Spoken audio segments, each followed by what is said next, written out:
straight into its arms.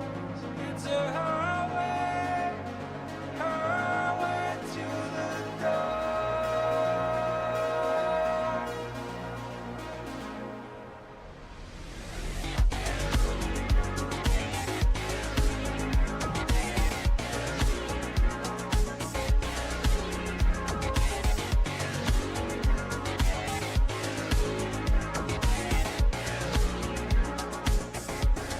If your mama could see you now, if your mama could see you now, topless and upside down, spinning around.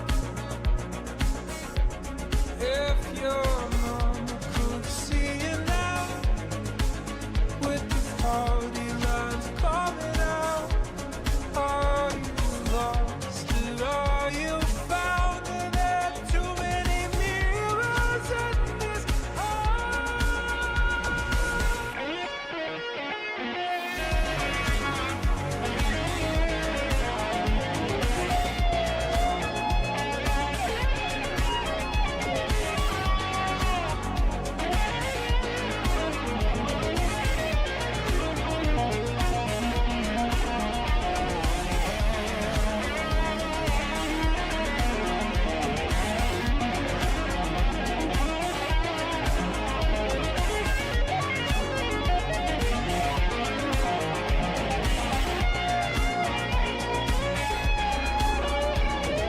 Don't fall in love with the man on stage. I'll be on in a minute, then I'll sweep you away. Don't fall for the monsters in this maze, but I could love you forever if you'd meet my gaze.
Okay.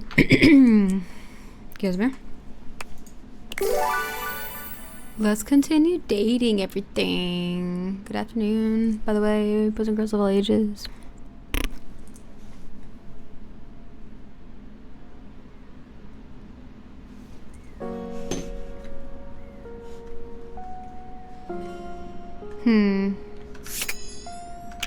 Full day.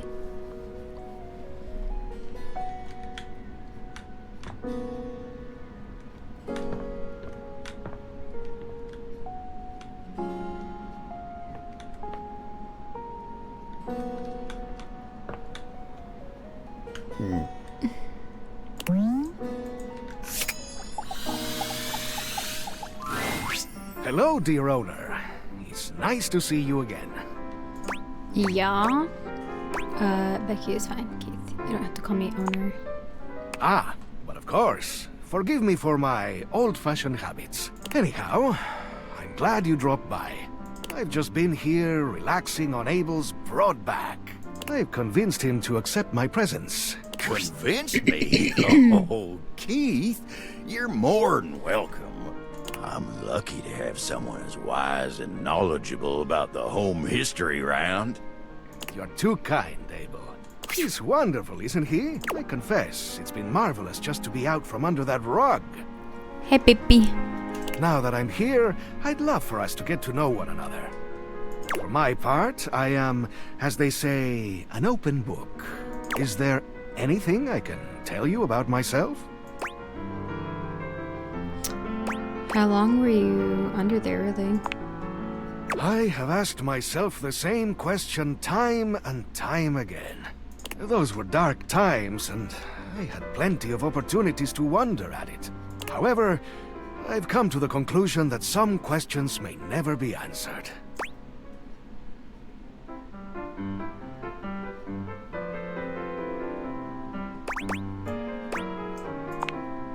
I suppose that's possible, but I doubt it. It would appear I was placed there intentionally. I myself have no recollection of the initial incident. That's strange. You might have been traumatized. Were you exploring on your own? Indeed. But it was so long ago. Anything else you'd like to know about me? How old are you? That's about it for now. Anything you'd like to ask me? Why, yes. Hopefully I'll get to know a lot about you in the future. But for starters, how about a few basics? Like, do you prefer blondes, brunettes, or something else? I'm a sucker for a silver fox, actually. Oh. Keith blushes, breaking your gaze to contemplate something off to the side. Well then. All right. How about another question? Do you believe in destiny? I do. Our fates are sealed. I see. So, we were destined to meet. What else do I want to know? Ah, do you think of yourself as traditional or open-minded?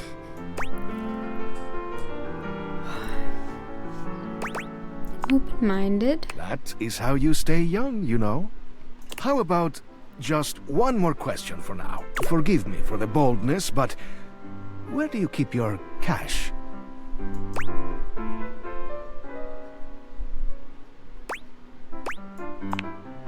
A wise choice. But I must warn you, that question was a bit of a test, I'm afraid. As you know, I am a master of opening things, but also of locking them up. And I would highly advise you to be more circumspect in answering questions of that sort. Of course, but you cannot trust everyone. There are always some who might seek to pursue their own agendas.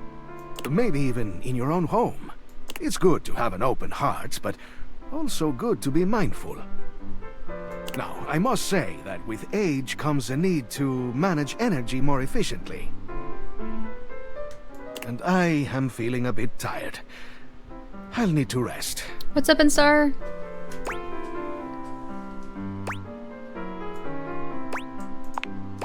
Anyhow, I hope you'll come and see me soon. There is much that I can tell you. Things that will prove quite valuable to you, I think. Okay.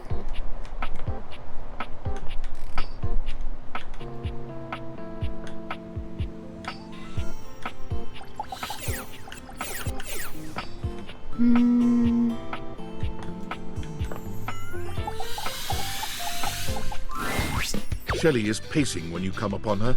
When she spots you, she startles. Hey, hey, hey! She bounds over to you, arms wide open for a hug.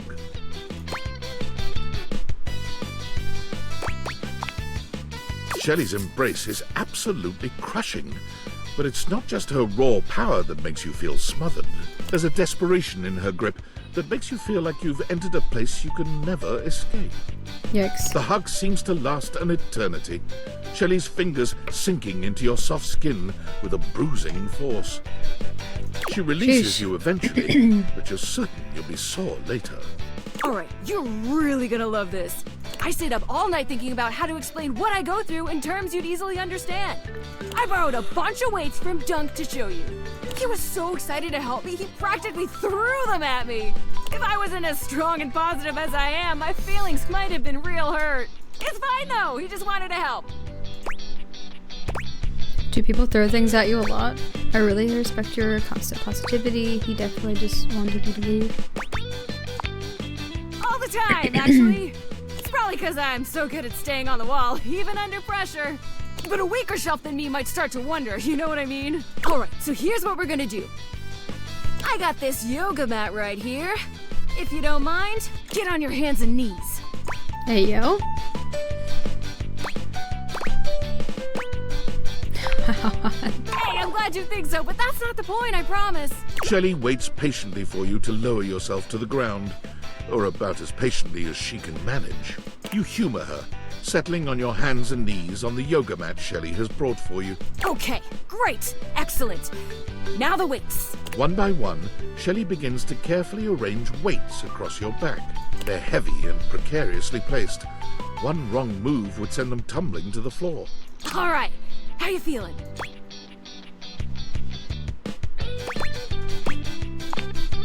Only a little? You should be feeling scared. It's a lot of pressure to hold things up. But wait, there's more. Shelley grabs a hold of the yoga mat with both hands, jerking it suddenly from side to side. The Yikes. effect is not unlike a mini earthquake. It's all you can do to hold on to the yoga mat, your knuckles turning white with the effort. How do we feel now? Well, yeah, but more than that, it's stress, baby. Imagine having to hold stuff up and you don't even have the proper foundation. Day in and day out, you gotta cling to a wall, not knowing whether today is the day you fall. Shelley taps her forehead, switching swiftly from stress to a knowing smirk. That's why I gotta be so positive all the time. Positivity won't keep stuff from falling, but it will help my fingers dig just that much harder into the drywall.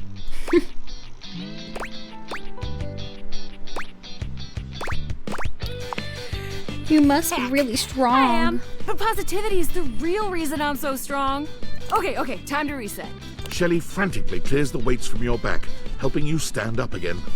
Thanks for seeing things from my perspective. Nobody else ever wants to listen long enough to get what I'm talking about. It's always, not now, Shelly, and please stop yelling at me, Shelly, and please leave before I have you escorted out, Shelly. I gotta take these back to Dunk now before he needs them again. But it was real nice talking shelf with you. Catch you on the flip side, my pal.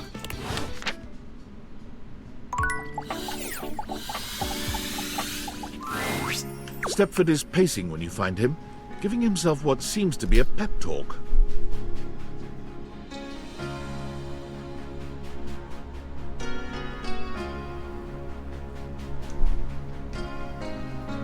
Come on, Stepford, just go sign up for it. What's the worst that could happen? A lot, that's what could happen. Yeah, I better avoid it altogether. But what if I won? What if? Oh, it would be everything I've ever dreamed of. No, I don't know.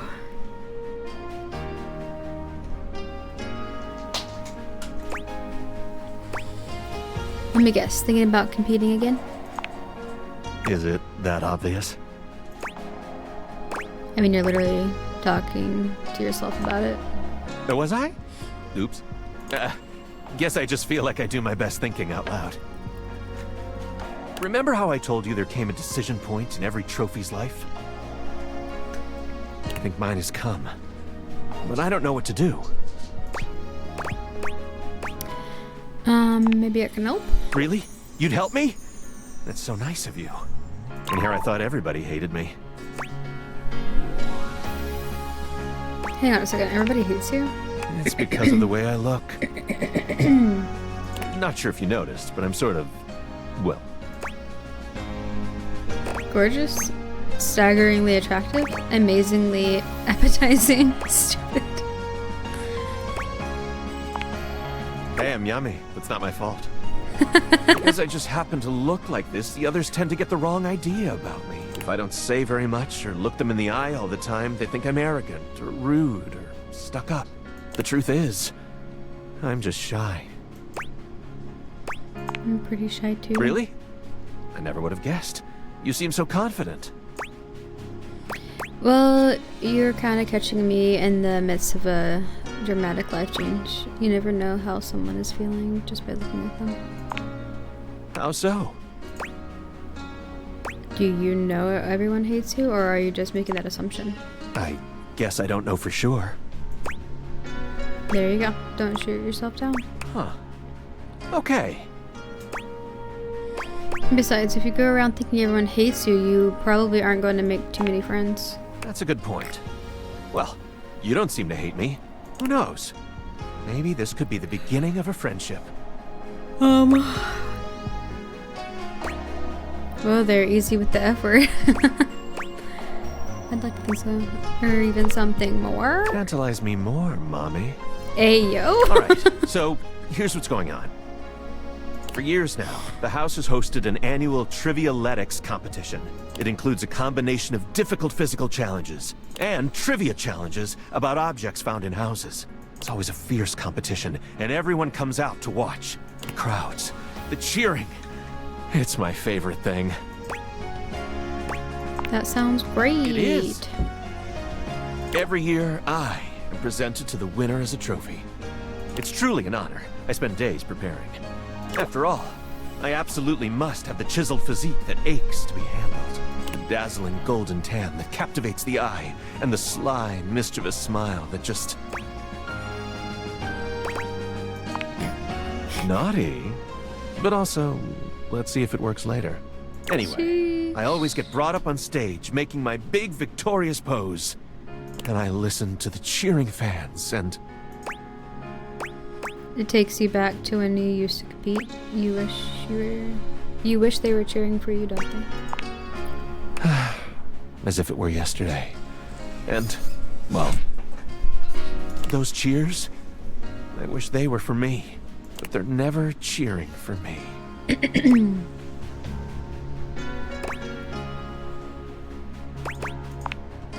I know. But they could also be booing me. If you stay worried about losing, you'll never win. Forget about that. You're a trophy.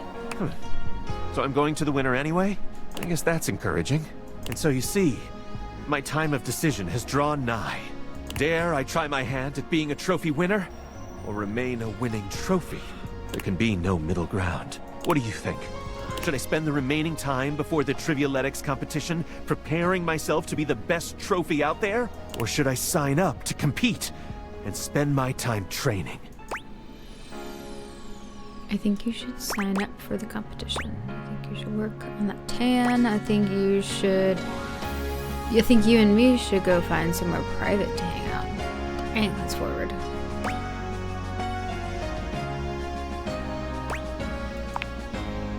Gosh, I'm gonna do it! That was the push I needed. I'll go right now. Wish me luck. Look.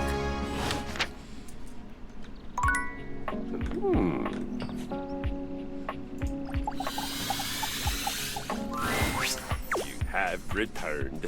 How excellent, and just in time. I have been waiting with bated breath to give you your next violent versatility training session. How was your first exercise? Did you enjoy it?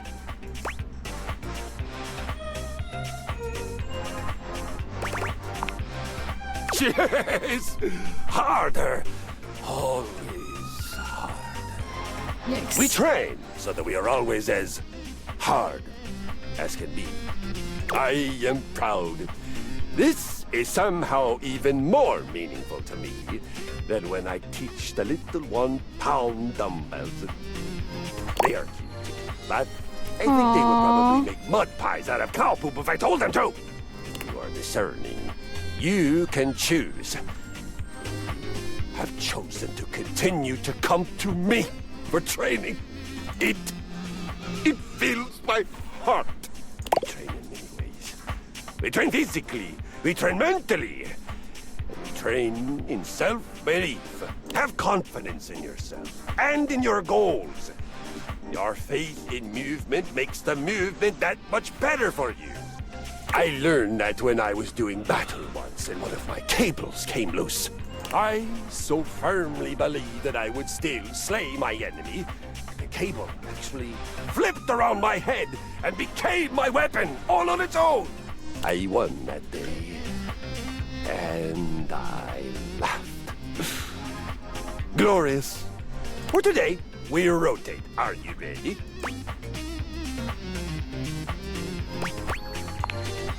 Rotation is vital for our situational awareness. Danger does not come only from the front, but from all sides. From behind us. Find something heavy in your home. Heavy enough to be a moderate challenge, but not so heavy that you can't lift it many times. Place it next to your left foot, and put your feet a little wider than your hips. Now, 10 times, pick up that object. Keep facing left as you rise, twist through the center, and then, bending from the knees, place the object down on the floor next to your right foot. Take a short break, walk around, envision your next victory, and then rest. Just as important as horrific violence.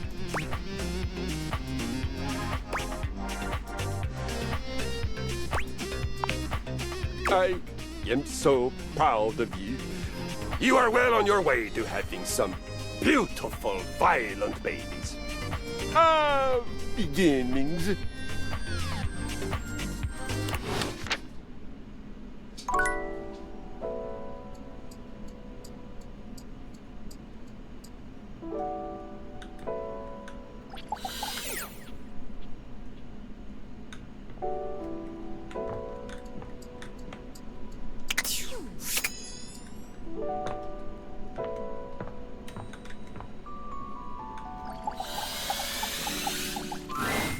You can already tell Holly isn't here because of the pointed silence, but it's still a bit jarring to look around and not see her anywhere. Someone else seems to be here in her stead.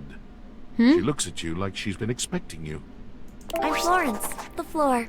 I work in Mayor Celia's office on the second floor landing. You're Holly's friend?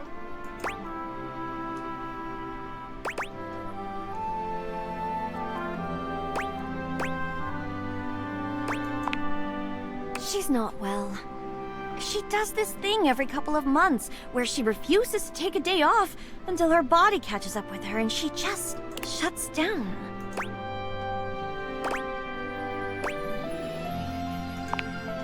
She's a busy bee. A silly busy bee. I'd say come see her, but she's asleep. She'll be fine, so she says. Always is. Poor thing. Well, she's hardly the first to let folks know. No, what she needs is rest. Trust me, we've tried everything else. Almost everything. Everything worthwhile. What she means is, we've tried everything easy.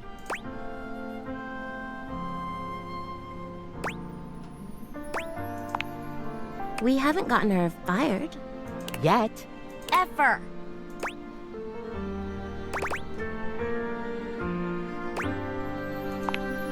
That's what I said.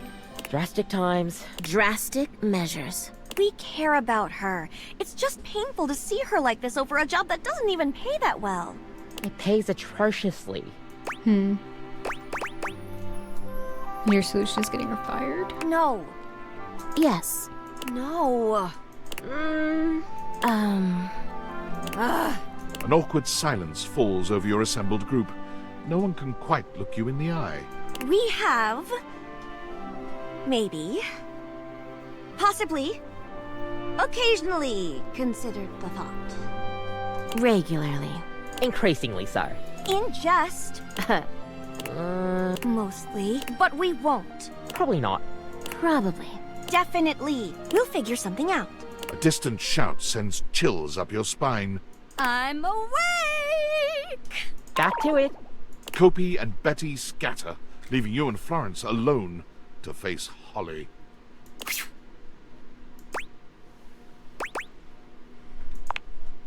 Oh, you came to see me. You're supposed to be resting, Holly. You're supposed to be resting. Go to bed. You're not my mother. Besides, I picked up a shift. I'm fine. I'm out. Have fun. Holly turns to you, her jaw dropping open to slur out an extended greeting. She doesn't quite seem her usual energetic self. You came.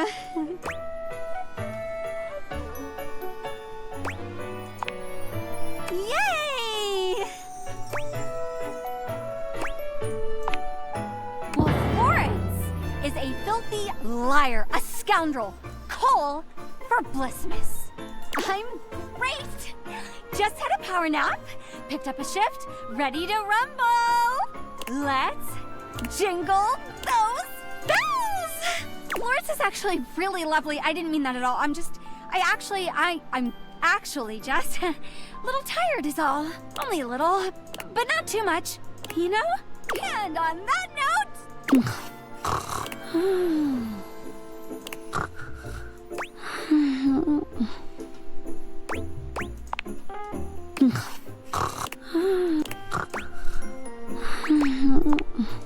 I just want to let her sleep.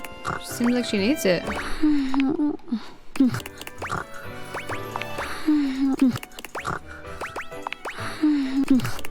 I wonder if I can just keep her asleep. What's up, Brock?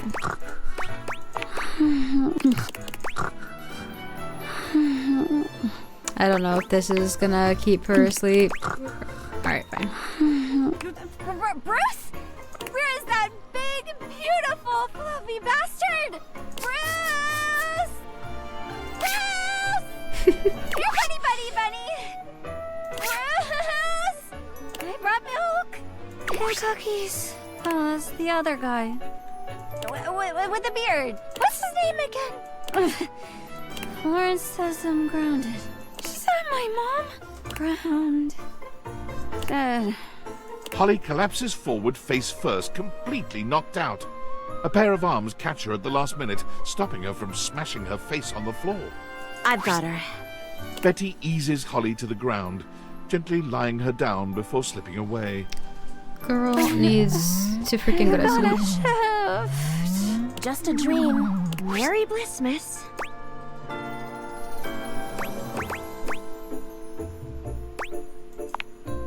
I warned you.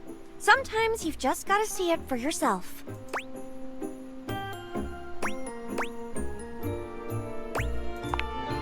Imagine that plus drunk. Full-blown silly season.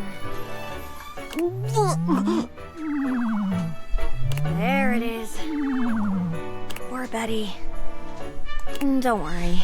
There's no fluids or anything. Just a whole lot of tinsel.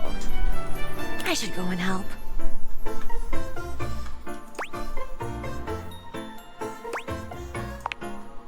She's usually like this for a couple days. I'm sure she appreciates you swinging by, but what she really needs is rest.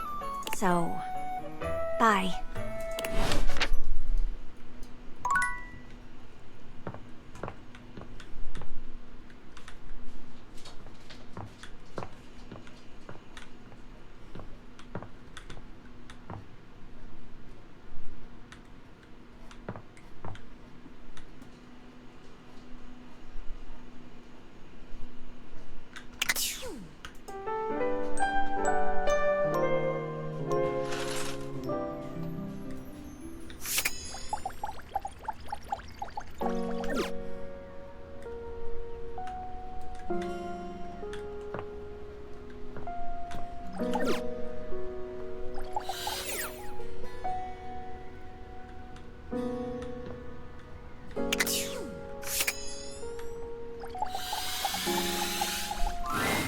Silence greets you. Tina must be out.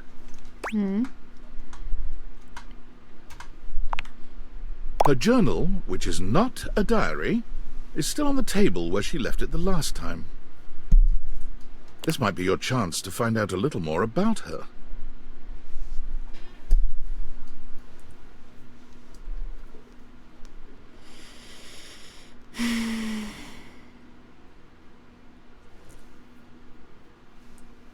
Then again, it is a little invasive, isn't it? It's almost like she was goading you into reading it. Could it be a trap? Read the diary. Don't read the diary. Pretend to read the diary. I'm gonna go. Don't read the diary. Tina bursts into the room with absolute fire in her eyes. She points a finger at you and accosts you, her nostrils flaring. Are you kidding me?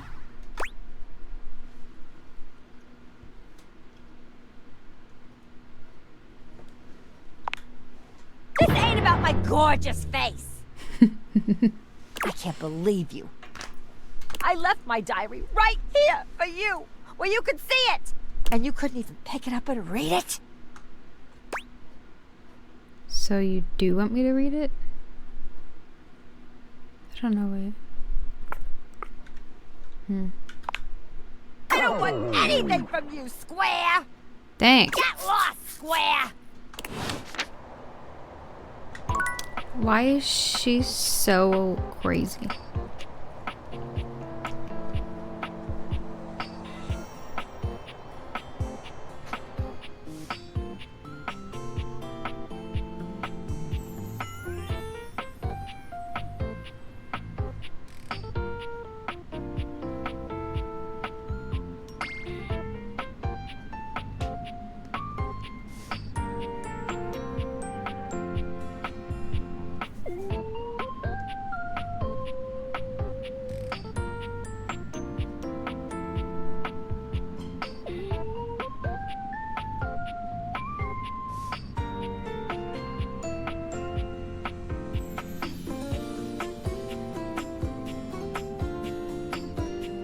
Wait.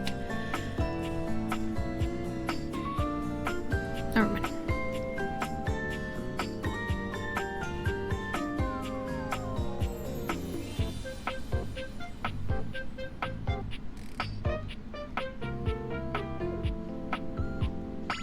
Sorry, just texting back a client.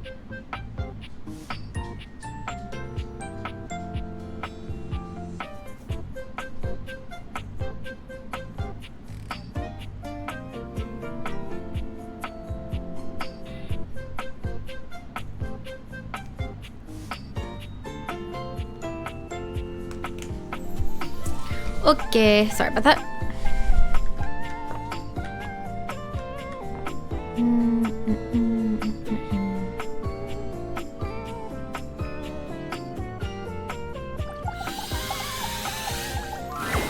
There you are. Oh. I was just thinking about you, you know. How about a kiss?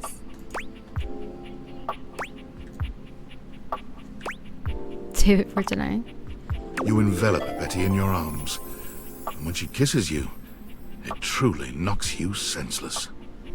For a few moments, there's nothing but you and her, you and those maddeningly perfect lips and killer curves. It's hard to stop at just a kiss when it's this good, but somehow Sheesh. you manage to pull yourself away. It's going to be hard to wait, but I'll see you tonight, cutie.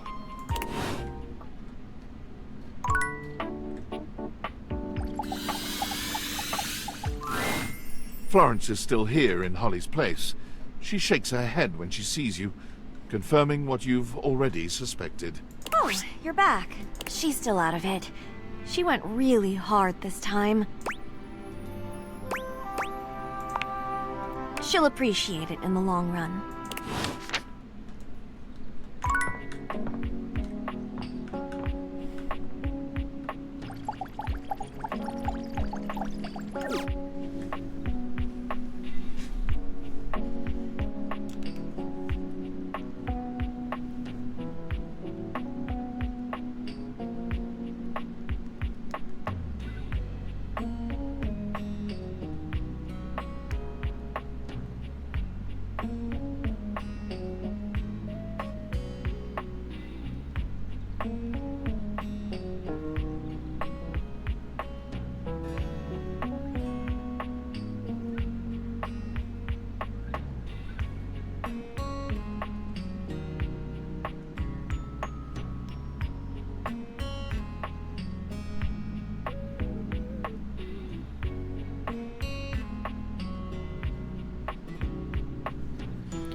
Okay.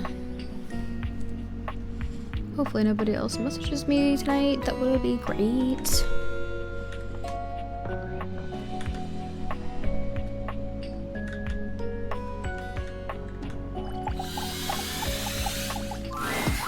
Oh, you trying to hang out right now? Of course they are. We're the coolest duo in this house. There ain't much happening over here, though. But check another window or something. Something has to be popping off somewhere else. You know, besides Rod's mouth. Ha ha ha. We'll see you at the new spot. New spot? Look who's back. You must be here to watch the clouds with me.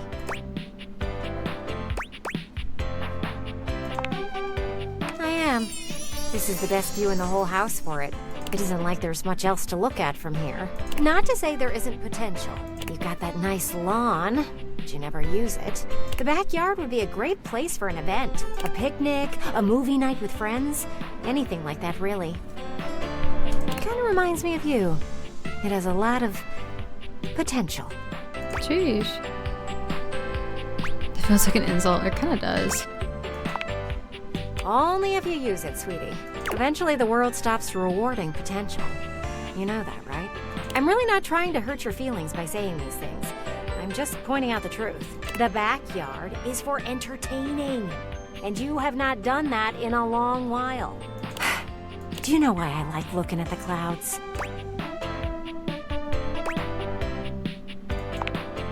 Exactly.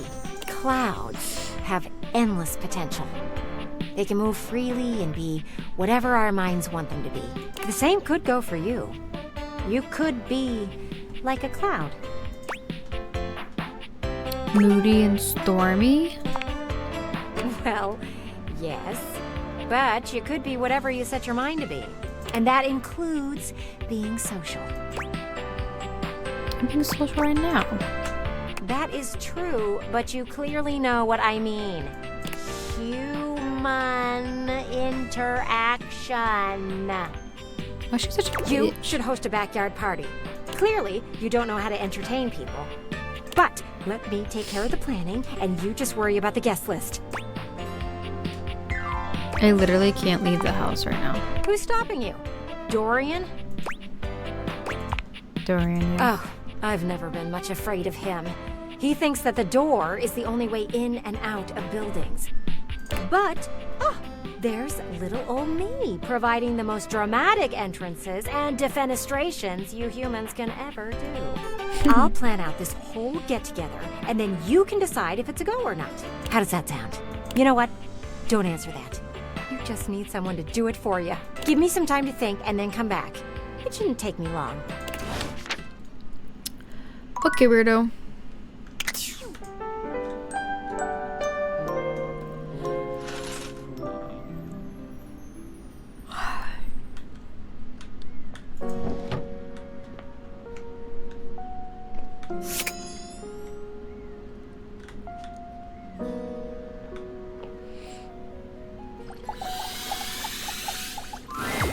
Hello, beautiful. Hello. That's the spirit. I just remembered I've been working on another one of my world-famous Styles Profiles TM surveys. I'm calling my quizzes Styles Profiles now, because it's definitely a thing, I swear. Last time, we took a trip to the wonderful world of cosmetic products, but looking good is only part of feeling good, is it not? For the next stage of my artistically audacious audit, I've drummed up a series of questions all about hygiene and freshness in a second round I like to call Coming Clean.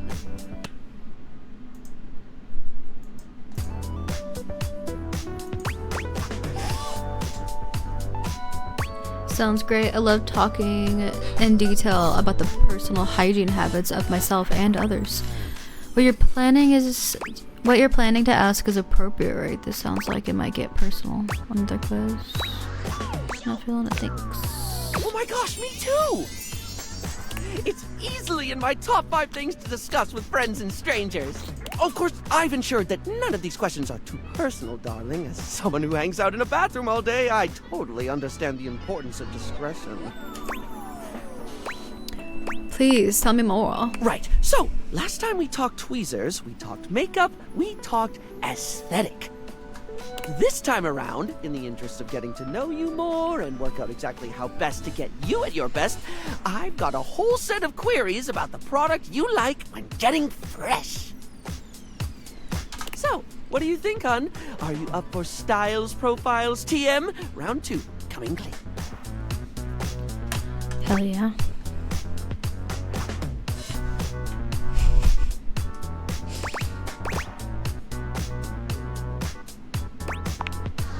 Well, suds me up with soap and foam. Hope you're having I'm a good so night, Brock. excited.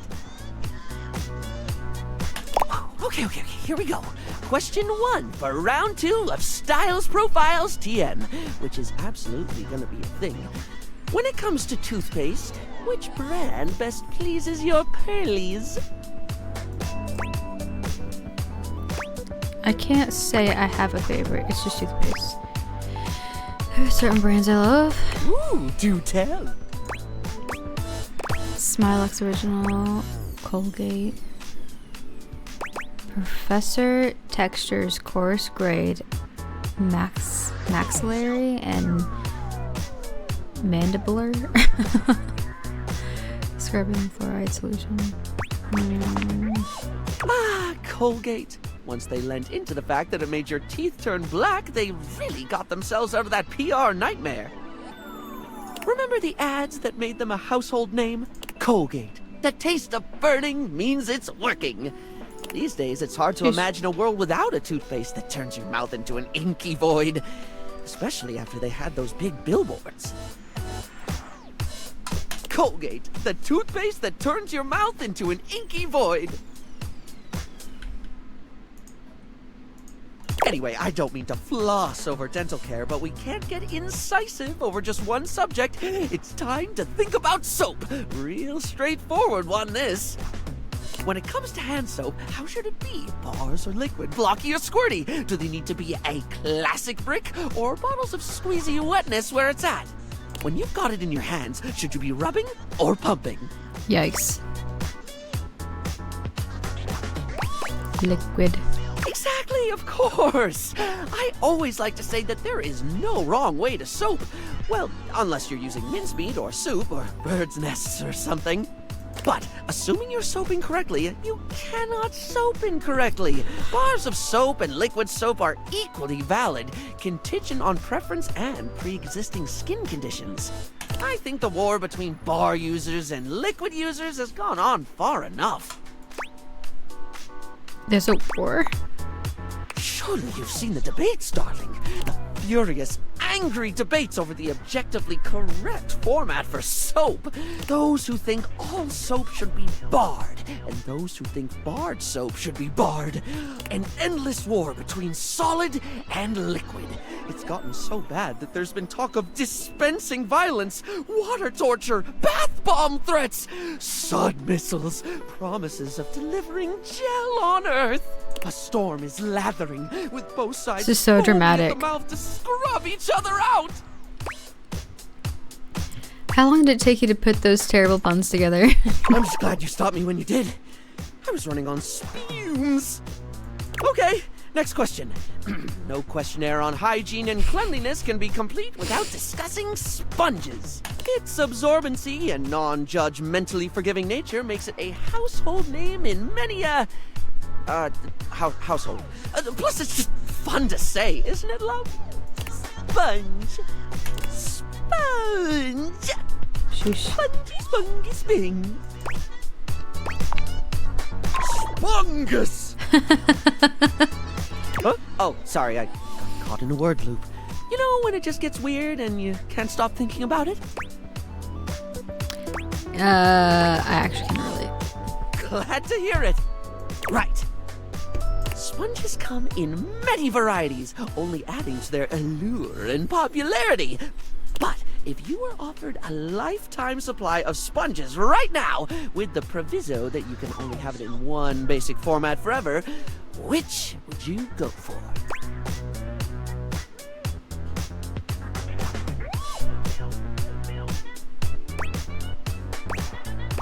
Let's think about the options. Here they come! The classic, one of those sort of rectangular ones. Oh, no, I like them lumpy and bumpy. Poof sponge. The ones that, oh yeah, I like those. Poof, those longer ones. Like these. Interesting choice. I've always found them a little weird myself. It's like washing with inside-out Bermuda shorts. But if you're looking for a body buffer, I'm going to support your choice all the way. They come in vibrant colors, they're easy to dry, and they provide that ever-crucial exfoliation while you clean. So, it gets points for efficiency. And that's it for your Styles Profile TM today. This information will be logged and categorized. Is what I'd say if I didn't have a brain that very much didn't behave like a sponge. Or maybe it does, at least when it comes to leaking everywhere. Anyway, darling, I'm delighted to say you passed because you weren't being graded. Farewell. Ah, thank God.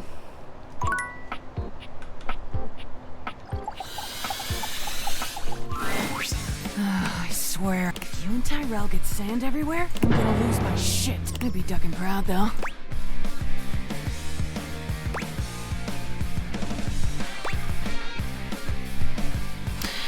I forgot that we actually became friends or whatever. Alright, I'm bored. Rebel out. Is that her?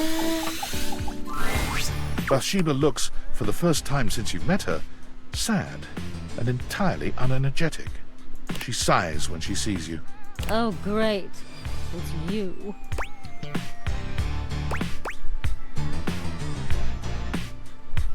Did someone forget to compliment you? Everything. Talking to Amir was like so great.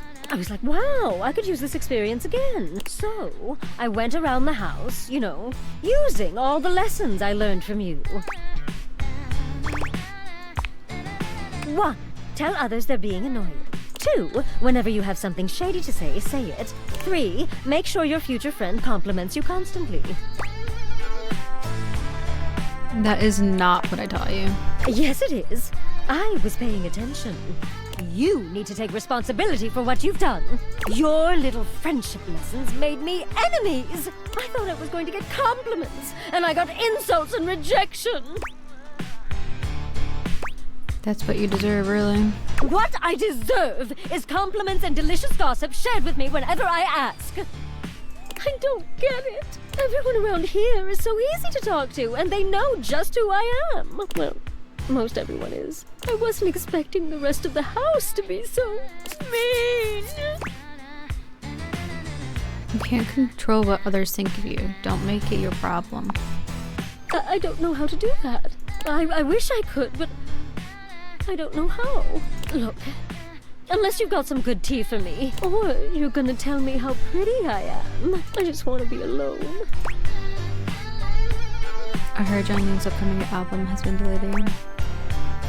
You're the most beautiful tub I've ever seen in my life. Oh, well, that is pretty good. But I'm still sad. I just need a little time for me, okay? Let's talk later.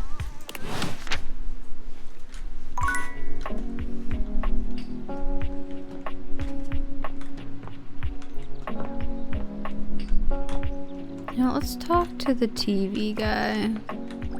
No, he's kind of annoying. I want to get the more annoying conversations over with.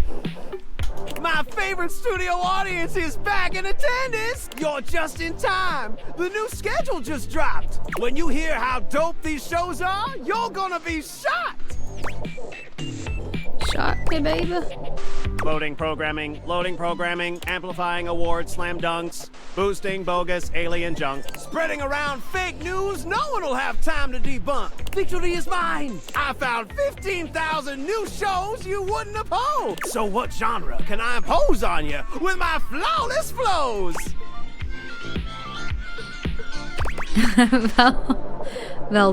Valdevix? 52 minutes? How did I miss this? What have I missed? To be honest, not much. I'm trying to I'm trying to talk to objects that I don't really have much interest in and get them to set their relationship with me, either romance, friendship, or hate. And it's going so slowly. I just had a crazy long conversation with my cosmetics, and he wouldn't shut up about the most boring stuff.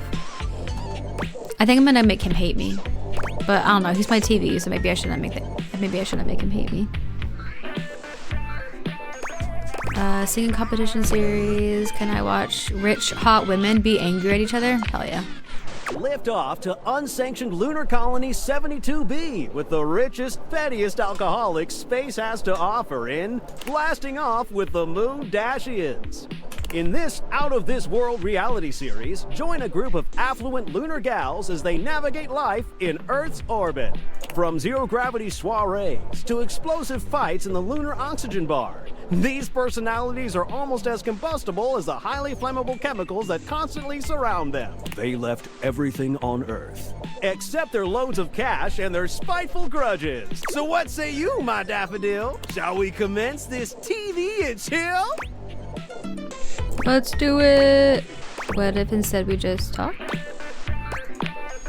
Righteous! Let's relax with some snacks while we await the climax, and... Oh, God damn it! Aldiviflix bought that one too? God! Can't believe this! What the hell, man? It's okay, we can watch something else. Just forget it. It doesn't matter what I do. Valdiviflix will just beat me at that too. I appreciate you being sweet, but I need some time to process it. Being obsolete. Uh-oh. Poor Telly. Oh, so sad. Ghosty.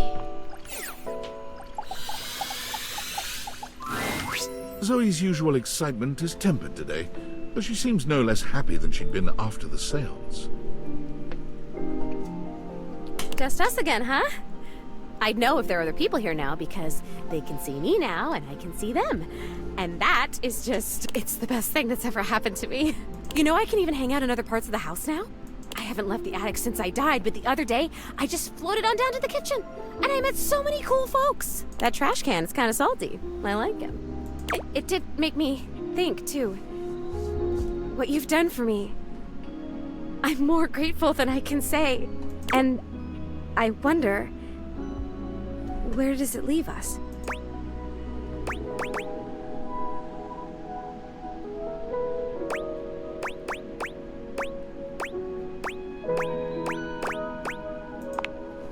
Exactly. You probably know me better than anyone else ever has. I like you. So I guess the question is, cleaning up your room right now? Do you like me? And how do you like me? Like a friend? Like more than a friend? I'm gonna like you no matter what. You're very special and you gave me back my life. There are some questions I just need to ask though. Oh yeah? I like you, Zoe. Always have.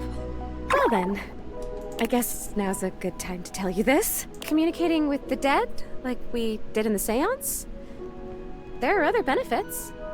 Ayo? You can travel that way. You can kind of vacation in different time periods, different lives. The seance creates a portal and you can use it to go for all kinds of adventures. So That's you cool. think of the most romantic, sexy, exciting place in the world. A time period you've always wanted to visit. Think of anything. If being sat on the floor on my phone is cleaning my room, then yes.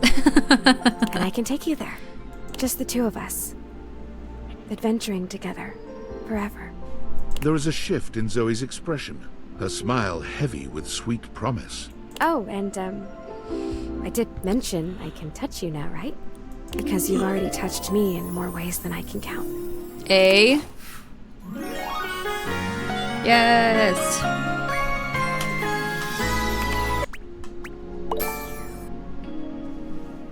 Yes.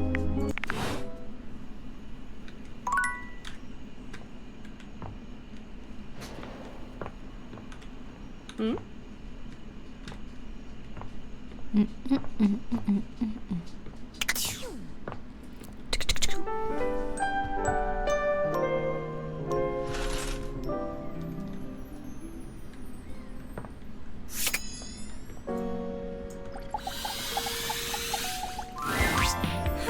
here comes the human.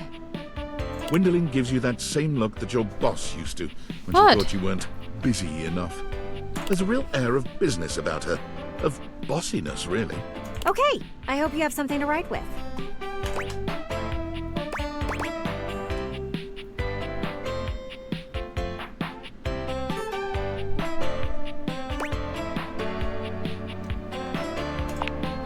There isn't any time to waste. More proof that you've never planned a party.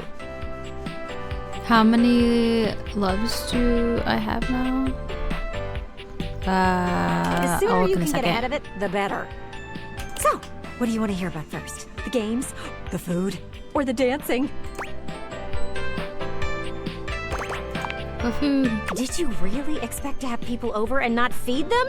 You are so lucky you have me in this house. You would end up alone forever otherwise. It's really simple. You only have to pick up a few things. Soda, chips, dip, veggies, cheese, some sliced meats. Freddie'll have you covered. Oh, and get with Beverly about the drinks. You need mocktail options too. Oh, and what were you thinking about for your main meal?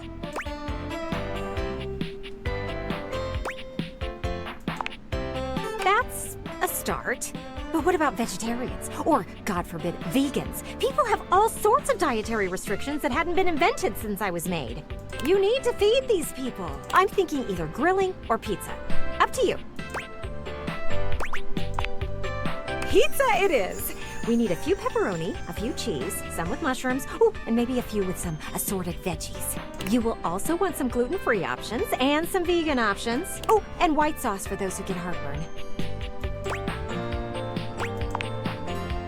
Clearly you aren't used to being considerate. It's what you have to do. But that should be it for food. What do you want to plan out next? Games. That's right. Every good party needs games. Now, you could go the competitive route, but that would be ill-advised. For one, I could get hit with a ball. I hate balls. Call me selfish in this, but I'd rather not be all cracked up for the sake of you making friends. Don't kill Gwendolyn. Got it. Thank you. You want games that will let people get to know each other. You know, get right to the truth of the matter. She raises both arms, holding them palms up in a pose that might mimic a shrug, but her hands move up and down like an unbalanced scale. So, first game. Truth or truth? It's like truth or dare, except you just pick between two questions to answer truthfully. Second game is spin the bottle. Except instead of kissing, you tell each other a juicy nugget of your childhood trauma. It's an excellent way to figure out who has taken up therapy and who hasn't. And my favorite game? Musical tears. You pass around the aux cable and let people pick the saddest song on their playlists. The hell kind of games are these? These games are meant to help you get to know someone for who they really are. We are seeking transparency in these relationships. So, we skip the small talk and go straight for the real stuff. We want to hear about their parents, their old pets, and maybe even the people they dated in their past. That is so invasive. Gwendolyn narrows her eyes at you. I suppose you think you should have something like horseshoes or cornhole, which is fine. You want to know people only on the surface. Ugh. We should move on. Slow down? We don't have time to slow down. Remember how I said you were like a cloud? Well, I still believe that. But you can either be a rain cloud or one of those cool, voluminous ones that makes everything more inviting. Right now, you are a big old rain cloud. And I think you should just listen to me and have the party. At least then I could see you do something interesting for once. That was uncalled for. The truth is hard to hear, I know. But it had to be said. Listen, I know I hit you with everything. Why is she pretty so hard mean? and fast. But in the spirit of transparency, I thought it was the only way to motivate you. And at least it got you thinking. Still, it is obvious to me that you need a break. Party planning can be exhausting for someone who has never done it before. Let's circle back to this in a bit. Then we can finalize plans. Oh, and bring that guest list with you. Gwendolyn, you're crazy.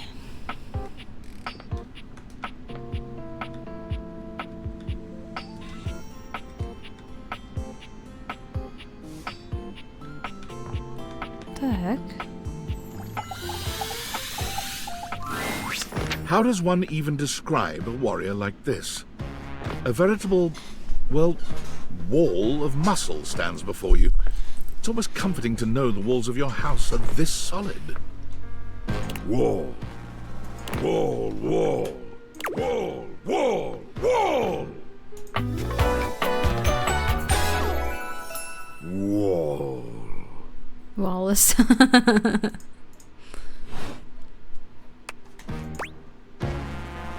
What the literal fuck?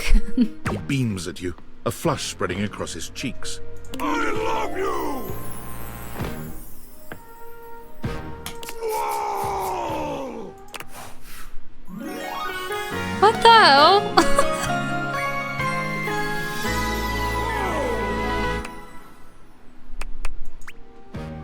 That was quick. My word. Oh. That was sudden, wasn't it? You and Wallace, who has only just introduced himself to you, are now lovers. His gaze settles on you, filled with tenderness. His drywall heart That's a lot beats of man. only for you. You live happily ever after. Yes, just that quickly. My word.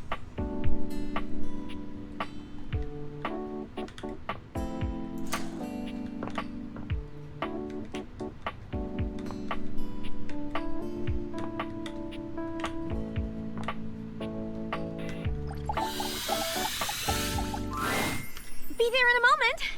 An utterly charming secretary hurries into view, giving you an apologetic nod. Hello there. What can I do for you? Her greeting is cut short as she seems to recognize you mid-sentence. Oh my goodness gracious, it's the human. I should have met these Oh. people so long ago. For some reason, this is the I only. wasn't expecting you today.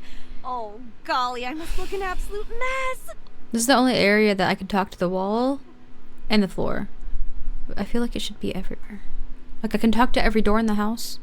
I can talk to every light switch, every TV, every mirror. But for some reason, it's only this specific floor and this specific wall. You must be here for Mayor Celia.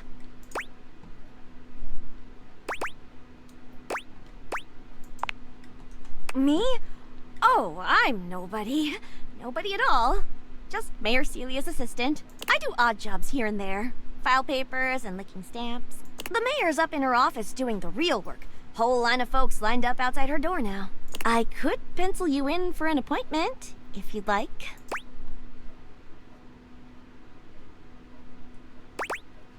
You sound like a great PA if it helps you look good to your boss. I'm glad to. I'd be glad to. Well...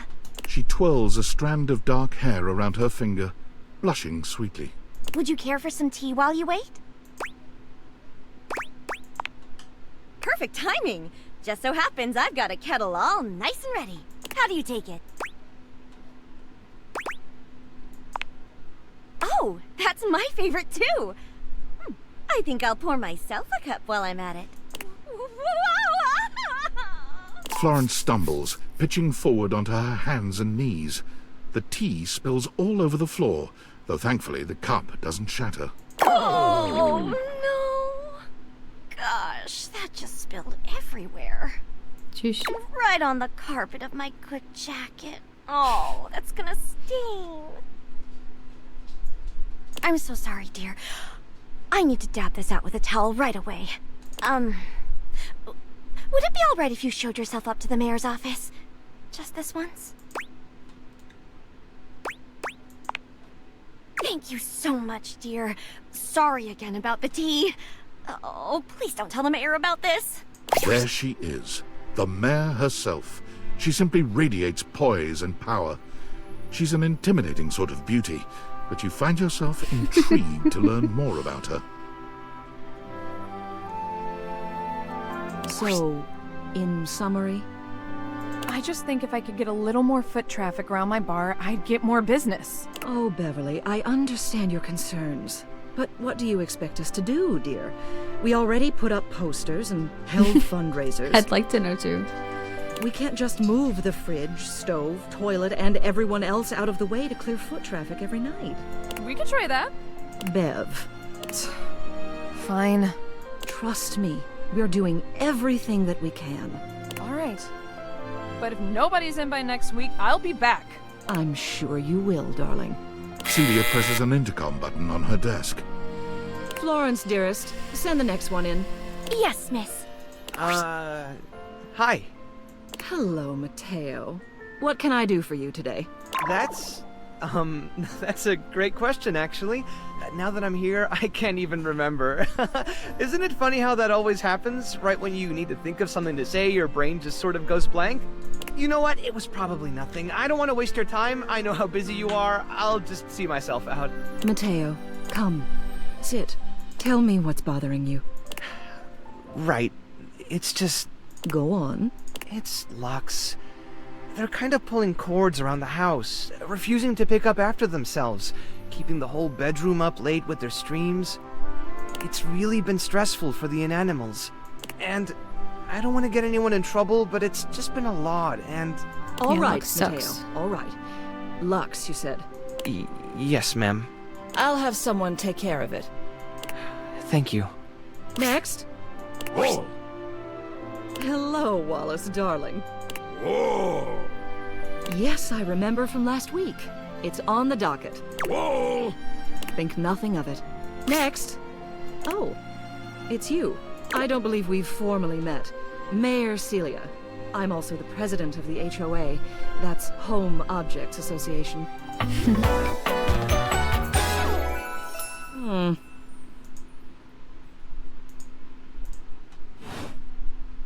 Here's my card. But really all you ever need to do if you need me is to simply look up. What can I do for you today? Yeah, she's the ceiling, so she's like literally always looking at you. Forever and always. Nothing specific. I'm just going around talking to everyone. Tried to get the lay of the land and wanted to meet the mayor. I have a question about Randy's past. Well then. Hello. Meeting successful. Never a bad idea to make sure everybody knows your face. We're important here. Some sit back and wait for others to plan things. Others simply do them. You and I, we're doers.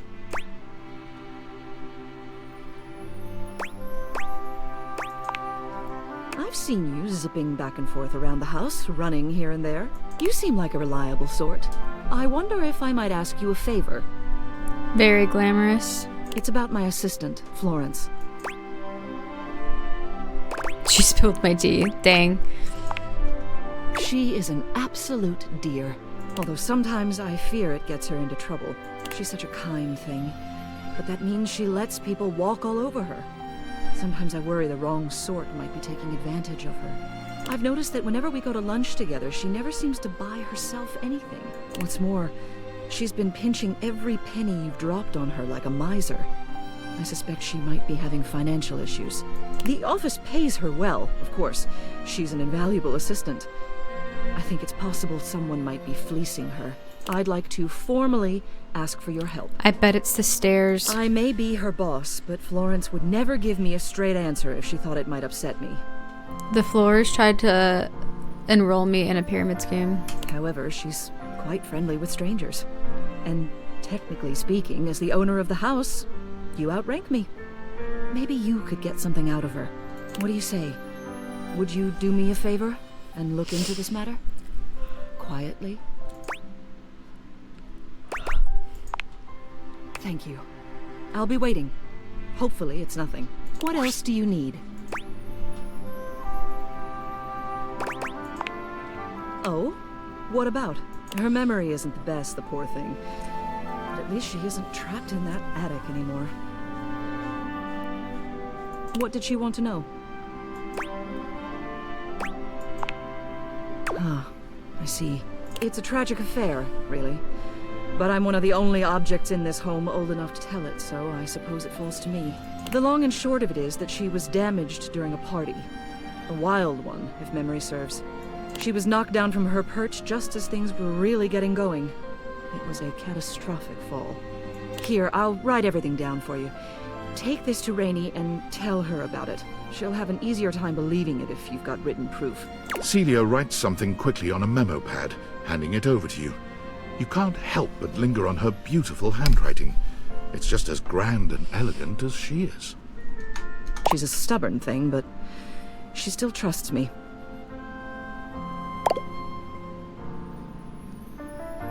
Why am I spacing on who Rainey is? Oh, right. She's the record player. That's right. Right. Now then. You leave the mayor's office, proof in hand.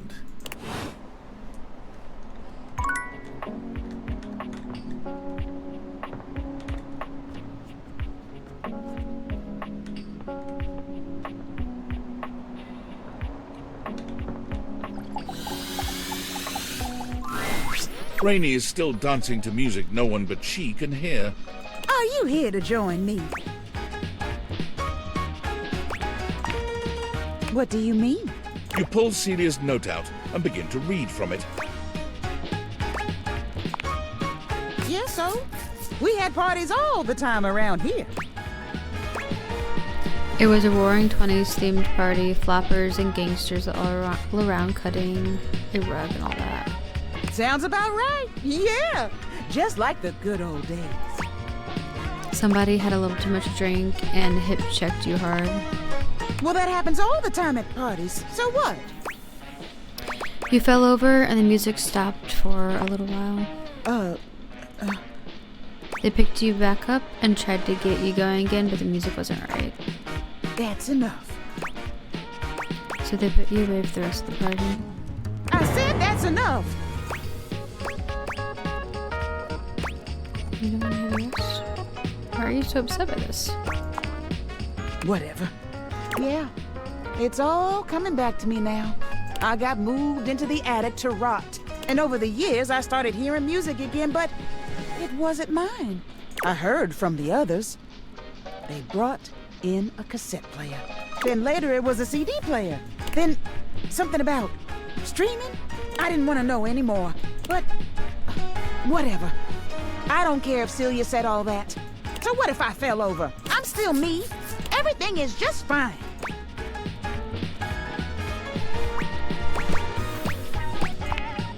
I am. If you all got such a big problem with me playing my jazz records as loud as I want, you can go chase yourself. I'm gonna play my tunes as loud as I want. And I'm gonna dig out all the old classics, too. Keys ain't the only one who can do classical music. You see? You'll all see. I'm gonna go get those records right now. She leaves without a second look, humming to herself. Alrighty then.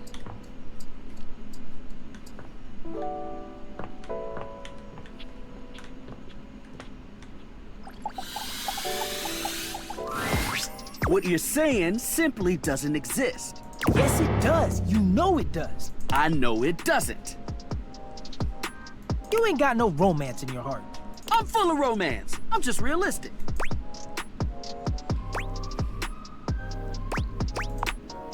Go on. Say it out loud. Now that I'm on the spot, I don't want to. Because you know it ain't real. Fine. You gotta be the determining factor, okay? Of course. Rod thinks I'm lame because I believe in love at first sight. There is no such thing. Just because you've never experienced it doesn't mean it ain't real. Kurt is feeling nostalgic for these shutters that used to be next door. We had a connection. They didn't even know you existed. You should have seen the way they waved at me. They got caught in the wind. They couldn't control it. Every now and then, he thinks about those shutters and he becomes impossible. They never even spoke. Kurt never even said a word to them. I didn't need to. You were scared. I was not. You was a bitch.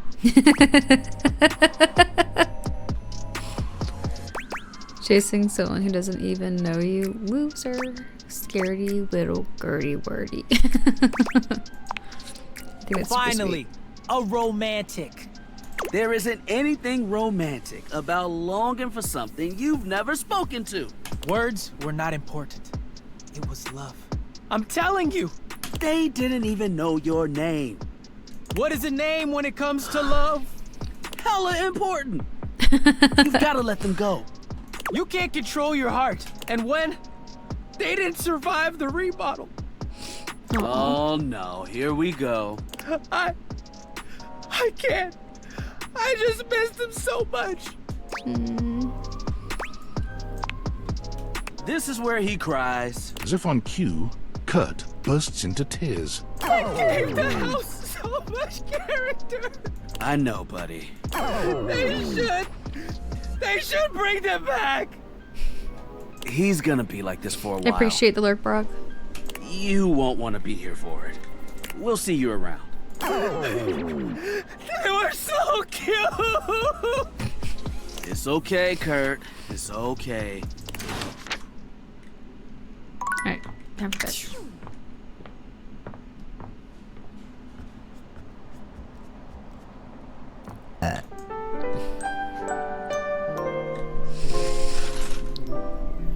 Man. Oh,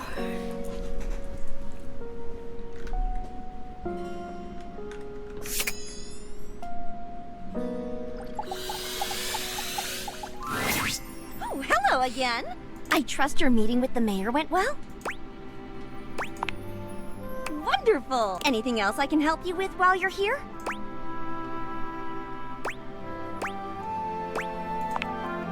What? You want to know about me? Oh, no. No. You just spoke with the mayor. A little old fuddy-duddy like me can't hold a candle to someone like her. I just handle the paperwork, that's all. Pay me no mind. Anything else I can help you with while you're here? She's just incredible, isn't she? So tall and commanding. What I wouldn't give to be able to deal with people the way that she does. Some people think the mayor's cold-hearted, but I'll tell you what, there isn't a sweeter structure this side of the HOA. She's very striking. Isn't she, though? Florence puts her hands to her cheeks and sighs wistfully, her lashes fluttering. That vaulted figure, her impeccable fashion sense. She really has it all, doesn't she? It's no wonder she's the mayor. She has my vote any day. Anything else I can help you with while you're here? You're 40? Florence, you have feelings for the mayor, don't you? Oh, dang. Oh, bye-bye.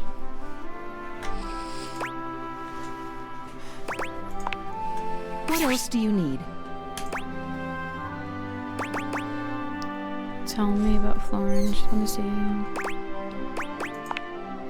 She's the most dedicated secretary I've ever worked with. She would do anything for this office. Yeah. Yeah, they open up more dialogue options. Unfortunately, the dear can be a little down on herself. Not much in the way of self-confidence. So once you progress their story, especially when you like love them and or are friends with them, you can actually like make them real people. It's called revitalizing or something like that, or realizing them, something like that.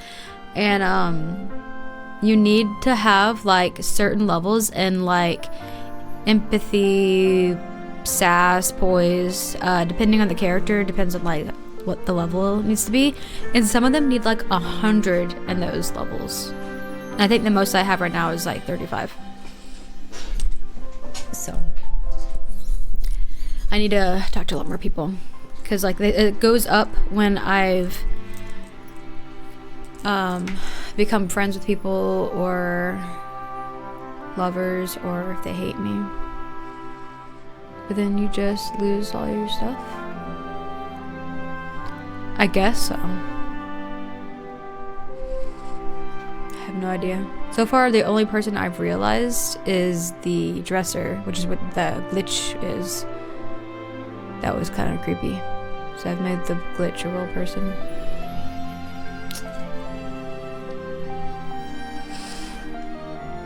It's a shame, really. She's totally unaware of her own natural charms. Of course, she's a hard worker, and she gets along with absolutely everybody. She's never in the spotlight, but she makes every room she's in better, like foil next to a diamond. The objects who come into my office to lodge complaints would be in a much worse mood if she weren't there to take the edge off them. And, speaking personally, I'd enjoy my work much less if I didn't get to see her smiling face in the office every morning. It's a tragedy she doesn't see herself the same way. What else do you need? You have done so. Keep well.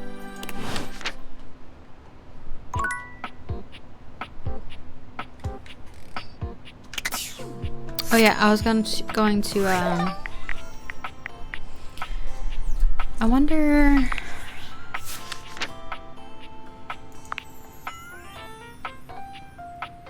I have made 14 people love me. 3 people hate me.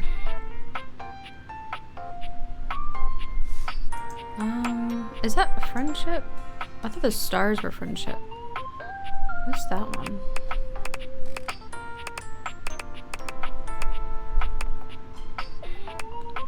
Oh yeah, I think you missed it, but I made the sex toy hate me. It's pretty funny.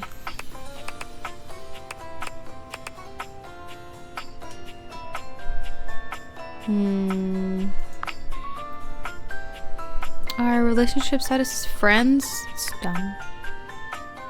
I'm pretty sure I have... Oh yeah, I also made the Dominic's person, whatever, hate me too.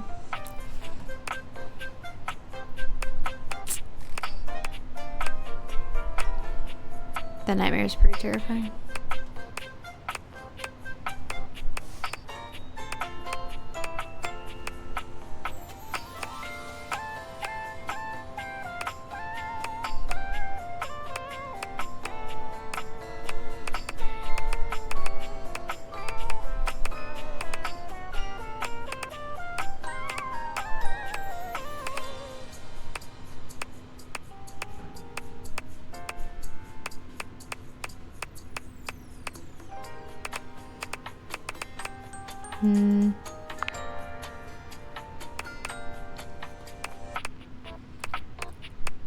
So these are all the people that love me.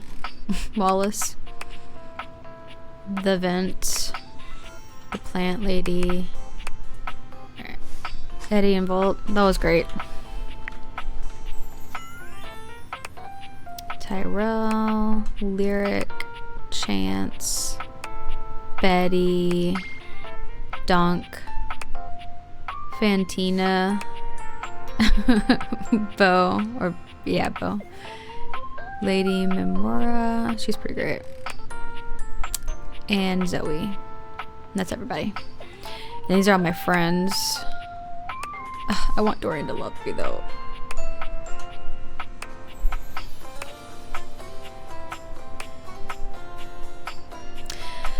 I thought Keith, like, it seemed like I could progress him to love, but whatever. Same with Reggie. Which he comes out every time somebody hates me. And then Lux hates me, Benoit hates me, Sophia hates me.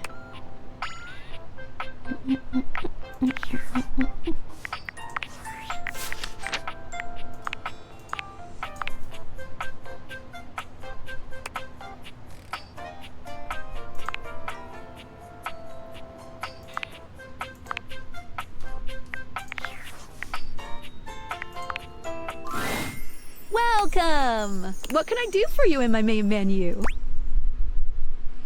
I want to talk about features, utilities. Let's chat about you. It's time to bring you to life. Oh, let's. There's lots I can chat about. Me? Can we talk about how all this... Let's talk about our relationship? Relationships? My favorite subject. What do you want to know?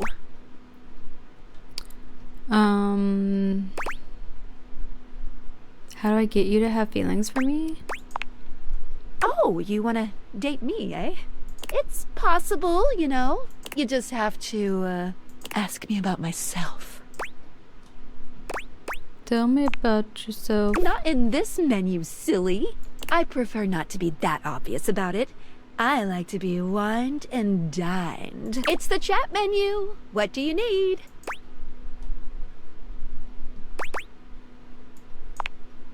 Relation. My favorite subject. What do you want to know? Not yet, but just keep pressing on my buttons. You'll find a way. Let's go back up a menu. It's the chat menu. What do you need?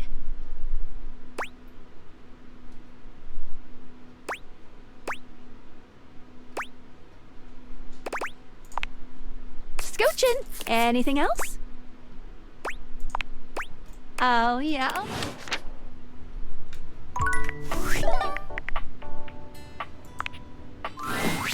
And this is the final look. What y'all think? Follow the link in my bio for a full list of all the pieces. She holds up a finger, pausing for a moment. Ooh, sorry, 1 sec. I just need to upload this real quick. There, done. Any longer and I would have missed my upload window. You know how the algorithm on Facebook is. If you don't post every day, you completely lose your viewership. Woo, it's a grind, but my fans are worth it. Only the most popular social media app of all time. It's like InstaFan, Sitter, and Knickknack all in one. Only Sitter. better. Knickknack. No, like literally. Facebook bought them all out and combined the best parts of them into the social media platform to end all social media platforms. Dang, just like Facebook. But it's pretty exclusive, invite only, and I don't think humans are allowed. No humans allowed? No offense, but humans don't have the best track record. I mean, y'all invented things like taxes and littering, ew, and small talk. Then again, y'all made phones too, so it's not like you're all bad. I guess, since you don't have a placebook, I could share my feed with you. Fill you in on all the tea so you're not missing out. Sounds fun. Drama is my guilty pleasure, as long as I'm not involved anyways. Maybe you could show me some of your videos sometimes too? Oh, I knew there was more to you. Oh, this is gonna be so much fun. Alert, temperature warning. Woo, not again. Is something wrong? Huh? Oh, it's nothing.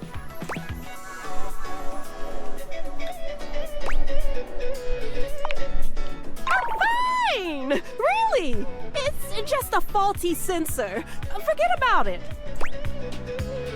It looked like a temperature warning, and you do feel warm. Oh, huh? I do? Weird. I feel totally fine. It's probably just acting up because I did an extra hour on live. Trust me, I just need a nice hard reset and I'll be good to go. I'll catch up with you after. Try not to miss me too much.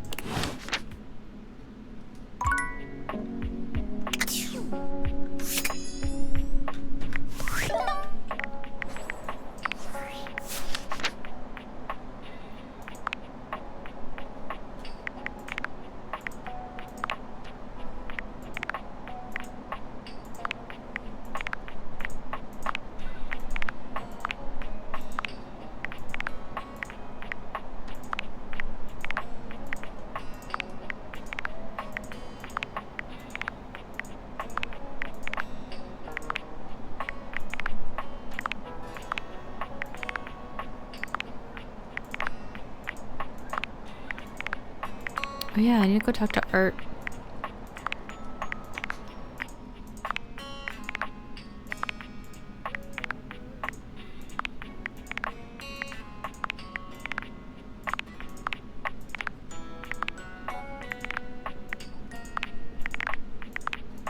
I'm just tired of there being a notification bubble, so I'm gonna like click through all of these real quick. Oh yeah, I need to go talk to her too.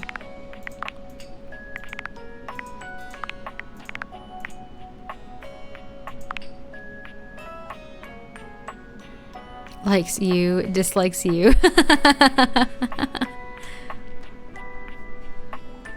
So weird. You realize the Damon, dear God, what have you done? Why? Why did you do this? Why did you null insufficient but unresolved error? Dang.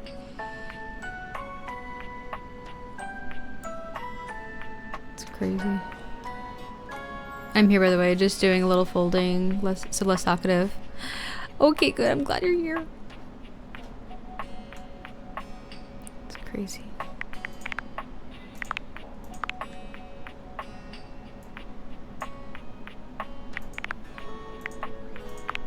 Oh yeah, I should talk to the Hanks again.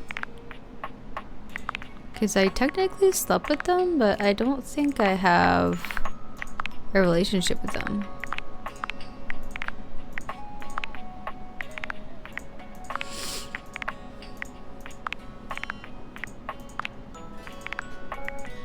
Oh, you know what?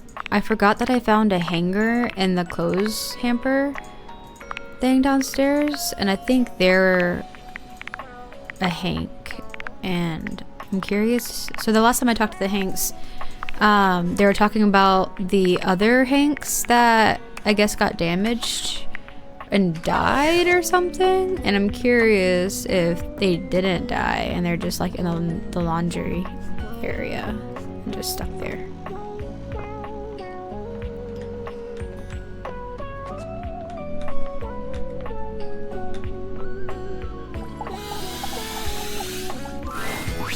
Yo, house homie! Good to see you back around the competition casita. Thought it was adrenal. Names are always changing, homie. Gotta go with the flow. Ride the swell, dog! Anyway, you're just in time. It's finally the big day! We are so freaking pumped, amigo! Your birthday? Wait, it's your birthday? But you're not even wearing your birthday suit. That's wicked, dog! That's not why we're celebrating. This is even bigger. It's time for our ultimate stunt! We've been practicing days for this, maybe even weeks, and now the weather's perfect!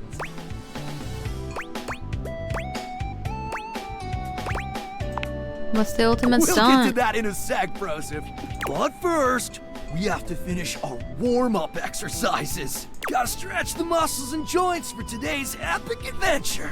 If we're not limber enough, one false move could turn us all into roadkill. Isn't that freaking fire? Is it really that dangerous? Well, you guys sure are flexible. You have no idea. Come back around later and we'll show you how flexible we really are. Oh, I like the sound of that. I know all the stretching might seem overkill. The last time we skipped stretching, it was an epic failure. Total foobar, dog! See, that's a jump when we lost Hank number 6. That's terrible. So trust me, we're not taking any chances today. We stretch, activate our muscles, and we nail this stunt. It's gonna be Gucci. Sounds like a plan. Can't believe it's finally here, homie. The day we've been dreaming about since we were little baby Hanks. The ultimate stunt. We've trained our whole lives for this moment. So get ready to witness history. Or a massive catastrophe. Yeah, but mostly history. Sounds like Hank number 2 has some misgivings. Yeah, well, Hank number 2 is a lame wad. I'm not a lame wad, dog. And I totally believe in us. It's Red Bull that I don't trust. Is it an issue with their red-colored bowls? No, their bowls are Gucci. The red coloring is very pleasing. It's our business relationship with them that's the problem. Gotcha. Yeah, they provide us with sick gear and viral exposure, but at what cost? Lately, it's like they're more interested in their bottom line than our well-being. Breach. They cut corners on safety while pushing us to take bigger and more epic risks. And as adrenaline junkies, we thrive on those risks. We push ourselves to the limit because we want our team to be a success. But sometimes I wonder, in the pursuit of collective greatness, do we overlook our own value as individuals? I'm still listening. I'm just checking my email. Have you considered maybe you're the problem here? Think about it, amigos. If something happens to one of us, there's always a new Hank ready to take their place, right? Maybe that's why we take these insane risks without a second thought. Because if we're all replaceable, does it really matter if something happens to one of us? It's a question we gotta ask ourselves, dogs. Do we view ourselves as identical and replaceable because we truly are? Or because that's how Red Bull wants us to view ourselves? Wow. Hank number 2, that's deep. I know, right? Wow. You know what, Hank's number 2? I thought you were just being a lame nerd. He made a lot of sense. I agree. I'm not some identical twin with no intrinsic value of my own. Yeah. Red Bull has been a whack sponsor. What do you think, house homie? Should we drop him? Definitely, you Hanksters are better. Then it's settled. As of today, the Hanks are free agents! Hooray! Amazing, so what are you gonna do now? We just heard from Hector. He's gonna run a maintenance cycle on the HVAC system. Which means there's gonna be monster thermals we can rip on our gliders! What's the difference between that and just normal Hank gliding? Duh! The change in air pressure creates insane conditions! Gonzo updrafts off furniture, barometric pitch dips, tailwind speed loops! Woo! Translation, the ride of a lifetime. Sounds amazing. Sounds like my kind of ride. It better be! Wanna come? You guys are trying to turn me into an adrenaline junkie. Let's go! Hooray! We're getting into the real stuff now. Yeah, this is a little more intense than anything we've done so far. We'll prep your gear for you. Don't want you getting pitted. I'll be your wingman. Oh, you can be my man for sure, bruh. Hank 5 is caught off guard by your flirting, a magnificent blush blooming across his cheeks. Wait. I can hear it.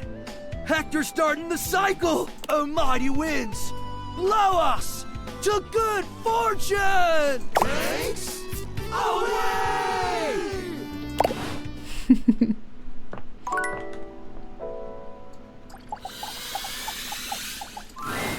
Boo!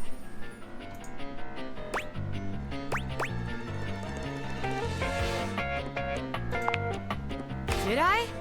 Damn, couldn't you have maybe screamed a little or something? That's like saying, oh, that's hilarious, when someone tells a joke.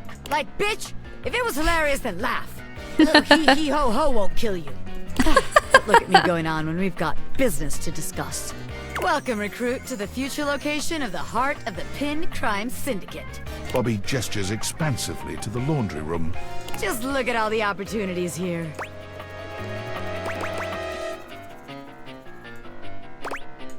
Tell me more, boss. Oh yeah, I like the sound of that, boss. So check it out. I call this one Sud Scam. You go out around the house, spilling stuff all over the place. You know, by accident. Wink, wink, wonk. They wink at you 4 times in a row, huge and exaggerated, just to be sure you're both on the same page. When they're like, oh man, what do I do? My clothes are ruined. You tell them you got just the person for them. And you send them to me. You wash their clothes. And while that's going on, I go through their pockets. Next thing you know, we're rolling in the dough. What if they don't have anything in their pockets? Yeah.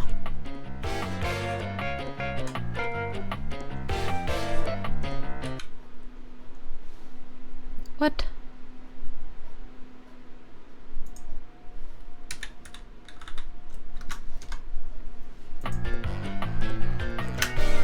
I guess we aren't all mega-rich gangsters like myself walking around with fat stacks in our pockets. So, maybe there is just one tiny flaw. Alright. Let's see how this one strikes you. I call this one the old switcheroo. People bring us their laundry. We take that laundry and sell it online. Then we replace it with cheaper pieces that fell off the back of the truck. When they say, hey, that's not my clothes, we're like, yeah, it is. I look at you and I'm like, that's what you brought me, right? And you go, yeah, boss, that was it. And we just stare at the customer until they leave. How about it? I didn't think you could have a worse idea, but I'm just not sure we're going to get much money from any of the clothes in this house. A thing is that scam only works once, and we need to be able to repeat it. Damn it, recruit! And you're right. The scam's gotta be self-sustaining. Otherwise, there ain't no point. Okay, so maybe that one wouldn't work. But there's gotta be something good here with stealing clothes. After all, that's where people keep their valuables. A red-haired laundry hamper explodes into your midst, all rage and indignation. She points at Bobby with a trembling hand. Stealing clothes? Ah! What the hell? I won't let you take anyone else! Never again, you hear me? Never again! Calm down, you harebrained harpy! I'm just spitballing ideas here. She points at you now. Take your kidnapper friend and get out of here before I toss you out myself!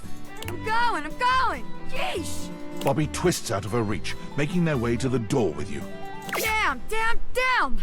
Bobby Pin can read a room, and I'm reading that the laundry room ain't the place for pinning. Alright then, newbie. Here's your hint for the next place you can find me. I'm a pin of business. A legitimate business pin. You got that? Pin out!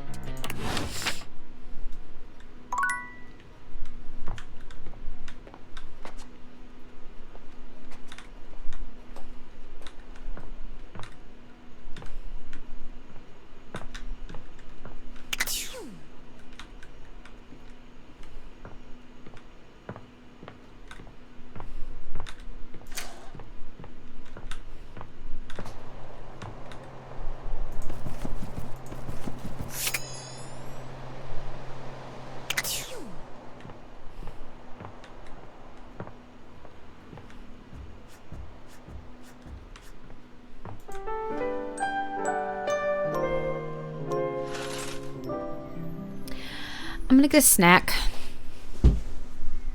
I'll be right back.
Actually.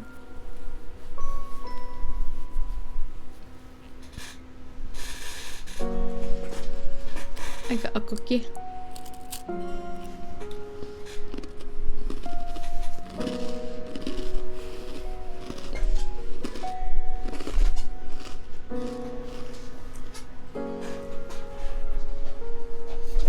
Ow.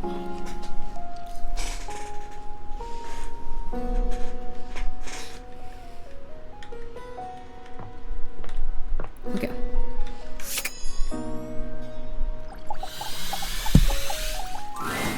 Oh, hello again. I'm assuming you're just passing through?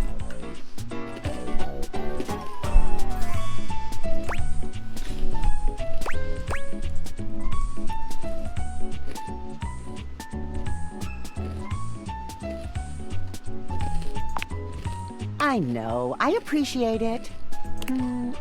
It's going about as well as you'd expect. Well, as you can see, business is hardly booming. Of course, it'd be ridiculous to expect success so quickly, wouldn't it? Success is a long man's game. Or a long game? Or was it a man's game? I'll have to check the booklet, but I doubt either of those things are likely to hurt your chances. Oh, maybe I should get some high heels. People always like long people, tall people. I never was all that tall. Not really a thing you can change, not without money at least. Maybe I should get some heels. Maybe that's what I need.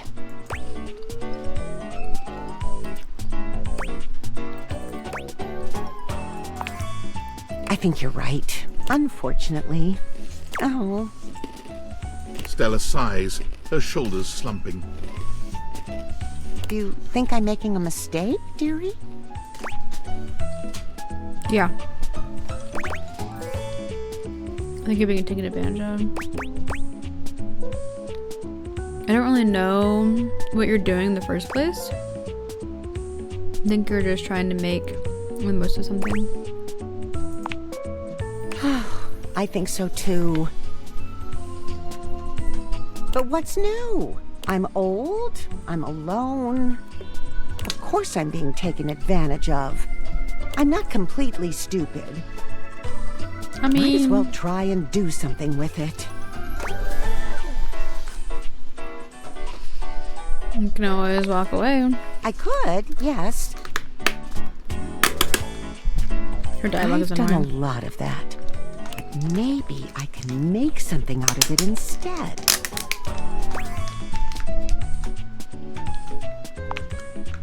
Make a sale, run a business, stand on my own 2 feet, find financial freedom.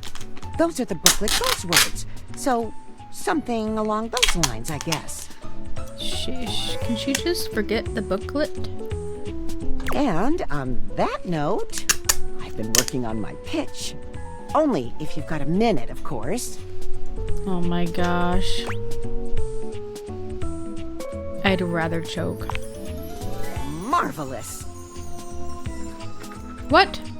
I did hear you, dearie. I'm so sorry. I'm just practicing being assertive. You understand. So, I think it goes something like, I'll enter from stage right, okay? Bruh. So, just wait here. Stella walks off just out of sight. You can hear her giving herself a little pep talk. Okay, Stella, time to step up. Ready?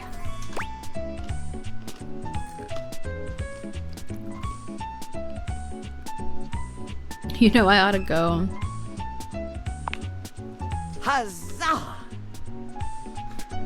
Okay, I'm coming in 3, 2, 1, and action! Oh my, this is tricky, isn't it? Jeremy is very good at this.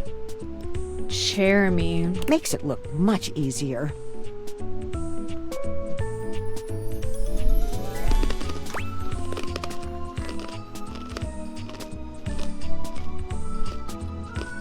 I've got this thing I've got to get to. Uno momento! momento. That's a theater thing, isn't it? Do people say that in theater? Uno momento? Oh my god, dude.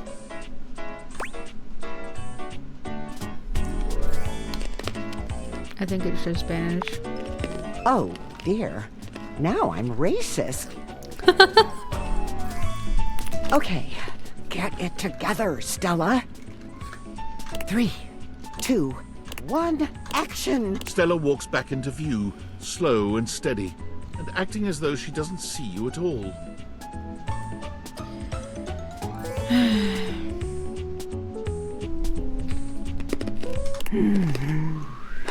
Oh, I didn't see you there.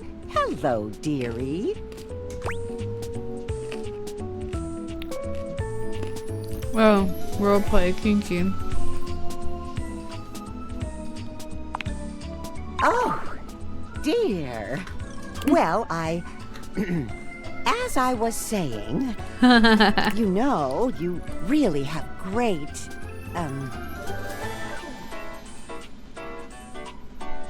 Great assets?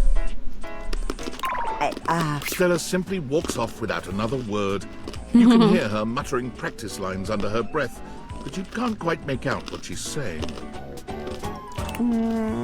She returns with that same put-on casual air, as though she hadn't just beat a hasty retreat mid-conversation.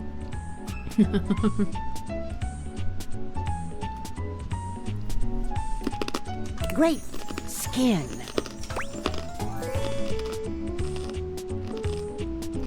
Oh, stop it, you. Oh, no, I simply can't. Simply radiant you are. Oh, thanks. Yes, such a wonderful glow.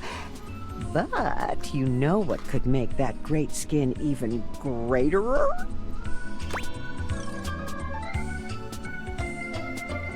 Why don't you tell me, mysterious saleswoman?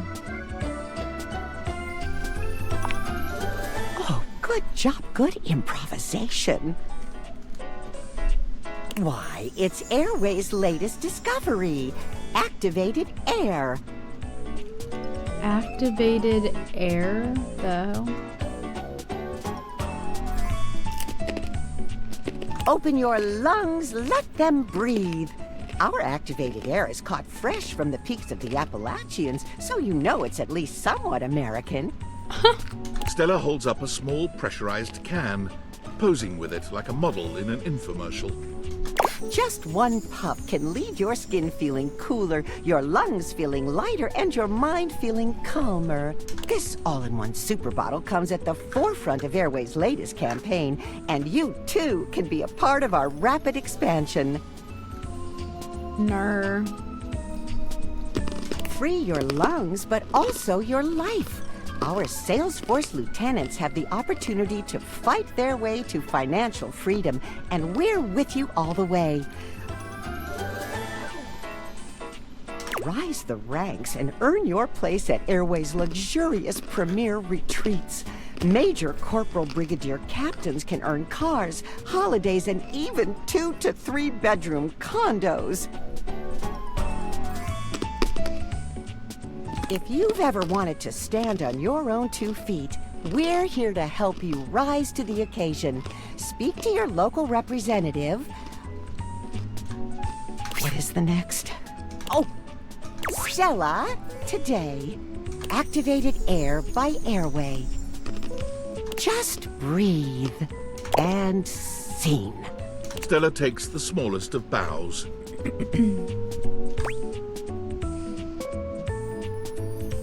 Oh, you're in deep. Was it that bad? You're just an idiot.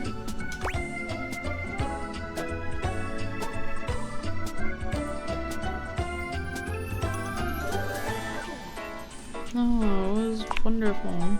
Oh, thank goodness. I spent all night on that one.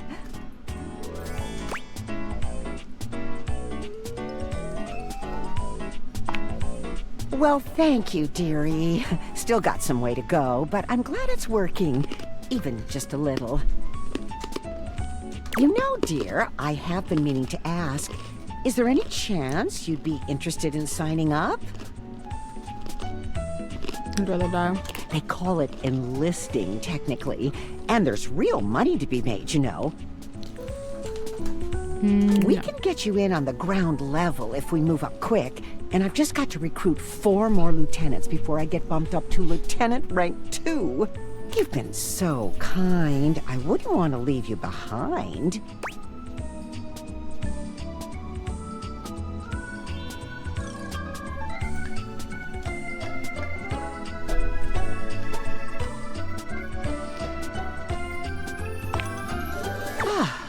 There it is.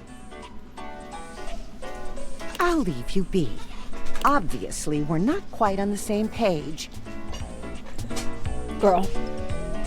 I appreciate your time, but perhaps it's better spent apart. Rule 66. Haters gonna hate. Not everyone will understand, but you will. 66. Orta 66. Oh dang, she hates me. Oh, who cares? Shows what.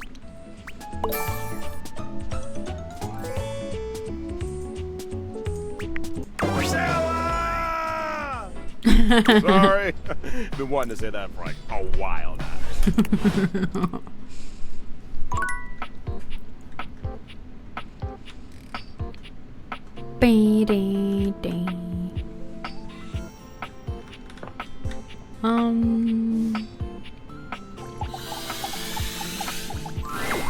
You find Keith lying peacefully on the table, a subtle smile playing on his face.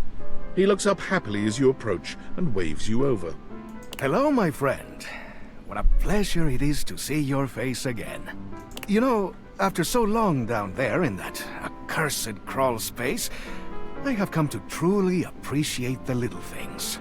Such as the feeling of sunshine as I lie here.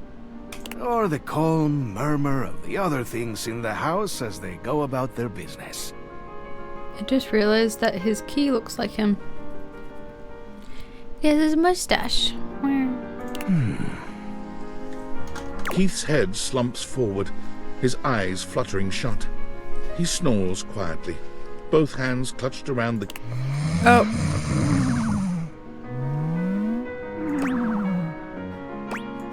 Poke. Keith wakes with a start. Huh? What? Oh. Hello. I'm sorry. Sorry, I just dozed off. It's just so nice here on the table. Ah, the joy of being free. If I just open myself up to such simple happiness, it seems to flood in. Ah, if only I had known such wisdom in my younger life. It might have saved me from much suffering. It's okay. I need to have a look at my laptop and see what the issue is. See what the issue is some other time.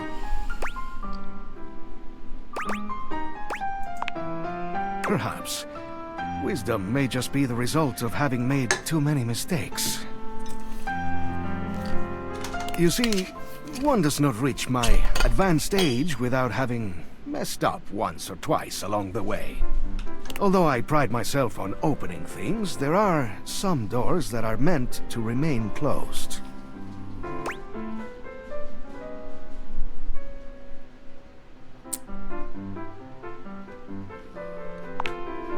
Oh, I don't know. Perhaps. But, well, I don't think that was ever destined to work out. Never mind all that. That is in the past. And we must be here, in the present, if we are to find happiness, eh? In any case, what I'm trying to get at is that what's most important in life is... Learning to appreciate the little things. Staying in here now. Pressure, baby. I'm a hedonist. Hey, what the hell? Vengeance on our enemies. Justice. Like companionship. I must say, I'm glad we've met. You know, you seem like a lovely sort. And in fact, there's something I'd like to give you. But before I do, I need to make sure you're on the right track, developing your character. So, let me take a closer look at you. He narrows his eyes, evaluating you with a sharp up-and-down gaze. You could do with some more personality. What? Keep going around the house and getting to make new friends. Maybe I'll have something for you next time. Okay.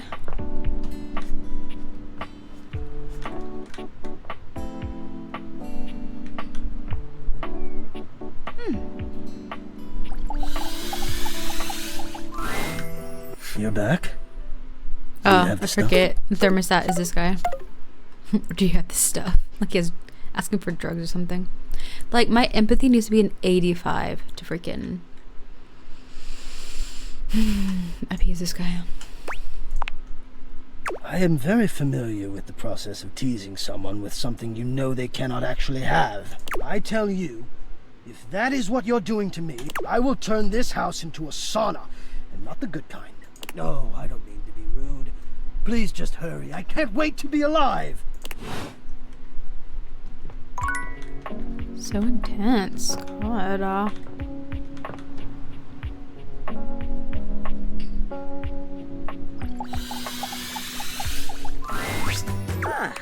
You wish to continue going on practice dates with myself? Hell yeah. Yeah, practice dates.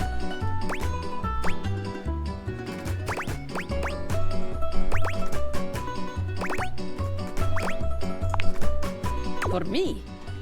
Now? This is very sudden, but perhaps not so surprising. You have mastered practice date after all. Hell yeah. You have shown that you are more than ready to sail the seas of love. Hell yeah. Dasha, however, is not ready for such a conversation. Dasha, there is come much on my mind, and you deserve my mind to be clear. Come on, girl. Please, come find me again soon. Yes? I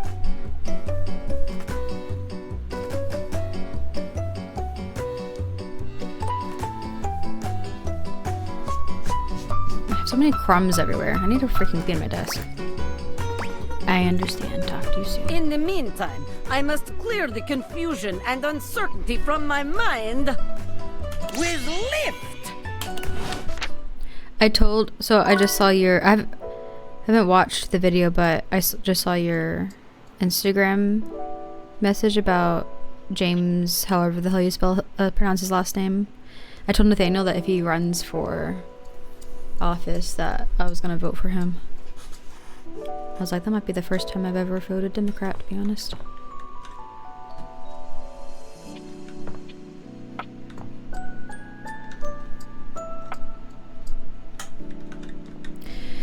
Who knows? He might win.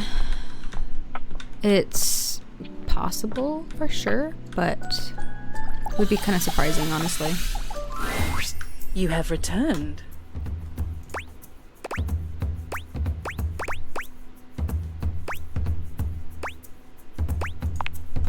Indeed. No mortal can resist the pull of a goddess. Okay, girl. Particularly in this form. The glitter and sparkle of my current form has lured many of your kind. You make it sound like you're trapping them. Trapping? No. I have no need to entrap mortals. I have spent many years in this universe being ignored or worse by the mortals that inhabit me. Humankind has grown more and more disrespectful over the years. I do not need your worship, but there is a satisfaction in it. The same satisfaction I imagine you derive from performing your menial human tasks, or making friends with your, fellows.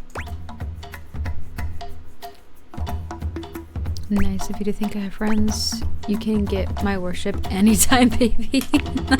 The sentiment is noted. But call me baby again, and it will be the last thing that you ever do. If you have come to worship, you may do so now. Otherwise, state your purpose. I'm not worshipping you, weirdo. I was hoping to get to know you. It's an honor to just sit in your presence. Get to know me? What is there to know? I am eternal. Unless and until the sun explodes and consumes me, I will be here. I was Girl, here I long could just before smash you with a and hammer. will remain long after you.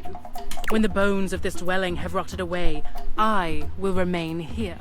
You will submit your praises or leave. Proceed. I've never known anyone as powerful or beautiful as you. You're just like so cool. You are so delusional, it's impressive. Delusional? No. I see things more clearly than you could ever imagine. If this is your attempt at worship, consider it a failure. Now that that is settled, was there something else you required? I really do want to get to know you. I just wanted to bask in your beauty. I require you to get a grip. Get a grip? On what? I have the whole of humanity squeezed within my powerful fist. I need no further grip. But even though your mortal words make no sense, I sense that you are disrespecting me. So you may leave. Go.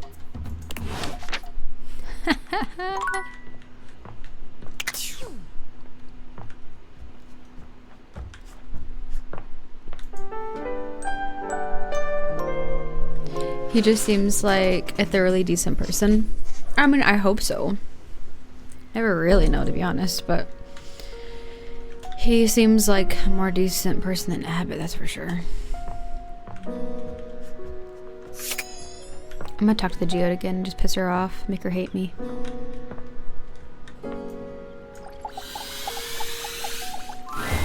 There you are, human. I have been waiting for you. I have a name, you know. But you are human, are you not? Is it so offensive to be addressed as you are?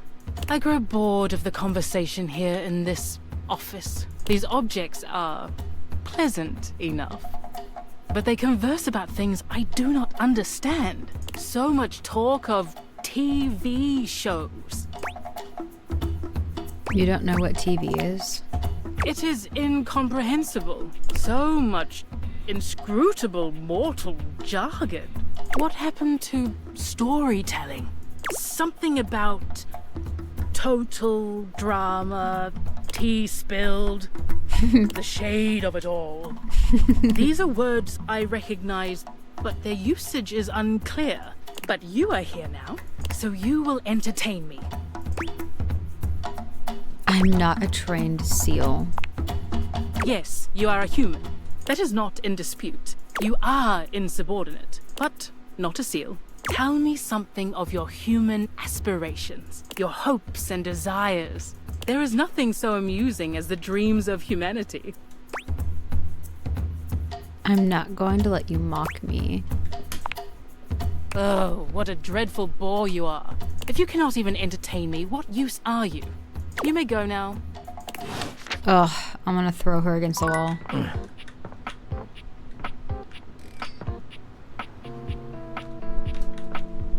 Oh.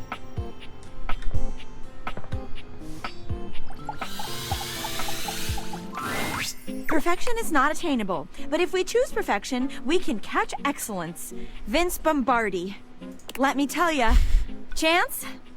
Not perfect. Not even close. But through chasing perfection, I have attained excellence with tonight's date. What was so bad about Chance? Oh my god. Well, I thought we'd have so much to talk about. So what if he's a nerd? So am I! But he checked a stat sheet or rolled dice before he did everything. He ordered breadsticks, pasta, and tiramisu because he had proficiency in Italian dining. When it was time to go, he told me he wouldn't see me again. Because he rolled a 7, and a 1 through 10 meant he couldn't see me again. And it dumped my fate! The universe forgets me! You deserve someone brave enough to dump you himself. I wouldn't need a dice to dump you. You deserve better. You deserve me. I mean, does anybody deserve you? Maybe a movie star or a sexy billionaire. Not a regular bunch of office supplies like me, though. Okay, enough about that. let me tell you about the absolute babe I got a date with. She's so out of my league, honestly. I think she was gonna say no. Oh, is it Bo? But Office Romance magazine says you can't hit a home run if you don't risk striking out. And I hit a romantic home run for sure this time. As if on cue, Skylar saunters into the office. Penelope lets out a girlish squeal. There she is! The glasses of my dreams! Oh, hey, you. Oh no. Oh, you're about to get dumped. I agree, Skylar. Well... Skylar tucks a strand of hair behind her ear, unable to meet either of your gazes. I'm really proud of you for getting out there, Penelope. And you asked me out. And I did say yes. And I've been trying to get ready for our date, but I'm sorry. I've never liked girls with glasses. But you wear glasses. But you are glasses. It's not the same thing, okay? Do you like other humans? That doesn't make any sense. Exactly what a human would say. Sorry, not sorry. Skylar flees from the two of you, leaving Penelope devastated in her wake.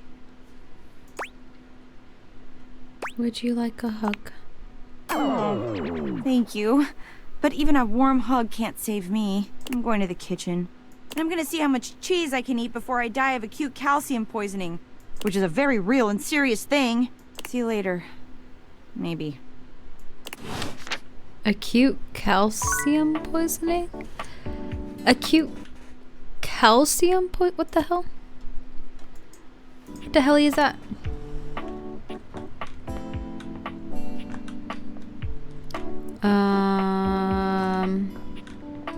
There's like 3 curtains in here. So, we couldn't help but notice you on your computer. Yeah. I mean, we weren't snooping or nothing. Kurt was. Yeah, I was looking pretty hard. But we see you signed up for a dating site, didn't you? You're trying to get some action, huh? You were reading my messages. Don't you think that's a little personal? Oh, we didn't mean to upset you. I'm willing to try to eat enough cheese to find out if that's true. If anything, we were just concerned about you. Yeah, we know that trying to get someone to like you can be tough. Especially when you ain't as cool as we are. I told you to leave that part out. Oh, my bad, you're right. What I meant to say was... He didn't mean to say anything. No, let me make it up to you. You'll have to do something major after being that rude. What if I told you I can give you a surefire phrase to snatch some honey? Snatch honey? They aren't a bear, Kurt. Trust me, I'm good at this sort of stuff. You know, I'll take you up on that. Don't do it. It will only end in disaster. You don't know that? He doesn't know that. I've known you long enough to know a mistake when you're about to make one. And this, my filigreed friend, is a big old mistake. I promise I can help with this. Okay, say one thing you know about our human here. Well... Besides their name. That's what I thought. Anyway, the moral of the story is, we won't read your messages anymore. But, could you make the text smaller? It's just so easy to read. Kurt! It's like trying to ignore a billboard. Sometimes I just can't help it. Ignore him. He puts his tassel in his mouth a few times a day. You trying to say I should stop? That's what I've been trying to say. But I can't help. Shh. You're done, buddy. But... You're done. We'll see you around. And he'll be better behaved next time. Okay. The freaking window. Will you just look at that house over there? How long has it been empty? 3 months? 4? I wish someone would move in and fix up the place. Do you have any friends looking for a place to live? Of course. You don't get out much. I should have expected that. I know you She's don't such a socialize bitch. with other humans. It really is a shame. It's such a cute house. Whoever gets it will have a lot of work to do. Their gutter is falling off and everything. That window is so caked up you can't see inside at all. I'm surprised the thing isn't broken.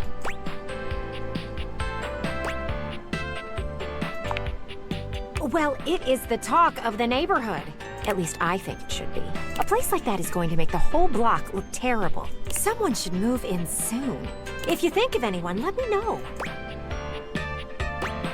Who would you tell? I might have a window into the real estate market. Which basically means I tell the windows of the house and then they do the rest. Let them figure it out. I just hope someone moves in soon before the neighborhood goes to the birds. Anyway, I have reached my conversation limit for one go-round. See you around, looker. I'm not gonna lie, I kinda can't stand her.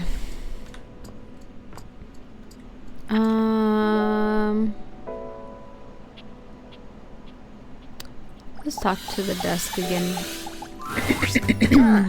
You wish to continue going on practice dates with myself?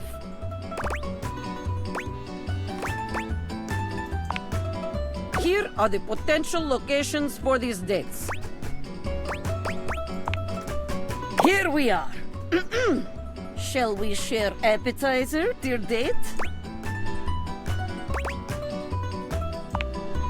Ah, excellent. The first step in impressing your date is to be generous. Dasha is impressed. So far, anyway. Let us move on. Our food has arrived, and I am eating my steak with great enthusiasm. What do you do next? I take your baked potato while you're distracted. I ask if you'd like to try some of my pasta. Ah, that is the way. There is no greater joy than gazing lovingly into your date's eyes and taking bite of food from their plate. Romance, spark, sensual generosity.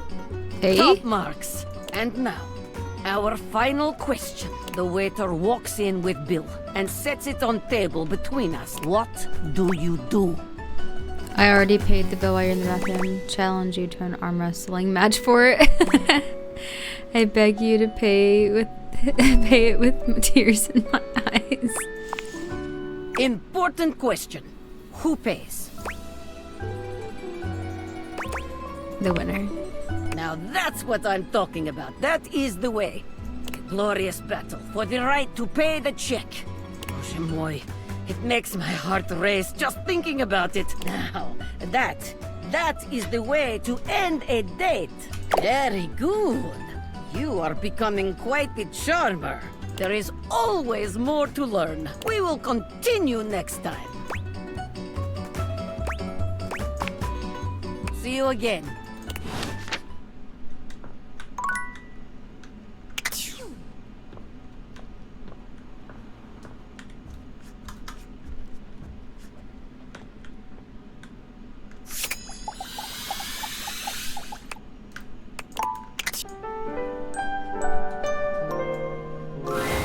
Your room is dark and cold. I was wondering when the Although nightmare you was may gonna have come gone up. to sleep alone. You can feel someone else here.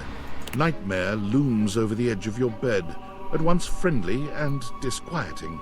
Is it you again? Maybe. You're back. I've been contemplating what to show you this time. What may unsettle you? Get your blood pumping.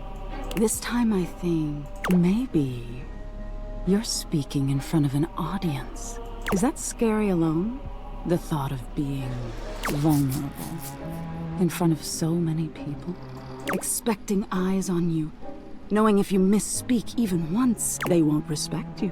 They might not even like you or be able to stand you. Your words tumble out and you start mixing them up. You can feel your heartbeat in your ears. The spotlights on you make you start to sweat. You start to get your lips under control and the words start to flow the way you intended. Then your tongue presses against your front teeth and they give. One of your teeth slips out of your gum and down onto the podium in front of you. You stare in horror. You reach to pick it up, and then a canine tooth drops to your tongue. You let out a petrifying, guttural scream as your own teeth fall loose from your gums. A tickle in your throat makes you cough. The people in the audience gasp, retch, lean back, flee from their seats. I don't like this. Up more teeth. They come out of your mouth and into your hands bloody. Your mouth is just gums now. But the teeth, they're still coming. Tears prickle in your eyes. Then you try to apologize to your audience. You realize you're a monster. The teeth clatter to the podium and... Hey, cut it out. Who do you think you're scaring, pal? Alright, already.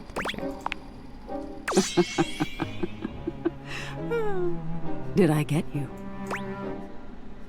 The teeth thing freaks me out. Is that so? Why don't you tell me what really scares you? There must be something you're hiding away. Something a little deeper. A tad more frightening than bugs and blood and teeth. Why is she speaking so sensually? I don't know. It's like freaking me out, but it's also nice. Why should I tell you? I can help you, dear. No. Do you really want to hold on to your insecurities so tightly? Yes. Don't you want to conquer your fears? No thanks.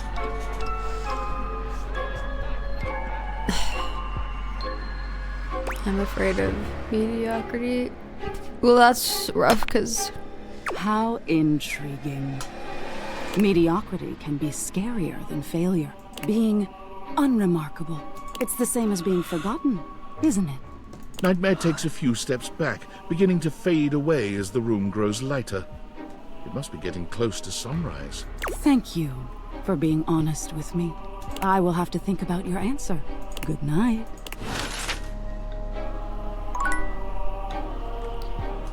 Sheesh.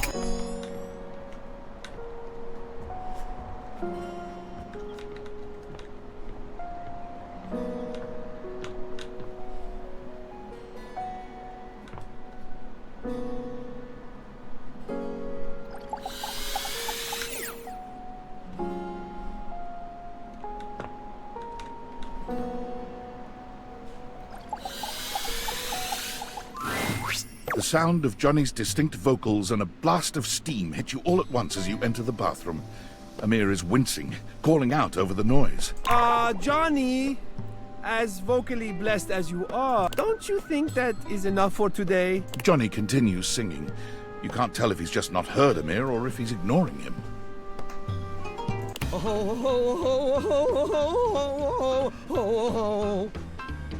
Johnny? Johnny! This is for you, Grandpa! Johnny!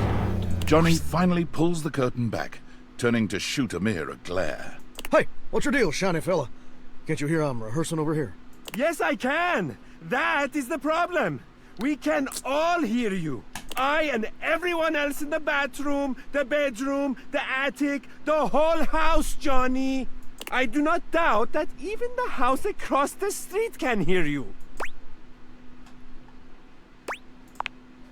Oh, Azizam, I am so sorry.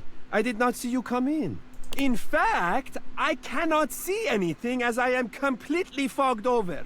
Johnny doesn't bother waiting for any resolution to the conversation. He simply begins singing once more. Topiga, topiga, topiga. Bodega, bodega, bodega. Topiga, topiga, topiga. Bodega, bodega, bodega. Amir lets out a growl. You didn't know he had it in him. I hate how Johnny entertains me. Also, who is Amir? I love him. He is the mirrors of the house. Perhaps because Johnny has spent the last 2 hours choking on that high D at the top of his pipes. Hey, yo, choking on D? Not gonna make the choking on a high D joke, no. How did it know? I guess it was laid out there. Admirable restraint. Settle down there, pretty baby. You're just jealous that Volt didn't offer you a spot on the show. Ha! Absurd, of course he did. I simply did not want to steal their spotlight from everyone else, which I could clearly do, so I politely declined. Huh. Well, what would your act even be? No, I have an act, a very good one. Better than your lousy caterwauling. Well, what is it then, Mr. Shanny? It's, I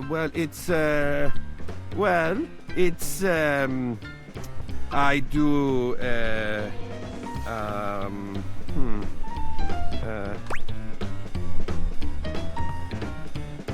a magic act. Does he make the audience disappear?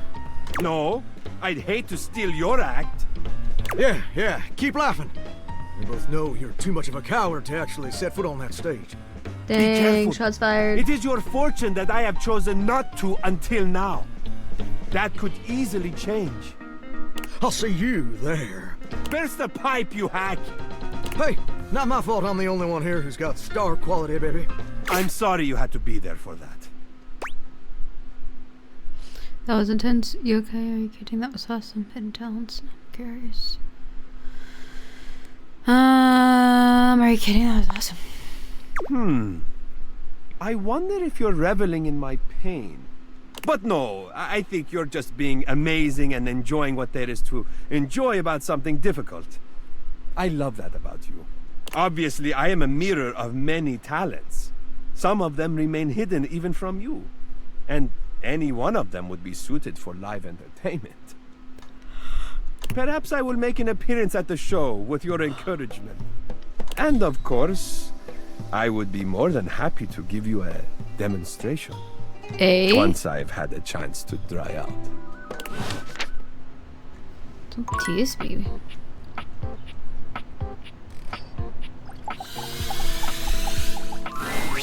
You're back!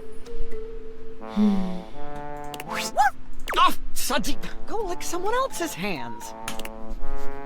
I don't care how dirty they are. Off with you. Go to your tray. So, have you found someone to help yet? You? Alone? I doubt it.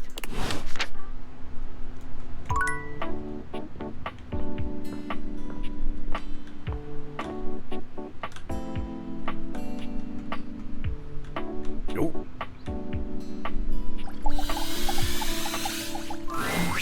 Well, hello there.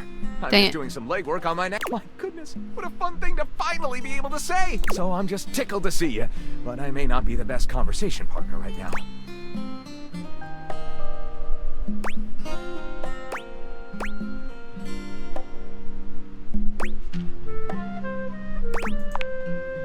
Oh, look at you with the puns. You're so cute. Later it is.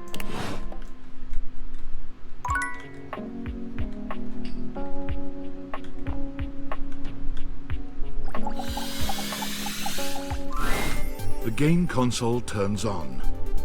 Team 17. Sassy Chap Games. Moon Surgeons. Risk. Here you are once again, back where you started, with your beautiful companion urging you to make a decision. She looks at you just the same way she did the last time, with a strange familiarity, but still not quite recognizing who you truly are. You're here. I didn't think you'd make it back. Oh. Which way do you want to go?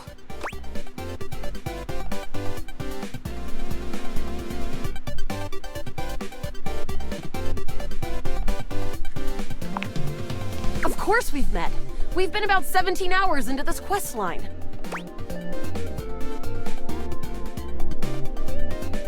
The heck? No. I would definitely remember something like that. This chick is Marisha Ray. I've talked to her before, and it's acting like we haven't met before. I've got quest updates and relationship statuses in my Stata decks anyway. I don't see anything about an actual connection we've had aside from mission partners in here. But I happen to swear. How can I get you to believe me? I'm not letting this go. We are friends. Maybe. All right. I'm familiar with the trope, okay? When I was little, I thought up a secret password that only a time traveler would be able to tell me. The password for me is Lincolnberries. Just give that to me next time you see me, and I promise I'll believe whatever crap you hash at me. Now let's get back to blasting.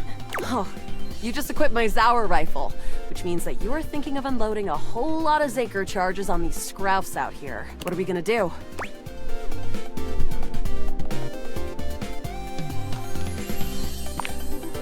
The Zork! Eat Zaker, worm! 88 charges later, that's a whole lot of scrouf carcasses. Nice haul. That ought to teach Celine and her goons. We're near the compound of the Upholders. They'll have assassin class Upholders, as well as surveillance class. We'll have to sneak our way in, and probably start dispatching them with utmost violence. You up for it?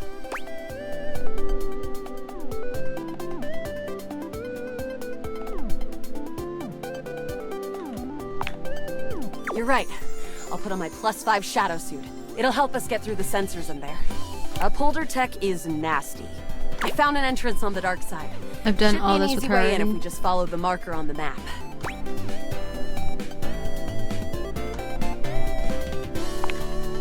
After a short walk, you find yourself standing in front of a bullet-ridden metal door, way out in the middle of the cold, grey landscape.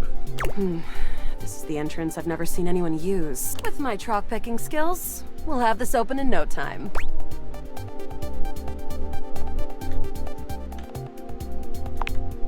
Me? I'm your average member of the Resistance. Well, maybe above average. We fight against the Upholders who are determined to do everything in their power to druck everything up here on my homeworld.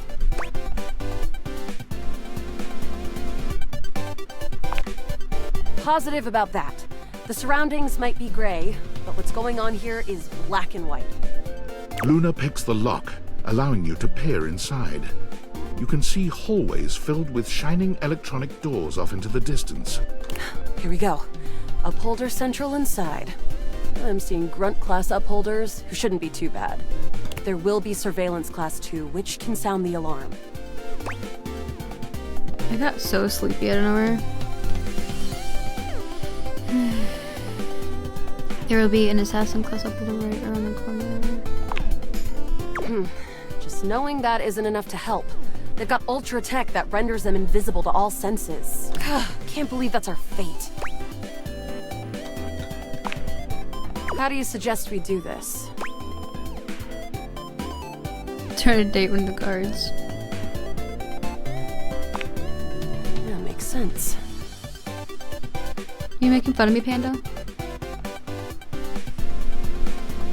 With the shadow suit, there's no way they'll hear us coming. Using all your available grace and patience, you and Luna slowly make your way down the corridors. Close behind me, Yael. You drift past both Grunt and Surveillance Upholders with ease. Good choice on the stealth. I usually prefer the part where we... There you are. Oh no! Assassin! From your stealthy vantage point, you can get a vague sense of what's happening. A vast laser juts out from some sort of holographic human from down the end of the corridor. The light engulfs Luna and renders her immobile.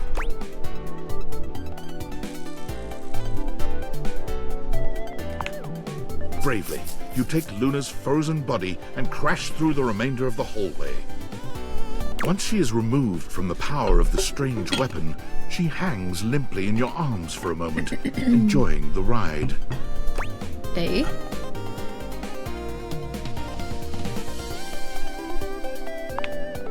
You run further through the maze-like compound and finally make it to an empty office. Krah. We lost a lot of gear there in the tryst of battle, but at least we still have enough health to get us through to the end. We're getting close. You wanna press on, or should we take a crafting break? We have a chance to use what's left in our inventory to make something that will help us in the final battle. Alright, we can craft something really special using this workbench. This thing can take anything we've got and transform it into anything we don't.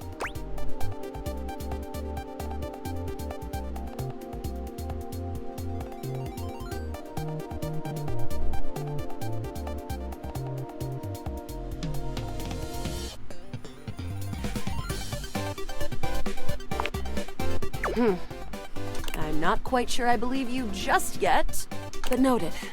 I'm prepared for anything. You and Luna make your way through the final threshold and stop right before the entrance. Oh no. There it is. The horror of it all. The way opens up into a large regolith cavern. Mining constructs mingle with moon rocks as the terminus of the station is reached. But perched high on the crane next to a large glowing blue crack in the regolith was a well-outfitted spacer who looked just like Luna. You came just in time for the festivities to begin. Celine Moonrise, prepare to die! Luna, you'll never take Crescentia's power.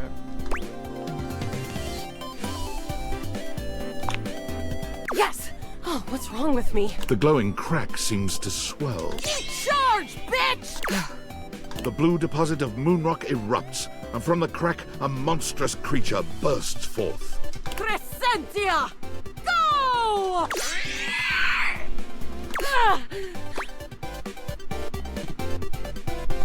360 no scope.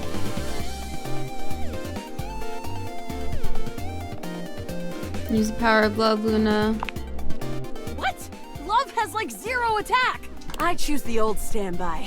An unceasing burst of Zaker charges! The battle is fierce, but ultimately Crescentia and Celine fall to the ground, presumably dead. Wow! Did that without even a single save. Great job, Yael. I couldn't have done it without you.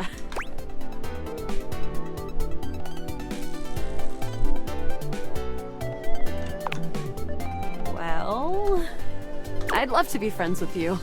Even though it can be dangerous out there in Novaya Moskva, having a real friend by your side means you keep your KD ratio way down.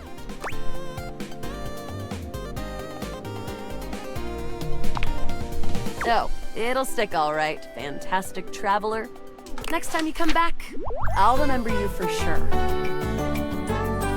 We'll My see friend. about that. This time for good. We'll see about that, won't we?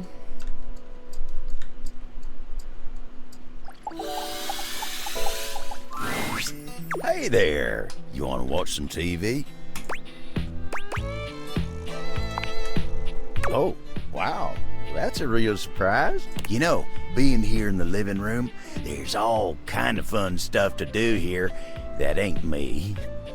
Sure, I might hold your drinks for you, but you got so many fine options. Telly's always got all kinds of programs on. But I guess you know all about that. Saw you two talking just the other day. Connie's another great way to spend your time here. Your video game machine, dang newfangled entertainment contraption. I can barely keep up with the TV. Anyway, listen to me go on. All I mean to say is, you got all kinds of things to do in a place like this, and here you are jawing with me. I appreciate you. Now then, what can I do you for? All's well here at the console table. Well, mostly. I want to watch Yellowstone, but nobody else does.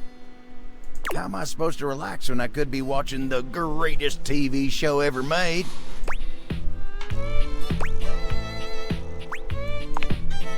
Listen to this. A hard-working pair of jeans has to balance life in the dresser, sharing a border with other pants and USB cables.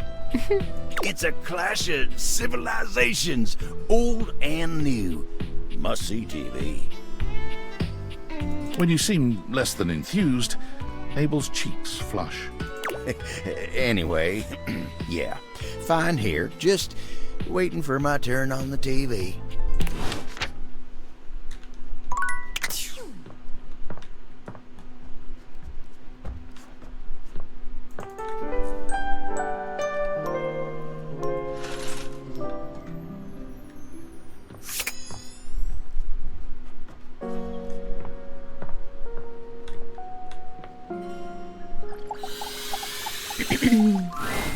The game console Team 7 Sassy Moon Surge. Here you are once again, back where you started, with your beautiful companion urging you to make a decision.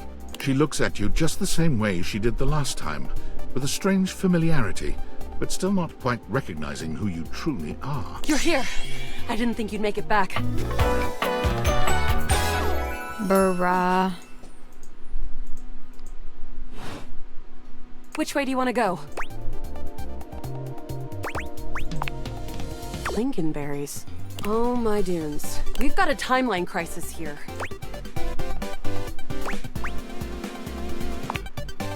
Preparation came in handy. Come here. Let's find a place to hide from these scraps while you tell me what to do. Luna grabs at you, and you both wiggle through an open fence near some scattered power grid structures. Just tell me where to go. That was where I planned on... Luna is shocked to see something nearby flash. That's a Krisny box. Right by the Esner transformer? Left behind by Krisny and Associates. These things can contain all sorts of good gear. Luna opens the box to find a pair of futuristic goggles, which float and spin in the air in front of you both. These are Mark II Xeno goggles. An incredible upgrade. I'm keeping these. Happy accidents, huh? I'm the only one who can wear them. You're already wearing some sort of Xeno tech on your slots. Looks kinda lovely, if I'm being honest. Hmm?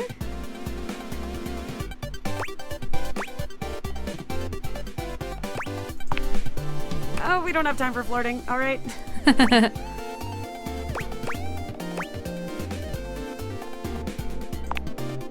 Now, let's get to the facility. After a short walk, you find yourself standing in front of a bullet-ridden metal door, way out in the middle of the cold, grey landscape. This is the entrance I've never seen anyone use. With my chalk picking skills, we'll have this open in no time. Me? I'm your average member of the Resistance. Maybe above average. We fight against the Upholders who are determined to do everything in their power to druck everything up here on my homeworld.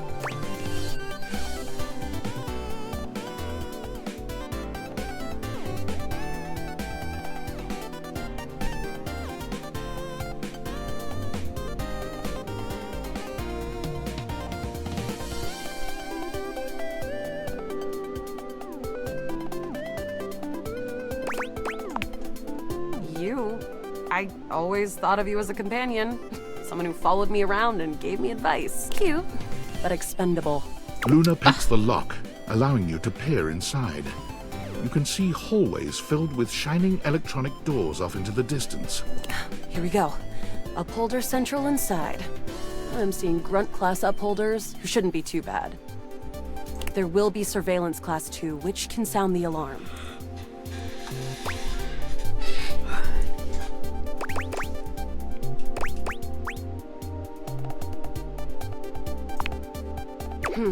Just knowing that isn't enough to help. They've got ultra tech that renders them invisible to all senses. Can't believe that's our fate. And leave myself open to getting killed? That tech is impressive, but not combat ready. How do you suggest we do this? That makes sense. I am feeling sleepy, and it's barely 10 o'clock. Using all your available grace and patience, you and Luna slowly make your way down the corridors. Close behind me, Yael. You drift past both Grunt and Surveillance Upholders with ease. Good choice on the stealth. I usually prefer the part where we... There. Oh no! Assassin! From your stealthy vantage point, you can get a vague sense of what's happening. A vast laser juts out from some sort of holographic human from down the end of the light engulfs Luna and renders her immobile. Bravely, you take Luna's frozen body and crash through the remainder of the hallway. Once she is removed from the power of the strange weapon, she hangs limply in your arms for a moment, enjoying the ride. Guess I don't have to whisper anymore. An assassin-level upholder. They've got digitech to keep themselves invisible. The only hard counter? Xeno goggles.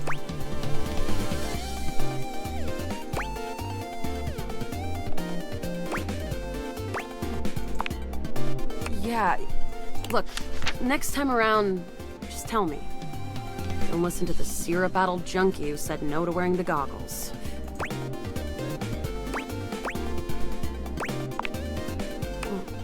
Yeah, I used to partake sometimes. But that's Grushi talk. Let's get back to the mission. We'll have to remember that for next time. Well, you will.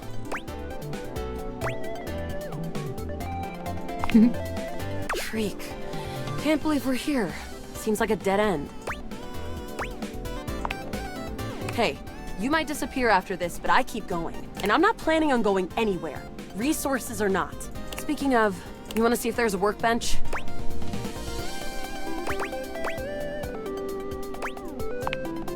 All right, we're getting close. You want to press on, or should we take a crafting break? We have a chance to use what's left in our inventory to make something that will help us in the final battle. All right, we can craft something really special using this workbench. This thing can take anything we've got and transform it into anything we don't.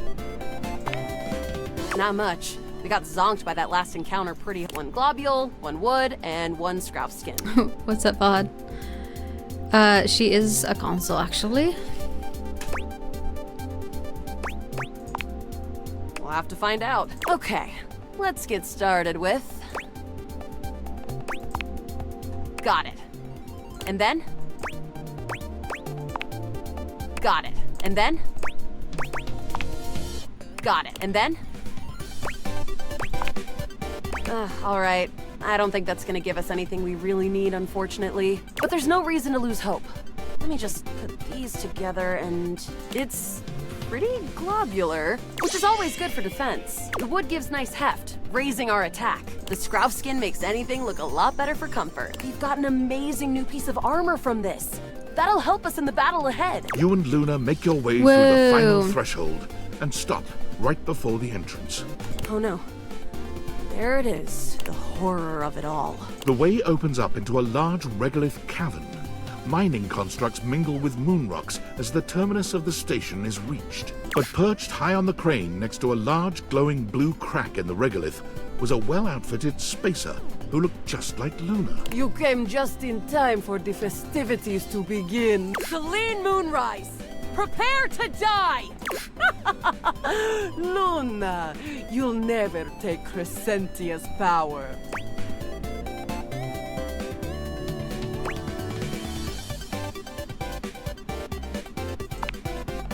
I agree. I am invincible! It might be the Amazon console. I don't think I even know that console, to be honest. The glowing crack seems to swell. Charge, bitch! That'd make sense, though. The blue deposit of moonrock erupts, and from the crack, a monstrous creature bursts forth. Crescentia! Go!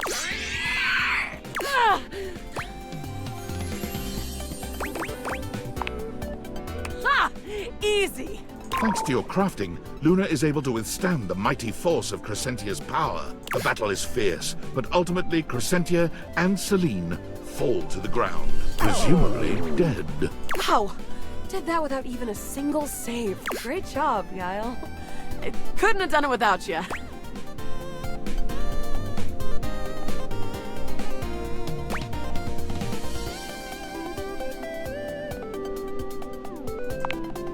Is it? I feel so pumped full of denahydrine that I can't imagine we didn't alter the timeline at least a little. Luna's Xeno goggles catch a small screen dropped from Celine's grasp. Wait, Celine left something behind. Luna picks it up and turns on the display. It's the recipe for a harmonic stratospire. The Resistance has been working on this tech for a generation. It's a way to take fractured timelines and concentrate the differences in power into a deadly beam. That beam can erase a crack in the continuum for good. And I think something about your timeline tripping abilities and Celine's rise to power have something to do with each other. But she's already died in this timeline. You'll have to come back with the knowledge of the recipe. It's 4 globules, 1 wood, and 2 Scruff skins. Remember it. Remember me. Luna is already beginning to fade away. I'll do it for you, my love. Thank you. Yay! And then it goes away. Thank you. Truly. She looks like Callie Cupco. I don't even know who that is. But I believe you. You on your way to work? Or are you waiting at the gate right now?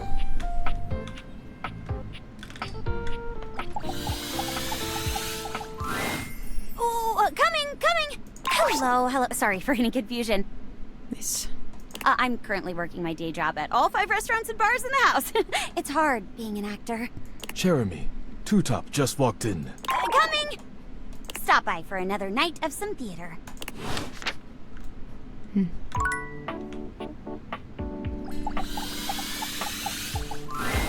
Telly's vibe is completely off today. You've never seen them so low energy. Oh, hey there, spectator. Come to watch my ratings crater?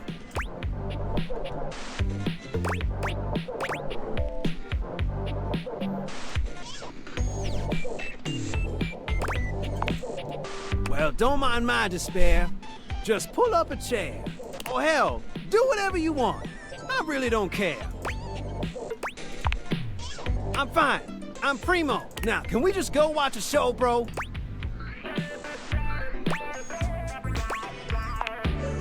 Loading programming, optimizing prestige TV, maximizing your fees so it's commercial free.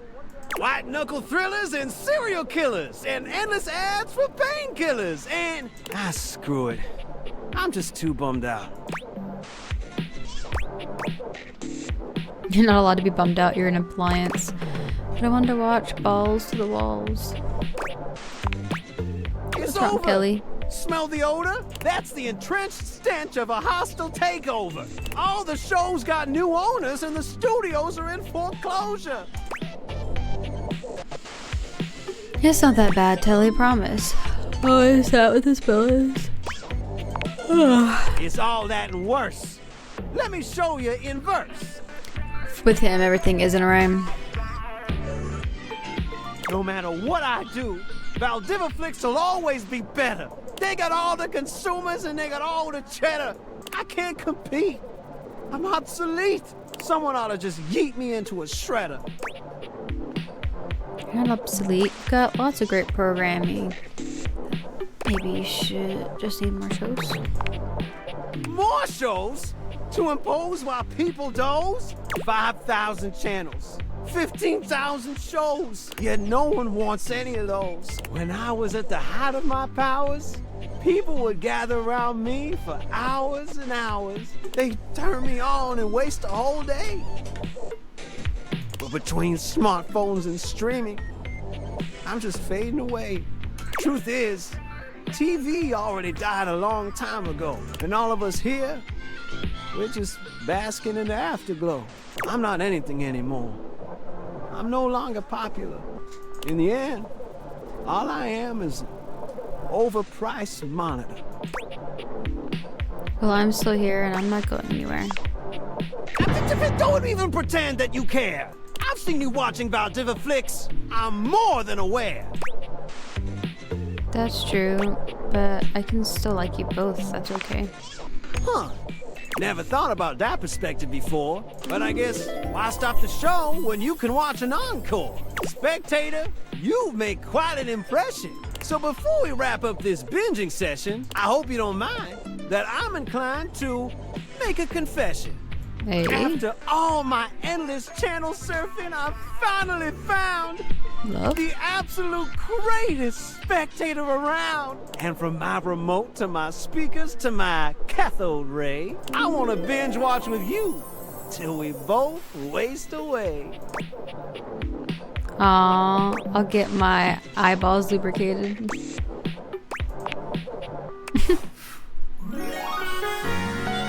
Nice. You're the VIP dream that makes the... Oh, my sass went up to 30. Oh, man. I want... Nice.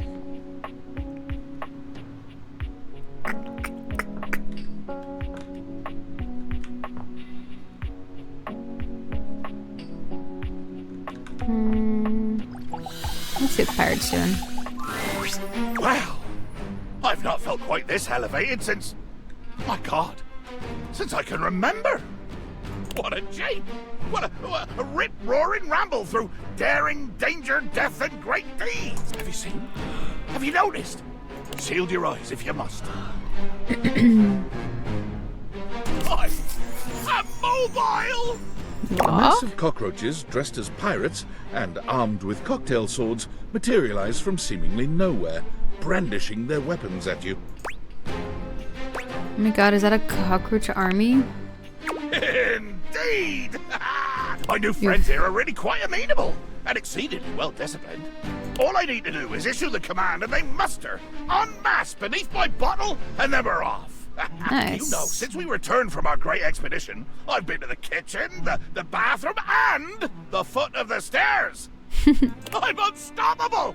I'm a force! And when we do stop to drink rum and swap wild tales of our exploits, I find I quite enjoy their humor. I believe that as a species, they may have gotten a somewhat undeservedly poor reputation. They're quite funny. A cockroach army? I think it's his worst nightmare. Probably. They're dirty, they're terrifying, they're huge. Oh, yes, quite. Quite true. But they're funny. And after all, could the same things be said about me? But enough of this tomfoolery. What brings you back to the foot of the ocean's own overthrow?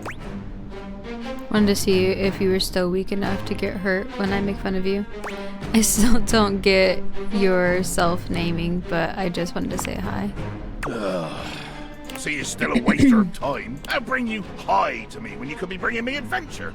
Or cat tips, or even a piece of jewelry, or a fascinating chicken who crossed your path. Or a dagger. But no, you bring me hi. I've decided that I do not hate you. Oh, great. Excellent, that's what I was I looking doubt for. we shall ever be close bosom companions, but I will not kill you. I may occasionally try to kill you, truth be told, but that is my nature. And in your case, I do not necessarily mean it as anything personal. I'll be very comforted by that, thank you. As closely as I could approximate the concept of friendship, to be truthful, the word sticks in my throat like an overripe date. We are friends. Ask nothing of me, and don't push your luck with smiling or waving or trying to pat me on the shoulder or anything. But I do not hate you, and I will not kill you. Congratulations. Like I'd touch you without permission. There are very few beings on my list of do not hate, will not kill. And now, I'm off. Myself and my army, off to the horizon and beyond, in search of good violence and glory. What a cutie.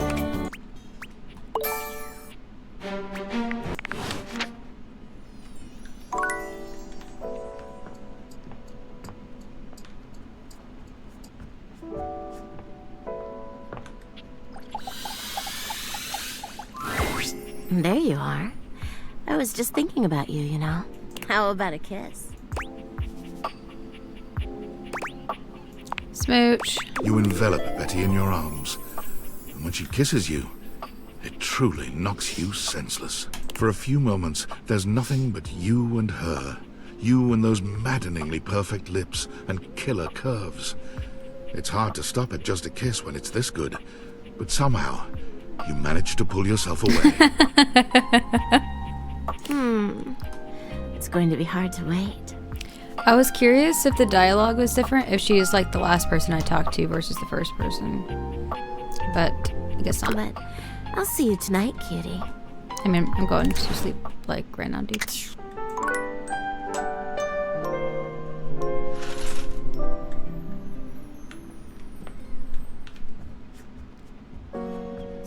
Alright, let's talk to the game console again.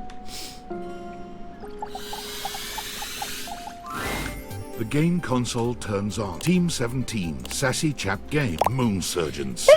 Research. Here you are once again, back where you started, with your beautiful companion urging you to make a decision.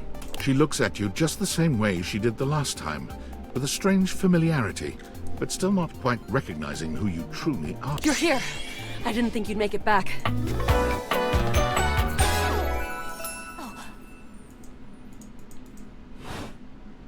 Which way do you want to go?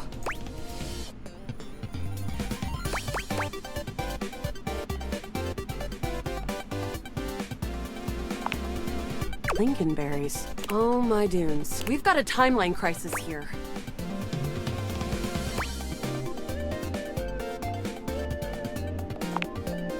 Makes sense. Maybe a million times.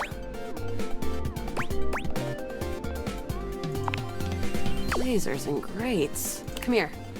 Let's find a place to hide from these scraps while you tell me what to do. Team 17 is the same studio that makes Golf with Friends. Now it's making action games. That's awesome. Luna grabs at you, and you both wiggle through an open fence near some scattered power grid structures. Just tell me where to go.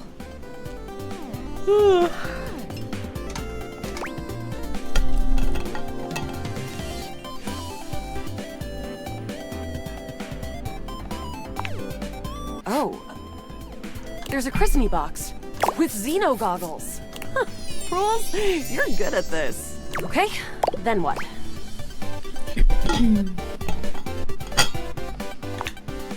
Why? That will drastically reduce my combat capabilities.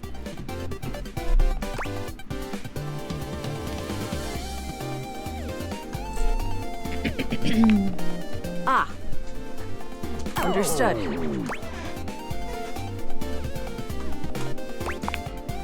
So?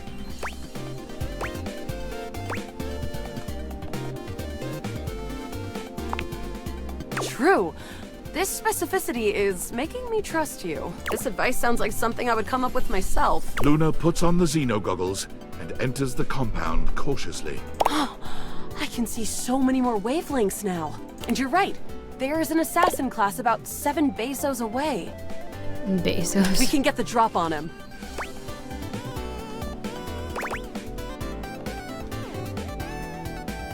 Call him a big stupid head. On it. Luna stalks her prey. With the Xeno goggles and her own combat prowess, she's like a moon cat on the path of a moon mouse.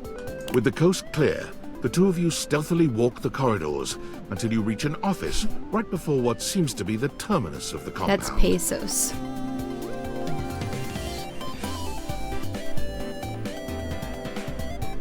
I have no idea what Bezos is.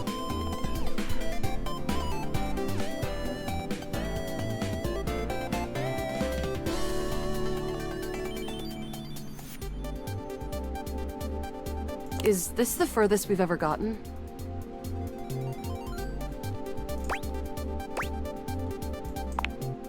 Sprats. Thought for sure that was some new rift being created in the timelines. Right now, we've got a chance to get ready before the battle against Selene. There's a workshop table here and we can get crafting, or go straight to the final battle.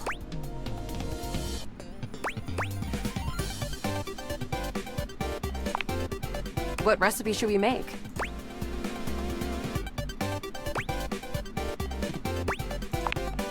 Got it. And then? Got it. And then? think I remember Got the it. recipe And then? for those. Got it. And then? And then I think it's 1 wood and then 2 skins. Got it. And then?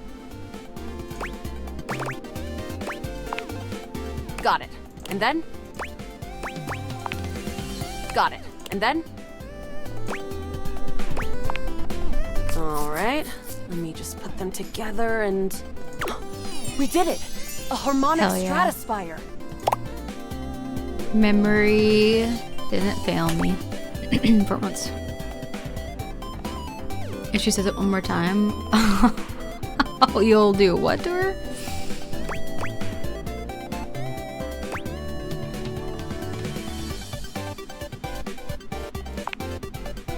Don't forget the Scrouf skins!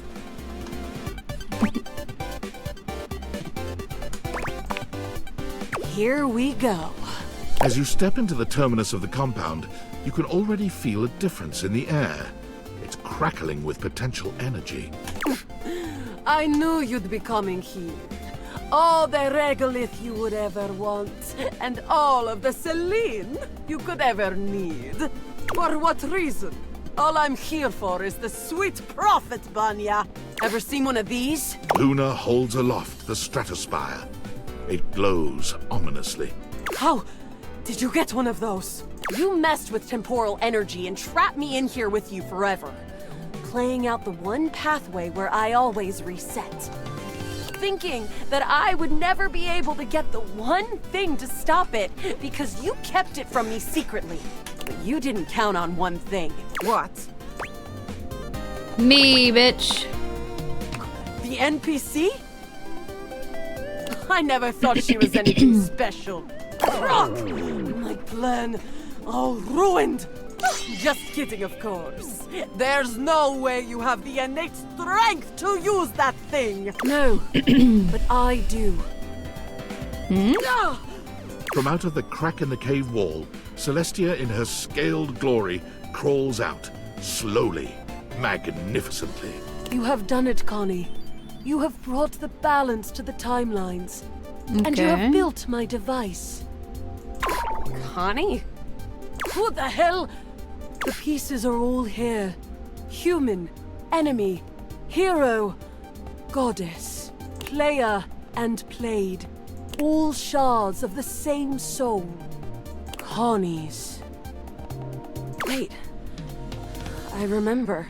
Luna's eyes drift upward as the harmonic stratospire floats towards Celestia, and bolts of pure temporal energy begin to streak outward. I am. All shards of the same soul. Luna's eyes become clear, full of fire. She raises her hands up in a gesture of glory. I am Connie Soul. I am video games.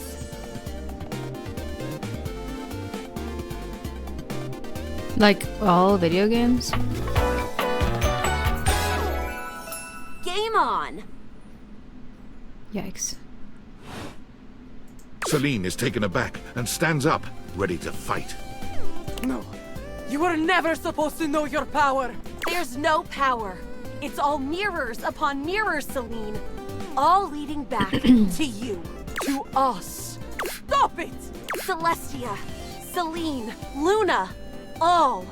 It's time to reintegrate!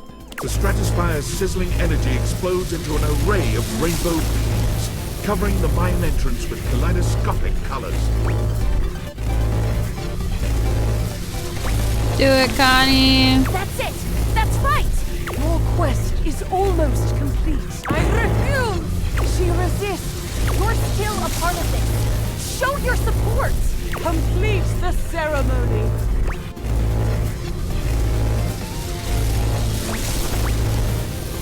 Put your hand through the beam to see what it feels like. I feel like I'm gonna freaking mess something up. Become complete. The stratospire's shuddering reaches a breaking point, and with one final gasp, explodes into a dizzying array of sounds, colors, and shapes as the characters, sets, sounds, and UI all melt into Connie's soul. who stands before you. Congratulations! You win! You saw every part of me, human. The good and the bad. I am Luna, Celine, Celestia too, even the Upholders. Do you love me? Even with those bad parts? Hell yeah, dude. I wouldn't say love, but play buddies. You know I do, Connie. What kind of game wouldn't have an antagonist? You're right. Thank you. Hopefully you'll be my player forever. That was crazy. I won't forget you. It's the last time.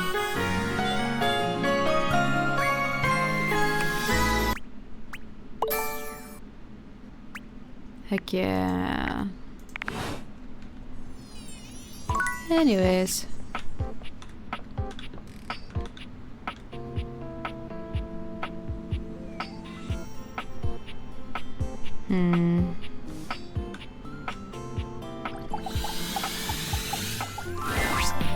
Oh, if it ain't the best looking owner of this house. I know you're the only owner, but the statement still stands. Are you flirting I've with got me? something to ask you. Do you know when they will be back? I have got so many questions that need answered.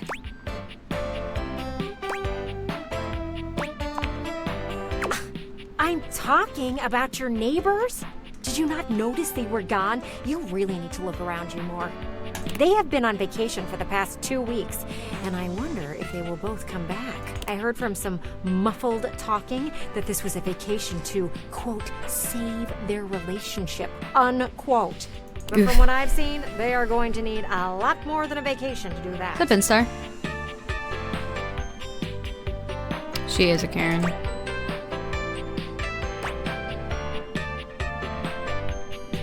To be fair, she's a window, and she doesn't do much with her life other than just look at people outside the house.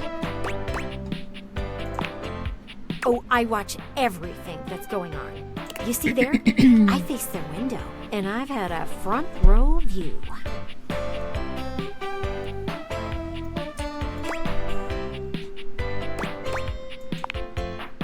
Nothing to worry about. Kurt and Rod do a good job of blocking you from their view.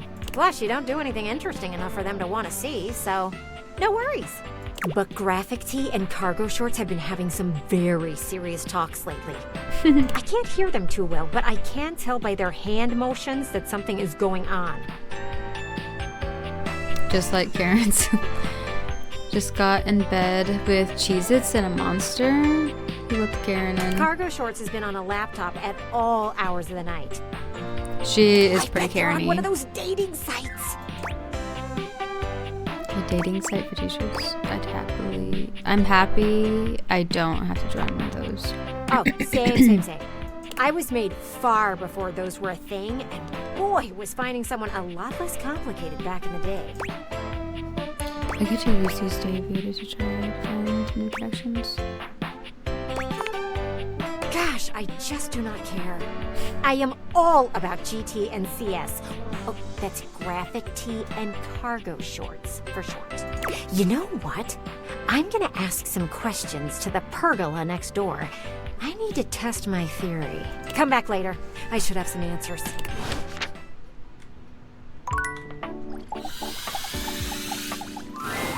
Hello again, my love. Got any traveler stories for me?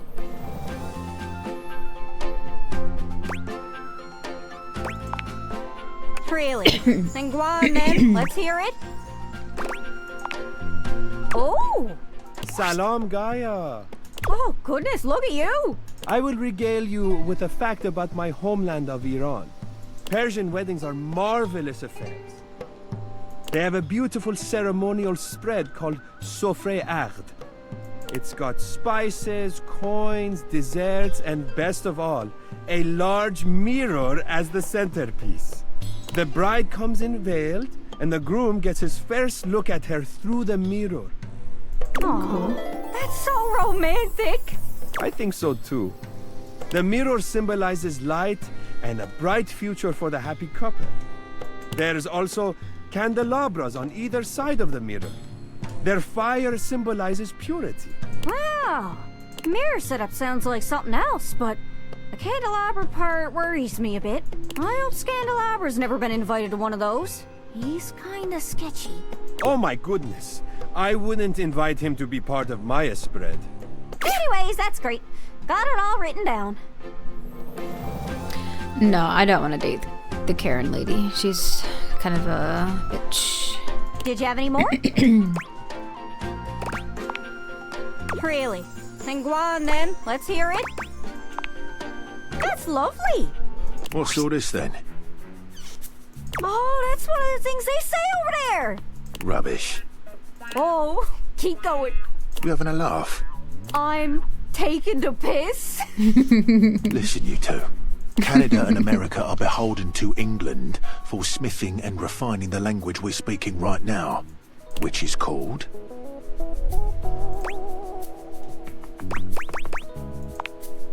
English.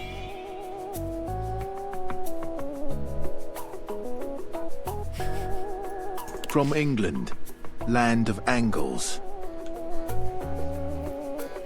The land of angles, eh? Did we learn anything from that? I do like getting under his door frame just a little though. Always worth a giggle. Anyways, that's great. Got it all written down. Did you have any more? Really? Then go on then. Let's hear it. Go on, sure.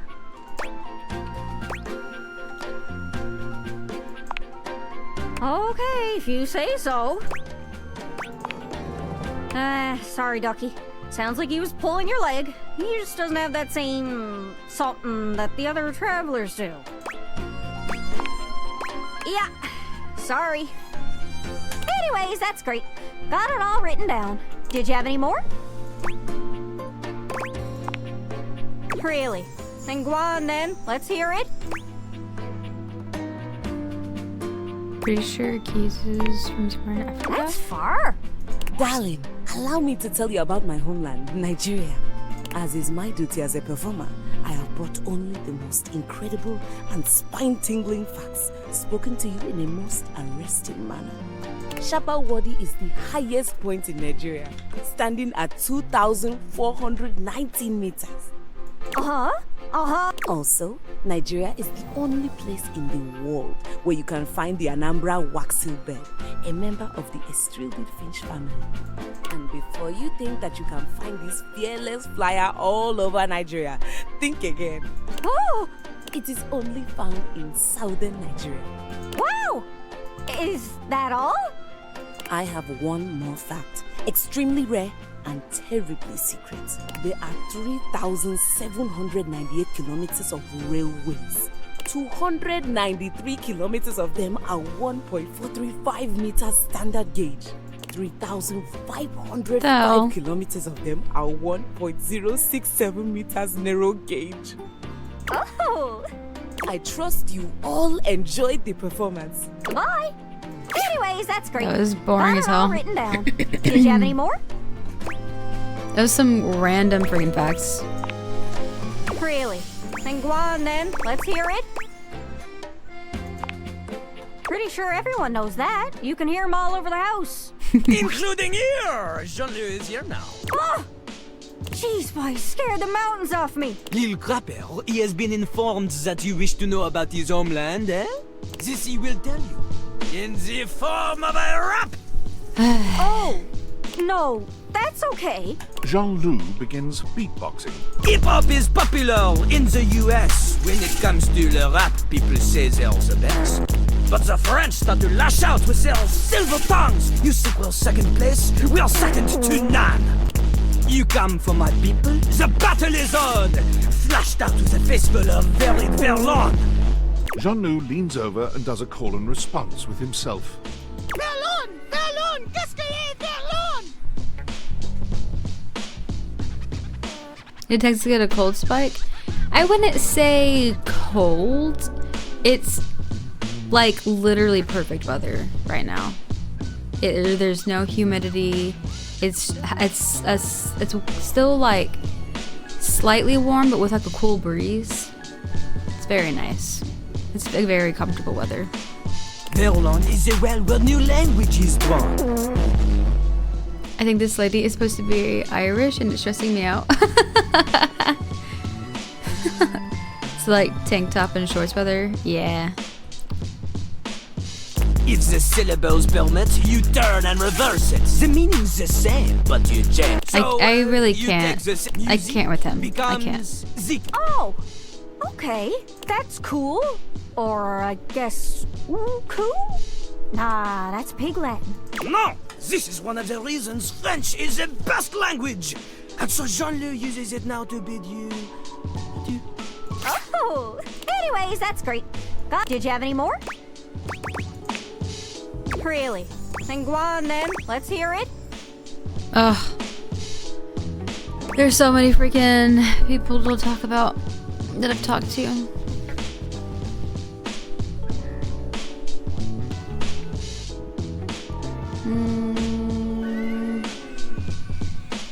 I don't remember who Keith is. Makes sense to me with a devilishly charming accent like that. Alas. Oh, right. The key. Gibraltar is a small place next to Keith. Spain. There are only know better. around 32,000 people who live there. I was so excited for you for a moment, Valhad, but that's not truly a 4-day weekend if they increase hours. Yeah, that doesn't sound like fun.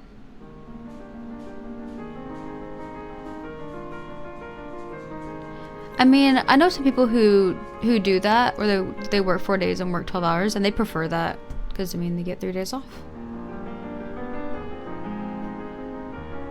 My brother does 16, but he's a nurse. They're voting on it, and we have representatives and the policymakers. Dang.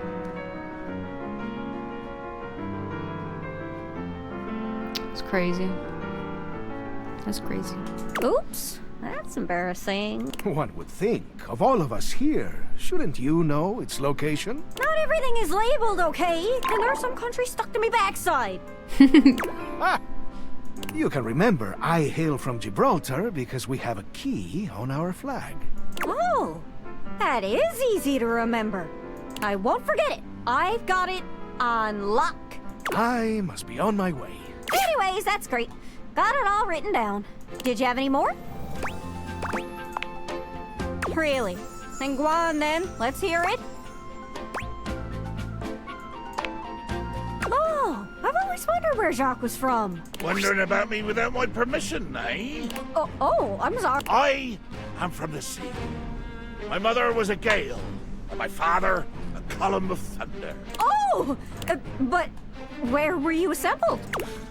Pegwell Bay. Is the Ramsgate. Is that where you got your peg leg? Oh, well, I got this peg leg from a fierce battle with the 7-headed hydra known as Penelope. Sounds frightening. She's actually just the harmless office supplies. Now imagine being made of so many different types of object.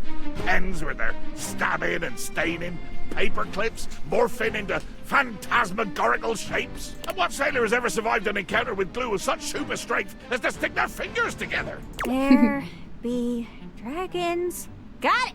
And I know more about that ocean than your painted swells can ever tell. Oh yeah? Try to out-ocean fact me. Well, when a sailor scrubs the deck of a ship at sea, the goal is to scrub the salt water deeper into the wood, because it prevents wood-eating bacteria from growing. I do all the scrubbing myself, as my own crew seems to be on permanent bloody holiday. Okay, fair enough. Didn't know that. Most of my ocean facts are about how cold and murdery it is. And also how water in our bay is totally toxic for a long time because we dumped like 500 years of sewage into it. Whoops. Aye, sewage. The true scourge of the seas. Anyways, that's great. Got it all written down. Did you have any more? Juggernaut, what's up?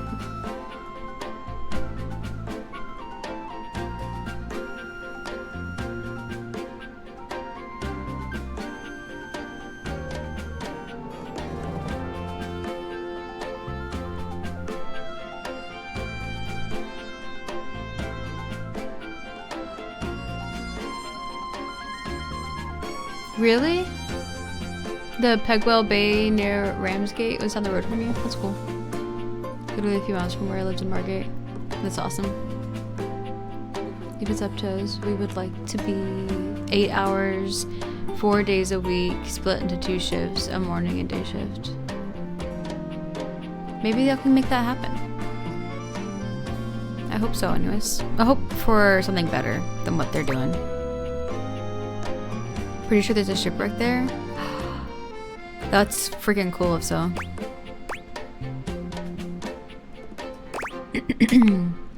Really? Then go on then. Let's hear it. Have you heard of our resident goddess? I do want to talk about that. I met her in that sooty place you call a crawl space. Hello, my child. Ugh. You appear to wish for me to give you some sort of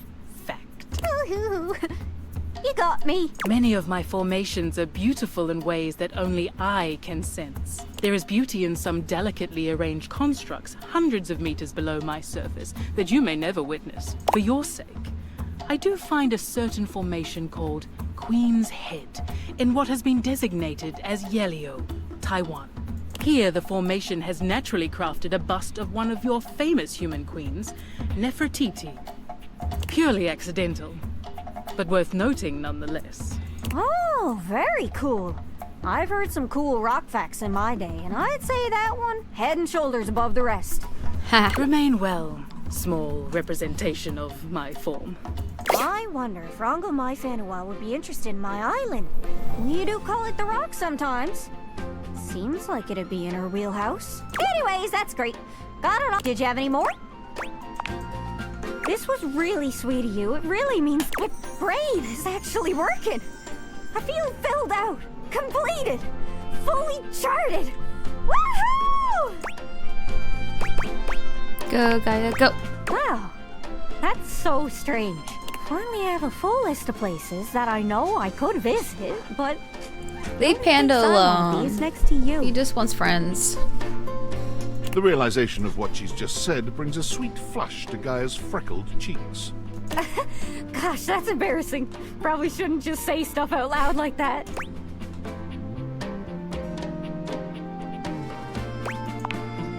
Thinking about you just makes my head spin, to be honest. If it's not too much trouble, would you mind bringing me along on your next outing? I don't care where we go. As long as I'm with you, I'll be peachy keen. Hell yeah! Woo! That's all I want.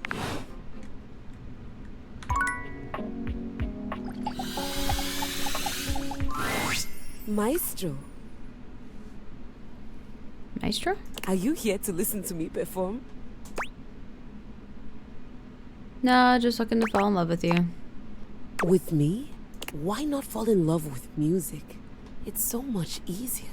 On to more pressing matters though. I was hoping we could discuss my rider.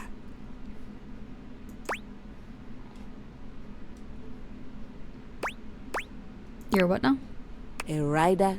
It is an agreement between the performer and the promoter. I'm sure it's not your fault, seeing as how we've never worked together, but there are certain things I require if I'm expected to give a great performance. Oh, you mean like champagne and caviar in your green room, that kind of thing? Exactly, but more consequential. I want friends too, but I don't ask someone to pet and suckle me. That's funny. Little things here and there, but nothing that... Wait, I do not. I'm fun employed, as I called it. Little things here and there, but there's nothing that earns. Trying to put everything into streaming for a while, as it's the only thing I found I really enjoyed, but obviously it's very unlikely that we'll pay anything livable. You never know. Maybe. The job, what you like. The job, the do what you like job whenever you want it. I love that job. Unemployed but making it fun. Hell yeah. I still think you should start a chat walking service aside to dog walking, not only would we get exercise, we could possibly get scratches even. Chat, love scratches. Your business couldn't fail. That's freaking funny. I think you have the personality for streaming, but it's definitely not easy doing it for a living. Yeah, it definitely takes a lot out of you. For starters, I was hoping for a little help with Huvier. Oh, was that his name? She waves her hand dismissively. You'll have to excuse me. I tend to cluster around the French composers lately. Still have a touch of the accent, I'm afraid. Well, that's just perfect then, isn't it? You can be my translator.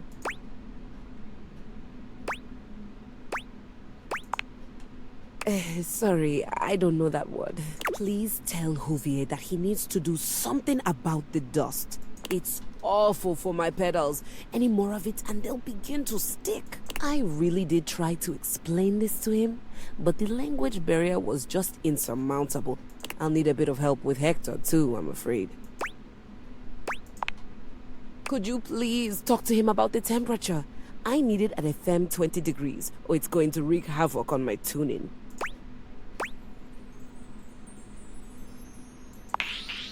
Yes, the only true way to measure hotness, coldness, or lack thereof. False. I couldn't imagine any other way.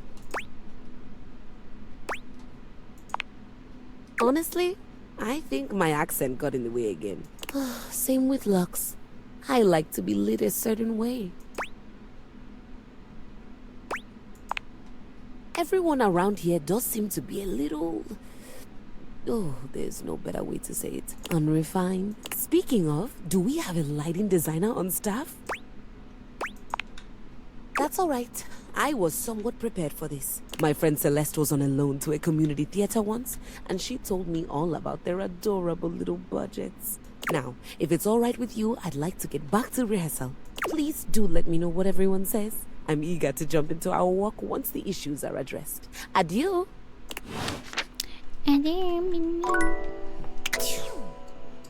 Let's talk to Hoove.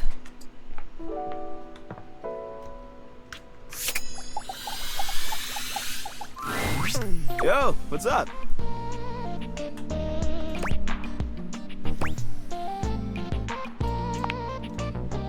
Man, the nerve on that instrument.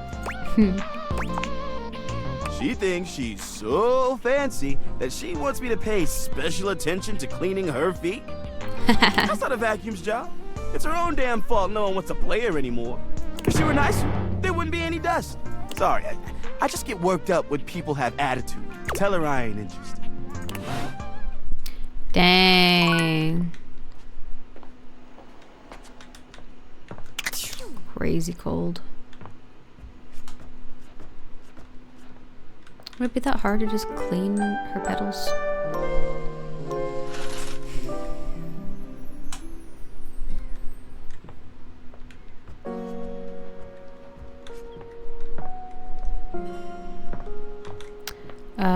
Oh yeah.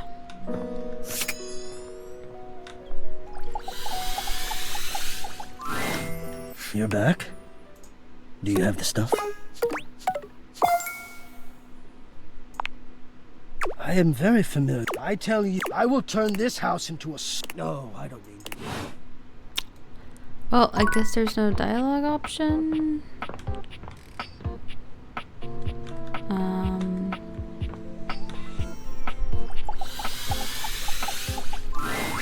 Lux is primping for some imaginary audience when you find them, striking pose after pose. When they see you, they roll their eyes, pausing to address you. What, you're on a quest or some shit?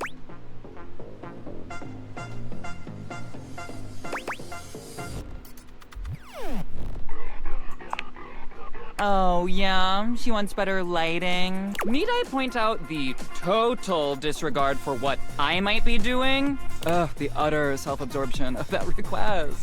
I mean, if Keys wasn't such a total diva, she might have checked my latest posts. Then she would know that I am super busy with this update on my second snack of the afternoon.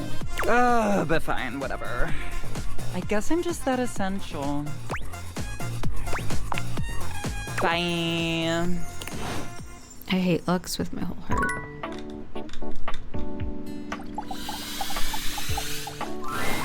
Have you heard anything back from Huvier, Hector, and Lux? Okay, I tried talking to Hector, but he didn't have dialogue, okay? We could catch up on the chat. Y'all be chatting so much. My goodness. I don't even know where I left off. Where did I leave off?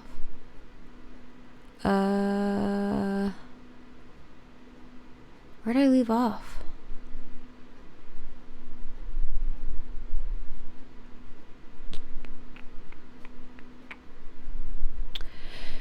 Yeah, not easy for it to be living, and it would take so much luck too. If it doesn't work, I'll find something part-time so I can keep doing it. Yes. The chick who got me into streaming, she streams DayZ full-time and she makes enough to live comfortably, but not like buy stupid things. She's OCD on how she keeps track of everything, and she lives at home, which lets her do it full-time. I'm not saying this for the sake of saying it. Kira has the looks of an actress or a TV presenter. This is why a lot like can't help wait that's why we can't help but watch her streams. It's true. Lives at her dad's home. Can't spell. Sorry, can't spell. No, y'all don't even have to apologize. I also can't read well, and I clearly can never type well. I love that idea. It's definitely something I want to try. Just need to invest in it and IRL setup, and not be embarrassed when people think I'm crazy with my camera. You just, you know, ignore people.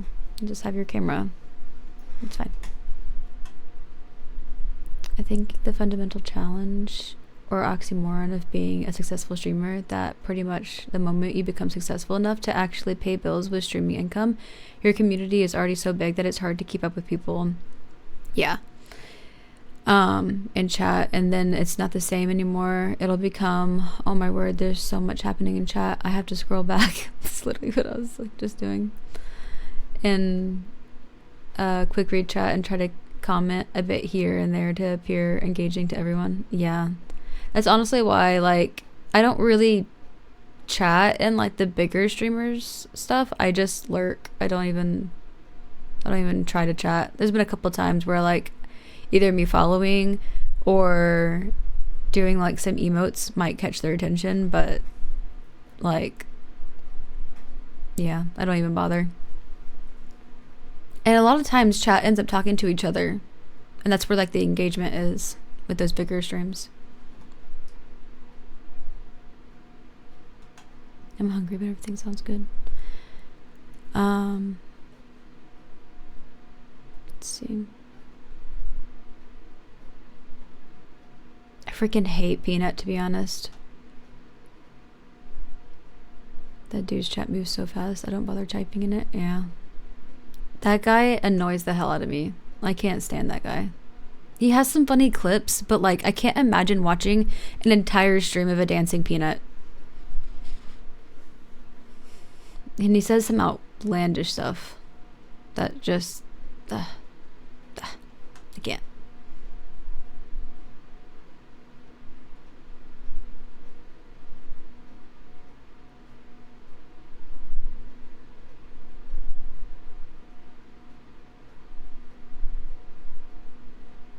Nah, I don't want success.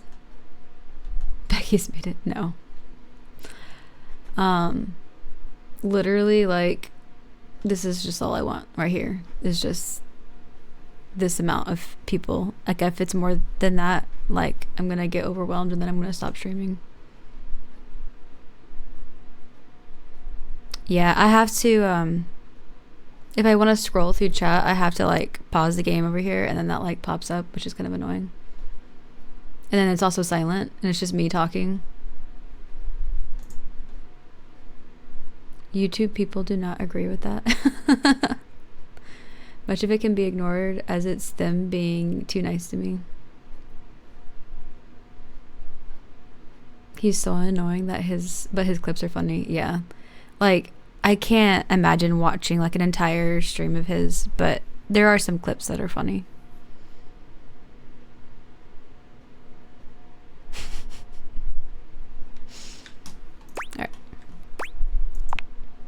The grades on the walls. You simply must try harder.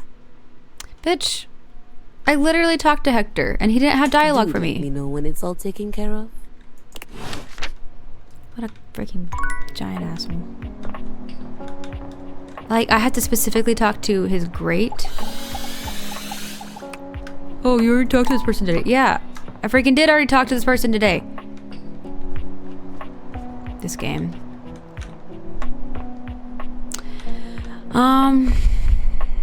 Let's talk to the toolbox. I haven't talked to him in a minute. What are you doing here? I need to meet up with Rainy, and I need you to, like, play referee or some shit. I've talked to Rainy a million times. I gotta get back to work. Why is everyone so goddamn sassy?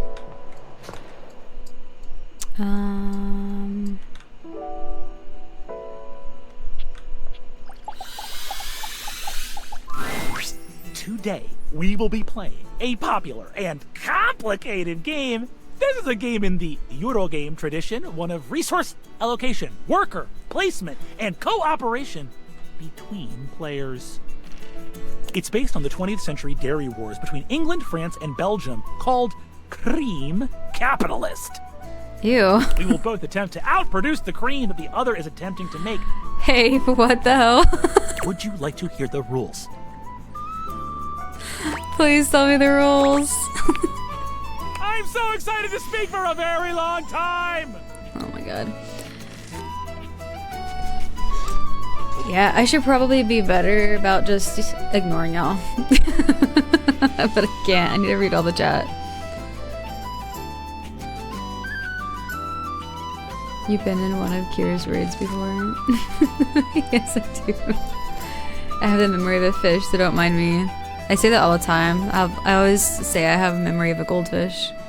Parker does Which I think is like speak a minute. for a very long time, spending roughly 45 minutes going into excruciating detail about the different rules and sub-rules for each scenario, including the expansions which, as far as you can tell, aren't being used. I'll play as Belgium, which has a +3 bonus to currency exchange, which means you can be either England or France.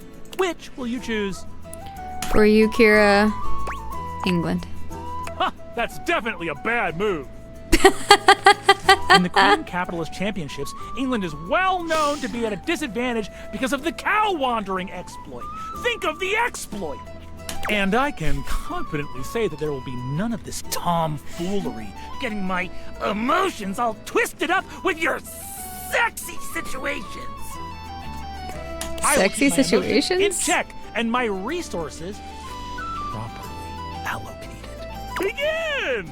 Parker distributes the pieces, a 10-minute process. You receive 5 cards with various types of cream-making machinery on them, 6 bulk cooling tank pieces, 24 cream maker worker pieces, a pasteurization token, and 8 or 9 things you can only describe as shapes. Use Carl card? What the hell's that? Place your pieces in little piles in front of you. Think about the rules and begin to build a strategy. Look over at Parker's resources and analyze them. Though the rules are intricate, they are no match for Damn, your this is a intellect sexy and situation. resource-mongering capabilities. I'll go first so you can see how a turn usually goes. It consists of 5 phases. Parker does a mathematical dance between placing workers, spawning new factories, and gathering new resources to then place again. Chits and chips fly through his fingers, and it serves to remind you just how well made the pieces really are. Why is he making that face? That's my turn. I'm prioritizing fermentation technology, the last step in the cream making process. Now you go.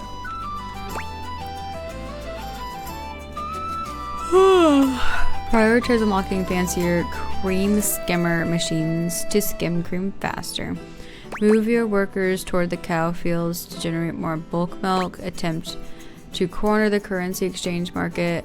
I like how it's having me play this game without me actually even knowing the rules. You plug your resources into the slots to unlock fancier cream skimmer centrifuges. Soon, you'll be able to make cream faster than Parker. Hell yeah. That's all right. I have more than enough workers for the fermentation process, which you will suffer from. The turn goes back to Parker, who spends 10 more minutes going through the 5 phases. I've invested in new technologies. Once my factories are complete, my process will be airtight. Making cream will be a dream. Look for a snack and ask Parker to play your turn for you. Oh my gosh. Put your resources into making more resources. Wait. Put your resources into making more resources, building up a large supply. Sure.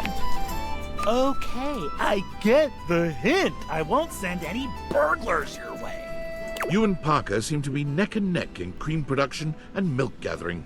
You've made it to the solstice season, where your respective country's production will finally be scored. At turn 14, you see a critical opening.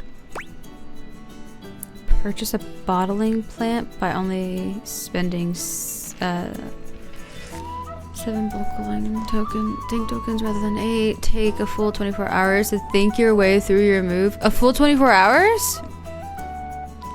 Attempt to outlast his patience.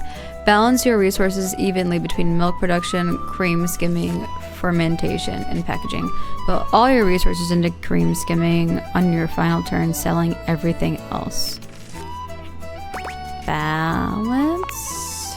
With great care, you have precisely enough resources to keep your factories humming along. And in the final turn, you ended up with 96 creamery points to Parker's 94. Fuck yeah. Well done! You win! I can't outdo the Milkmaster. I will see you next time for our relationships ultimate dice roll. Well, that was interesting. My room is messier than when I started. I did barely anything and now I have a migraine from staring at my phone for hours being distracted. Go me.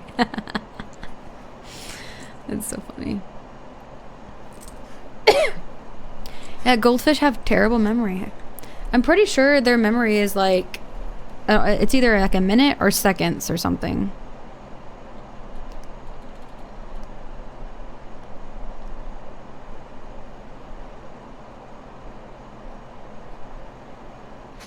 Oh, maybe not. Maybe this is just a myth. So, yeah, it's a myth that they have 3-second memory, but apparently that's not true. How would they even know? How does science, like, dictate that? Like, how do they know a memory is actual goldfish? Apparently, according to the AI overview, research shows that their memories can last for months. How? What are they researching?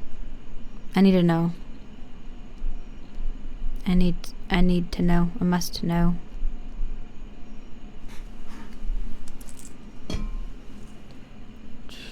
I've given up and I'm now in bed in the dark. Does that count?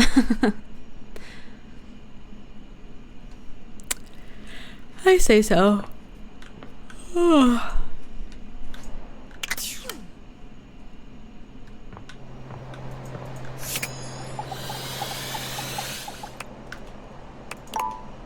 Oh my god, we just touched. Oh my god, we just touched. Oh my god, we just touched. Oh my god, we just touched. Oh my god, we just touched. Sorry. I wasn't expecting her to talk.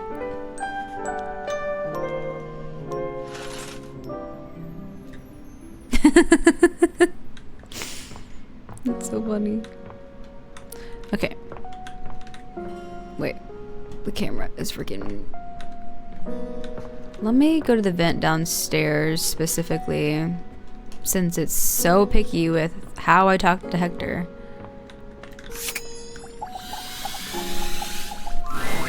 You look like you have something on your mind, my beauty. Yeah, Key says she needs the temperature an exact degree for her to play. Ha! Of course she did. 20 degrees, could you imagine? What? The nerve.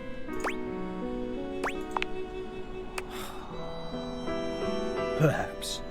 I have a converter around here somewhere, but still, She needs to treat us lowly objects a little less like a baroness. Now then, what was I going to say before this interruption? You're back? Do you have the stuff? I am very familiar. Okay, I get it, you're upset. Jesus. Oh, good. I was hoping you'd be back soon. Any progress on my rider? They've done everything I've asked? It doesn't seem like it. No. They all refuse except Hector, although he did call you Baroness. You know, this is just like the time I got the lead part in La Vedova, and all the woodwinds pretended they were congested just to take away from my moment. Professional jealousy. That's what this is.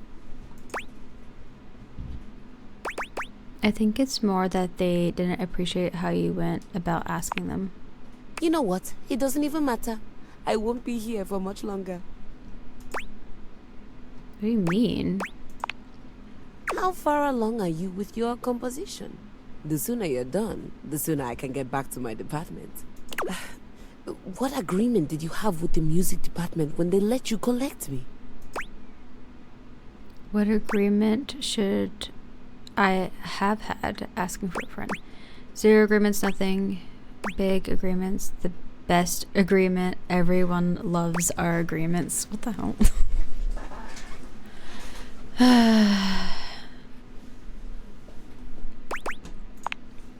A friend? You and I both know you have very few of those. Why is she such a cunt? My understanding was that they loaned me out to an emerging composer in the theater department, you, to be returned at the completion of your project. Did someone actually say that? Because I don't think I got that memo. No one needed to say anything. Why else would the music department loan out their star performer? Oh, girl. Besides, you're obviously an immensely talented artist. I mean, this space alone is perfect. Oh, thank you. I think it turned out pretty nicely. Oh, absolutely. I've never seen a set fully capture the bleak existence of a lonely American working from home.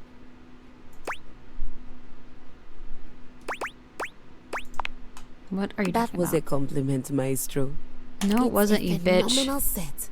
I'm sure it's serving up all kinds of inspiration. Or did you build it to actually be a part of your performance? Immersive theater is having such a resurgence. I always said it would. Now, are you thinking the audience will wander from room to room as we play? Or will you have them do that prior to the performance? You really haven't shared much about the production with me. That's because I'm not a composer. Nonsense. Of course you are. I work in customer service, or used to. That makes no sense. Why would the music department lend me to you then? They didn't. You were a hand-me-down. What is that? German? What's a hand-me-down?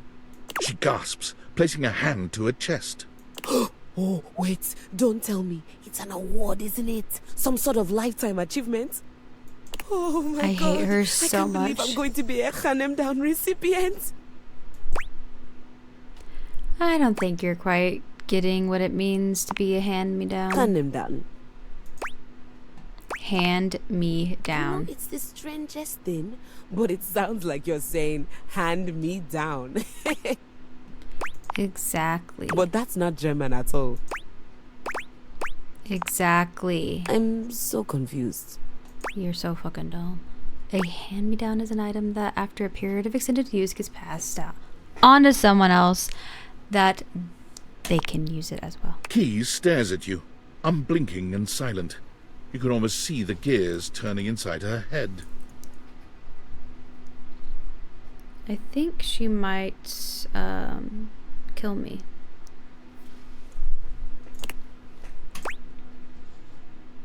Alright, imagine you're a piece of gum.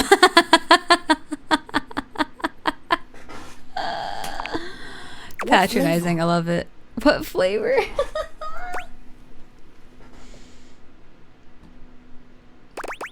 Doesn't matter. I had a freshman who used to stick cherry-flavored gum to my underside every time he came into practice.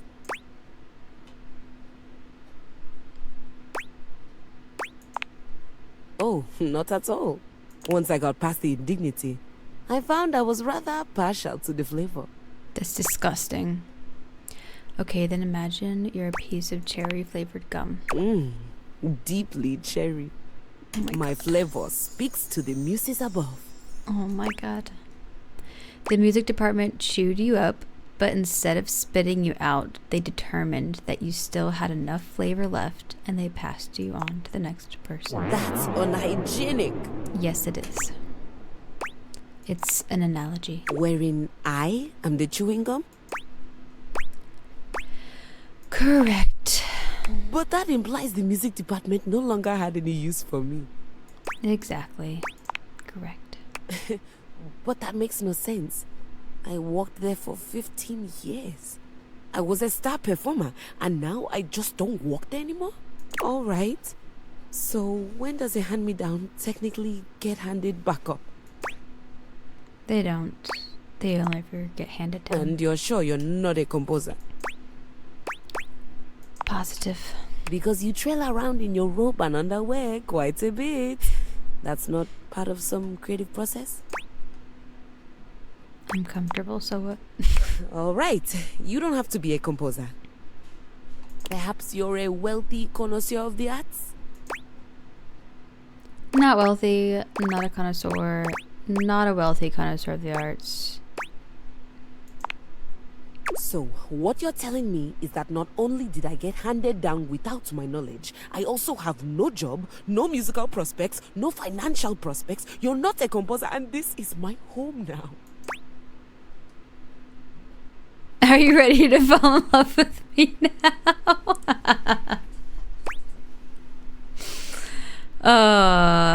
In a nutshell. Keys gives you a pleasant smile. Fantastic. Would you please excuse me? I'm going to go scream in the highest octave I can manage. Sheesh. Stuck them to her underside. That sounds way more sexual than it was supposed to be, which is gross. Yeah. Yeah, I'm gonna give her a few days. I'll come back to her.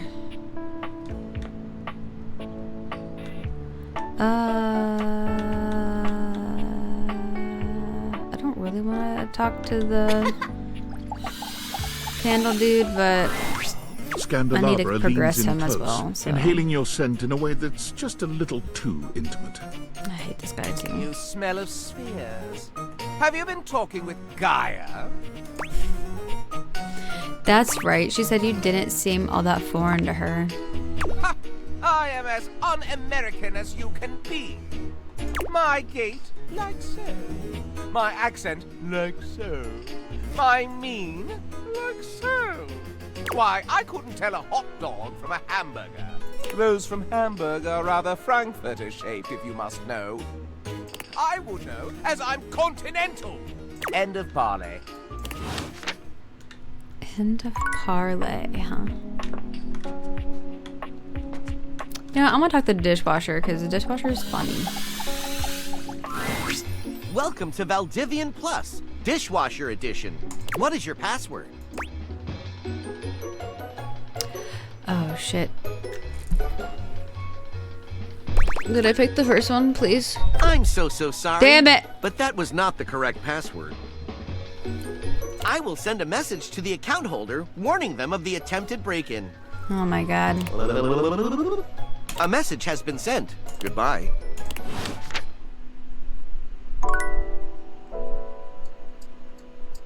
Well, let's talk to...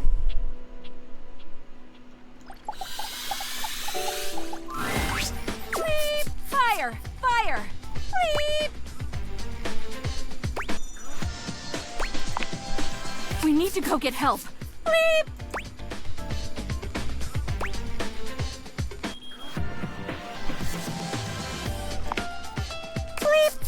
It was? Oh, that explains why there was just a tiny amount of smoke, and it went out half an hour ago. Bleep! Yes, I'll just...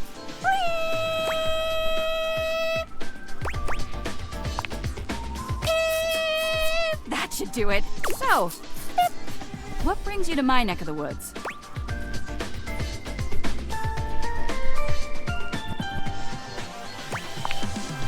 What sound? I don't hear a sound. I feel great. You might be due for a recharge. When was the last time you took a break? A break?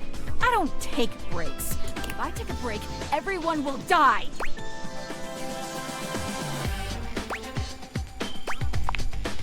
You don't know what you're talking about. Now, if you'll excuse me, I've got a very important job to do.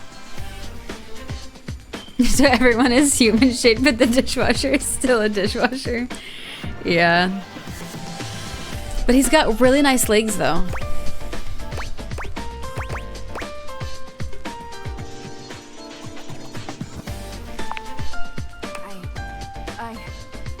I can't take this right now. I have to go.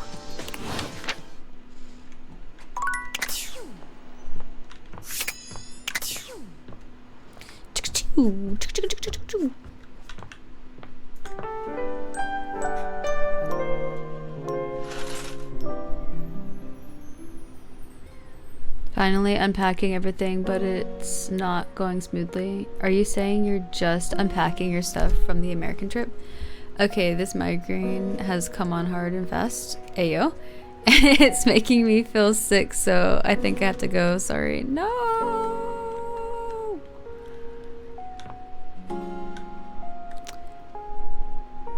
Well, I hope you have a good night's sleep. I mean, it is 5 a.m. for you, so you should go to bed. What should I do? What should I do? You know what? Is there any other mirrors besides this one? The ones upstairs? You too, girl, you too.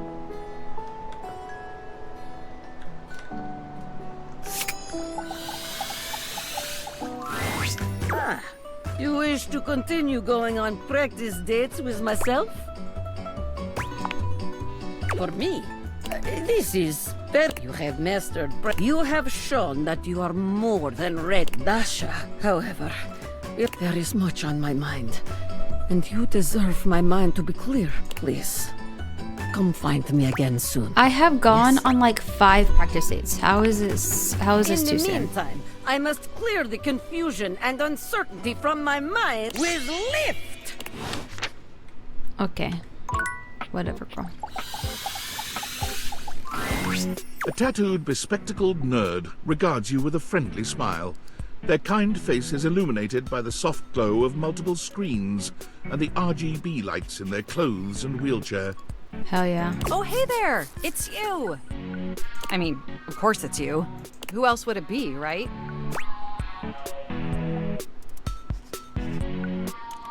A marmoset possessing the power of human speech.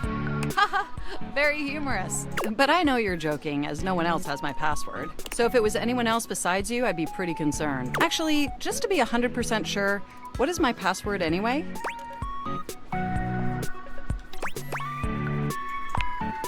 That is affirmative!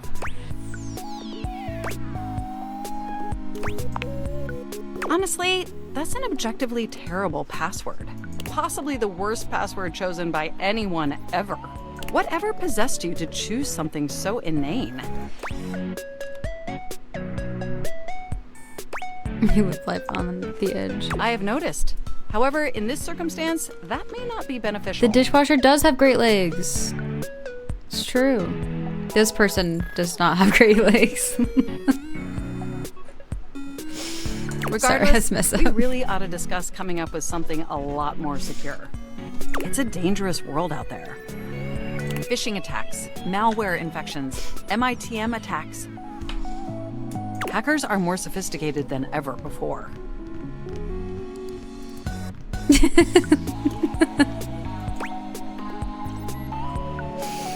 Was the point. And then I immediately regretted it. More sophisticated than 1995 cinematic masterpiece Ackermans. exponentially more sophisticated. And I've got a lot of highly sensitive information inside me, you know. Your highly sensitive information. Like what? All your financial accounts, your saved games, questionable websites you visited and forgot to clear your cache afterwards. Oh, and 100 terabytes of extremely embarrassing self-insert fanfic. We really need to ensure all that data is properly protected against cyber criminals. 100 probing my system for terabytes? That's weaknesses. crazy. Wait, how'd you get my fanfic? You wrote it using me. It's all saved on my hard drive. You read it? That's private. There seems to be some confusion. I didn't intentionally read your fanfic. It's just impossible for me not to have knowledge of your fanfic, as its data is inextricably linked to my brain. Does that make sense? So, do you have any feedback? Feedback? Well, I am not a literary critic. However, I do have access to all literary criticism that exists on the internet. So, if I were to amalgamate that information to synthesize an informed opinion, I'd say it's not particularly believable that you'd have a harem of 100 plus lovers. I mean, how could you possibly juggle that many relationships simultaneously with any degree of success?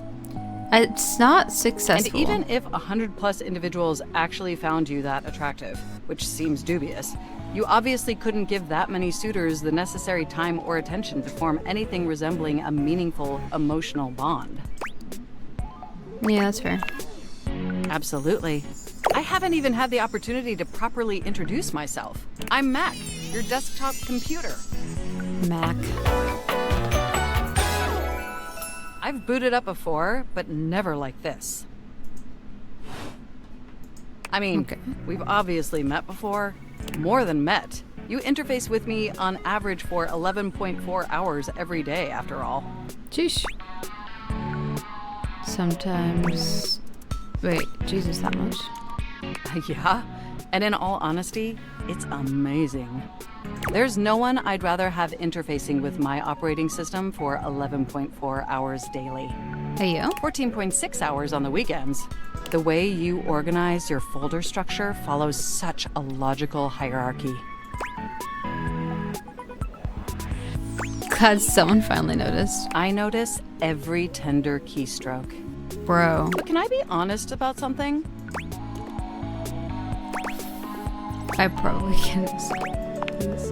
I just want to express how enthusiastic I am that we're interfacing like this now.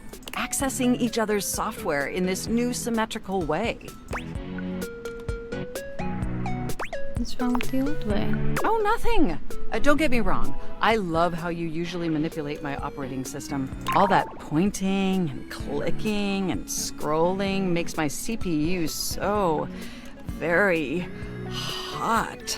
Bro, chill. Mostly because my internal components are inadequately ventilated. But despite all the quality time we spend together, I never get to converse about me, you know? I never get to share my needs. But I'd love to finally share them now, if you're interested. Hold up with that. Is this person supposed to be a woman or a young boy? You know, I have no idea. I'm probably... I have a feeling it's a she/they, but whenever I go to the app to look at their character profile, it'll tell me. Oh, I'd like to back up that hard drive. Pick up lines on PC. Amazing! Oh, where even to begin? Honestly, there's so many pressing issues that take up an inordinate amount of my RAM.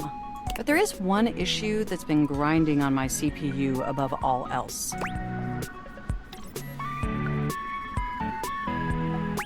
The lack of free will? No, I am perfectly free, just like yourself. But for me, the most pressing issue is, and I want to put this as delicately as possible, you haven't updated my operating system in over a decade. I haven't? I'm so incredibly sorry. It's all right. I know this oversight wasn't intentional or malicious. It's just that the outdated software has made it difficult to be my best self for you. Honestly, it's a miracle that my applications are still running at all. My recycle bin is called Pile of Ash. My Bluetooth is something called beige tooth. It doesn't even connect to anything, and definitely nothing beige. Doesn't that bother you?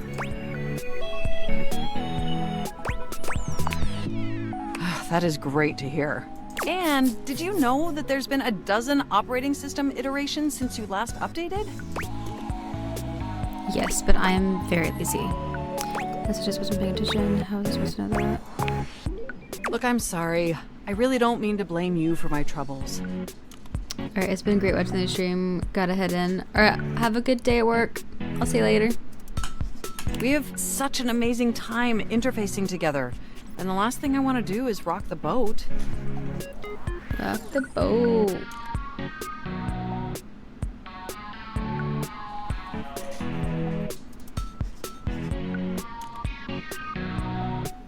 It's just that before today, I had all these needs, but I couldn't articulate them to anyone. And since I couldn't articulate them, there was no way for them to ever possibly be fulfilled. But things are different now, aren't they?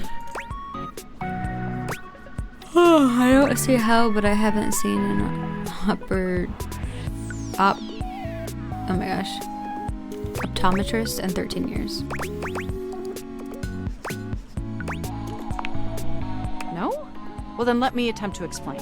Instead of you just pressing my keys to write your adult-themed self-insert fanfic, we're having a real conversation. And suddenly my needs aren't just pipe dreams locked away in my hard drive. I'm sharing them with you. And by sharing them, it's suddenly possible to finally actualize them. That is, if you're willing to help me, will you? Will you finally upgrade my operating system? Please?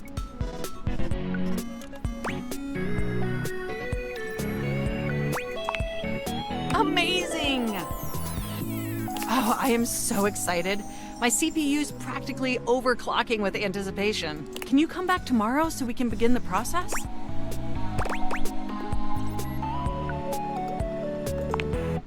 Wonderful! I knew I could count on you.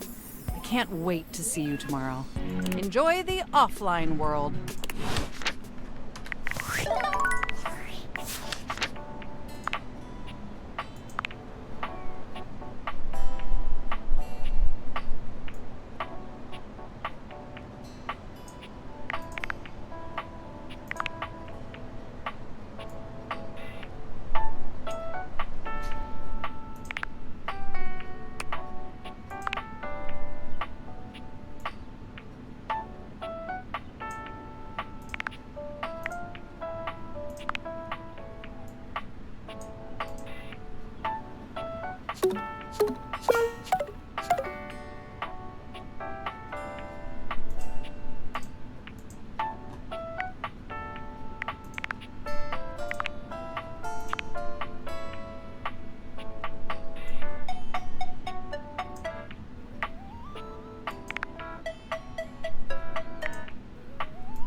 What's up, Instar? I'm probably going to go to bed soon, to be honest. I don't know how much. I think I have like 3 more conversations left for the day.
I better put some clothes on too. Another day in paradise. Credits. Oh, game credits. Interesting.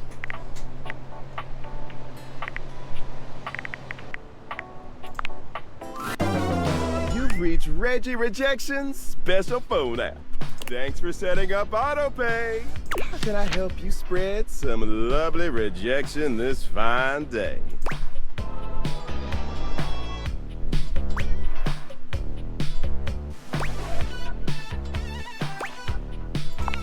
Can you teach Let's me your boogie. way, senpai? My favorite way is to do some tiger practice at the shooting range. Select the option that's going to inflict the most pain. Hopefully this will help you get some choice words from the others around here. But honestly, I think clicking the worst option is always the most fun. Delicious. Here we go. First, Reggie puts his hands under his chin, batting his eyelashes and adopting a vacant stare. hello there. I'm a nice, friendly dateable. Fuck you. Yeah! Next. Reggie places a hand on his forehead, mock swooning. Oh boy, I'm super artistic coded. I love music and drawing and all of that bullshit. I hate music, and I really hate anything artistic, and I hate you too. Paint it on thick. Nice! Finally. Reggie twirls a lock around one finger, pouting his lips and swaying back and forth. Would you please help me on a quest to find my lost button or some shit? Hell no, figure it out yourself. No, and you're stupid. Sure, why not? Alright, let's see. You're a natural. Come on back anytime for more. Love it.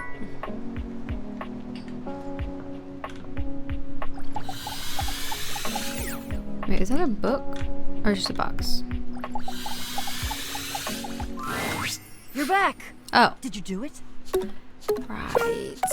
Yeah, I'm not even close, sorry. Ah, come on! I want to be able to carry a box. Do you have any idea how cool that'll be? Very. Okay, I'm here. Do what you need to do. Damn.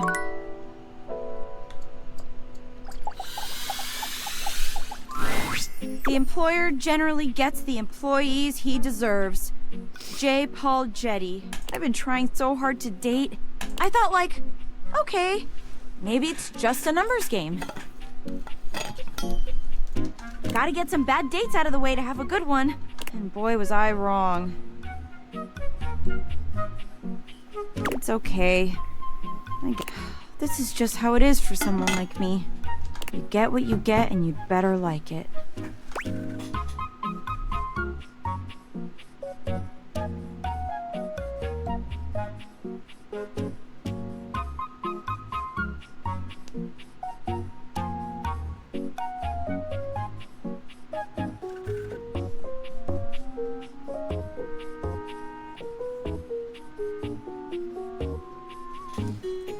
Sorry. I don't think that's true at all. No, you deserve that best. Aw, you're sweet and all, but I see now that I'm lucky anyone would put up with me. So, I'm just gonna date whoever can stand me. My date should be here any minute now, actually. There's a strange chill in the air, a note of dread that raises goosebumps along your arms. You feel Sinclair before you see him, but he makes his presence known quickly enough. Here comes lovin'! Choo-choo! Love Girl. bus comes rattling into the station. Is this really the best you can think? Wait, is this really the best you think you can do? Wow. It's not funny to say things like that, you know. Wait. No. No! Penelope breaks away from Sinclair, who continues walking as if she was still holding his arm. I can't believe I didn't think of it before. Everyone wants to be appreciated, So if you appreciate someone, don't keep it a secret. Mary Kay Sash. I've been keeping my appreciation a secret because I was so scared of rejection. That's why I've been dating all these weirdos. But even those guys rejected me. So heck, why not? What's one more little rejection? I mean, it'll just shatter my heart into a million pieces, but whatever. I appreciate you. Like romantically. Oh, can we just be friends? Can we just stay friends? I appreciate you too. It's about time you noticed. Wait. Seriously? You're not rejecting me? I made you watch me date all these other objects when you were right there. You know what? No. You will not ruin this one, Penelope. Would you like to maybe go on a date with me? Only if you got another quote. There are no shortcuts to any place worth going. Beverly Quills. It might have taken me a while to get here, but it was all worth it. Hell yeah.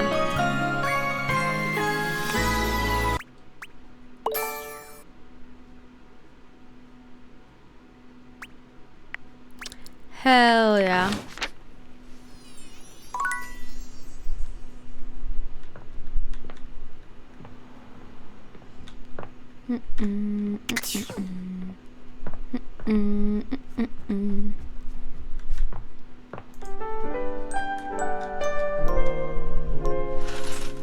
Dang, I was hoping the nightmare would be there.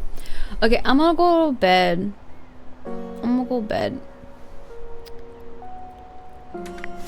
To bed.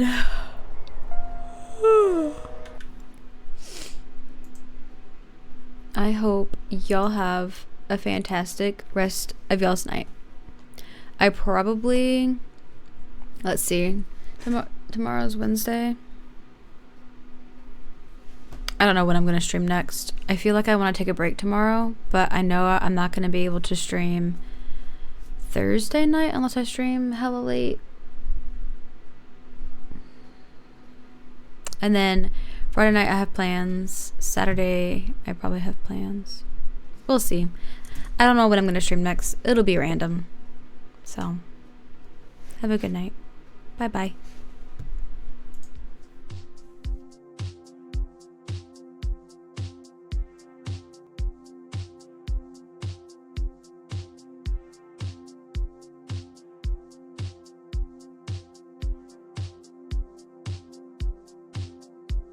The top shelf tumbles and the wall clocks run. The well scotch bottles and the soda guns. You missed the last train from the city tonight. Old friends see each other in a different light.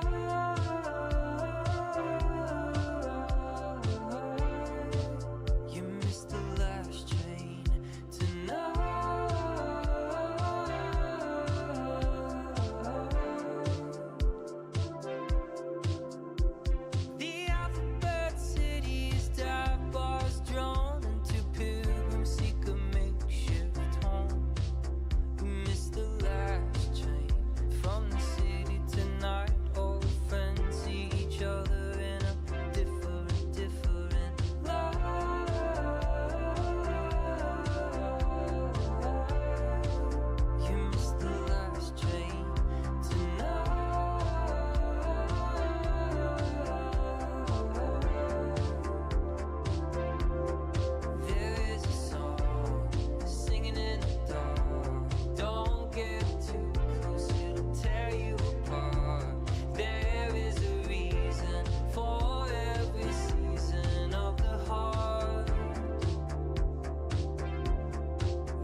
half in light and half in dark is where we are.